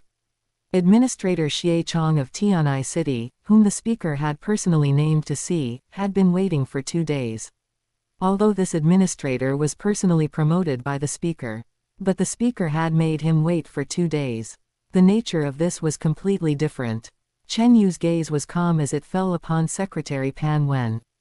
That gaze was devoid of any emotion, yet it made Secretary Pan Wen feel a layer of cold sweat instantly break out on his back. His body stiffened slightly, as if that gaze contained something so heavy that he could not bear it. I almost forgot. Tell him to come up. Chen Yu's voice was unhurried, as if he were talking about an insignificant triviality. But Secretary Pan Wen knew that the more the speaker acted like this, the more it indicated the seriousness of the matter. He quickly lowered his head, let out a long sigh of relief, and his voice carried a sense of relief. Yes. Subsequently, Secretary Pan Wen turned and left.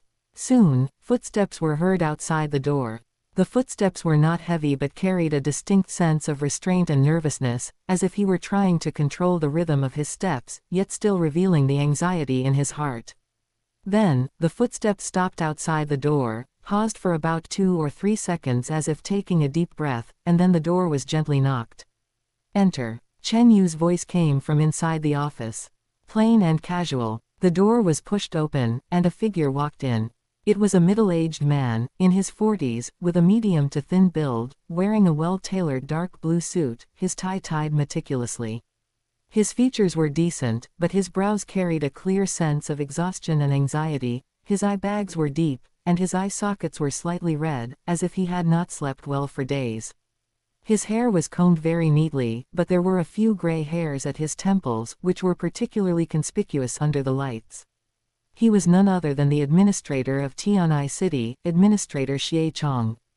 At the age of over 40, he had been the administrator in Tian'ai City for more than 10 years and was one of the more senior local officials in Chen Yu's faction.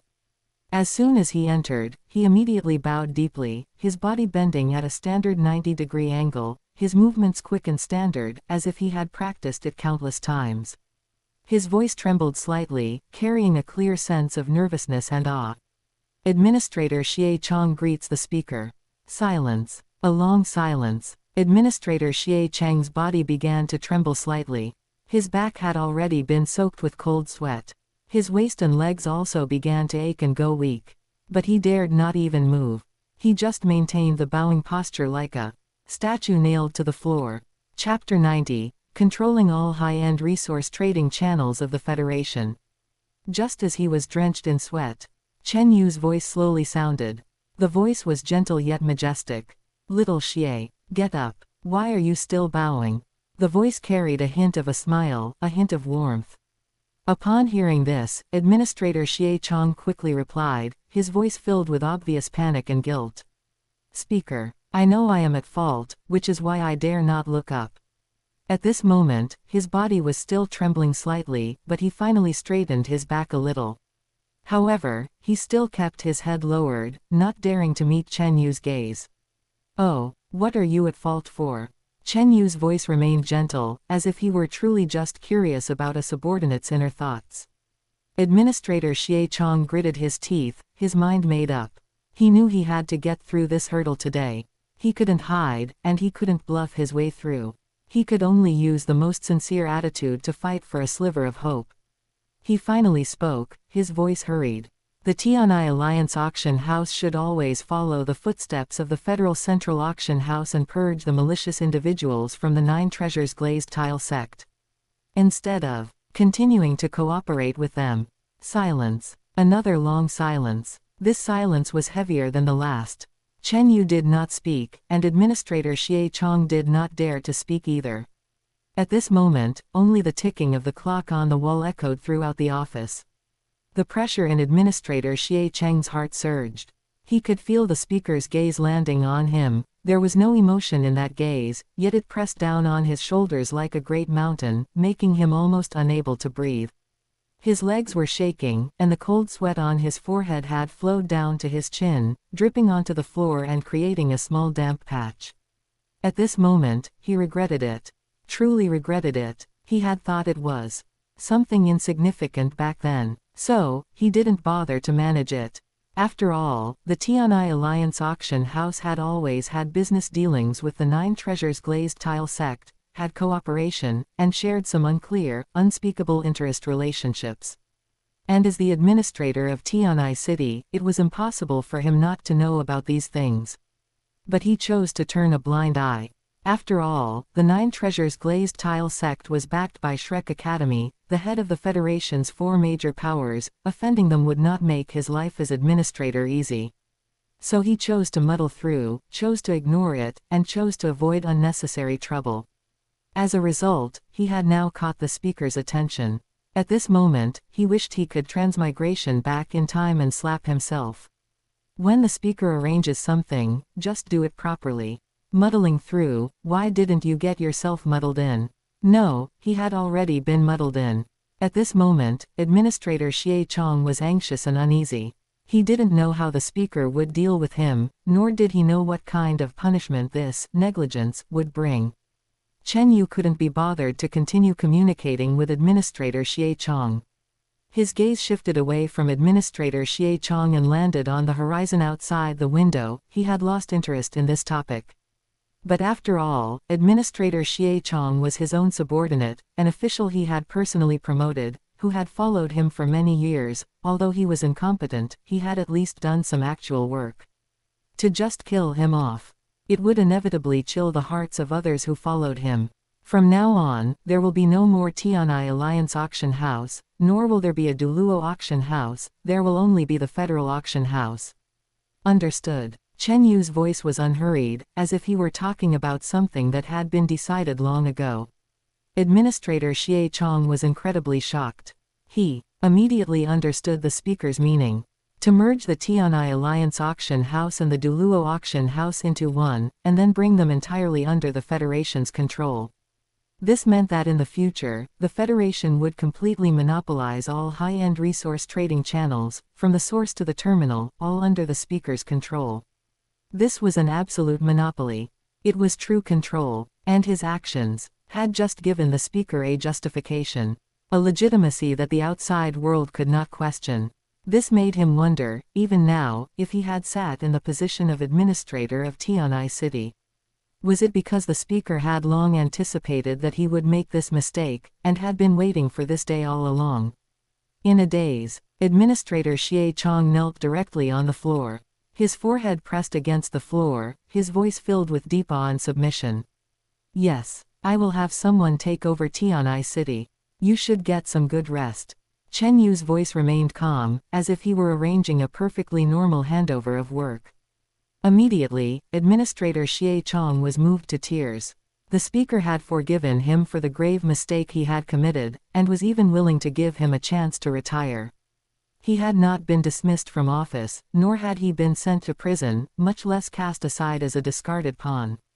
Although he had lost the position of administrator of Tianai City, he had exchanged it for a respectable retirement. This was already the best possible outcome. Better than any outcome he had anticipated. He lay on the floor, his forehead pressed tightly against the floor, his voice choked with sobs. Thank you, Speaker, for sparing my life.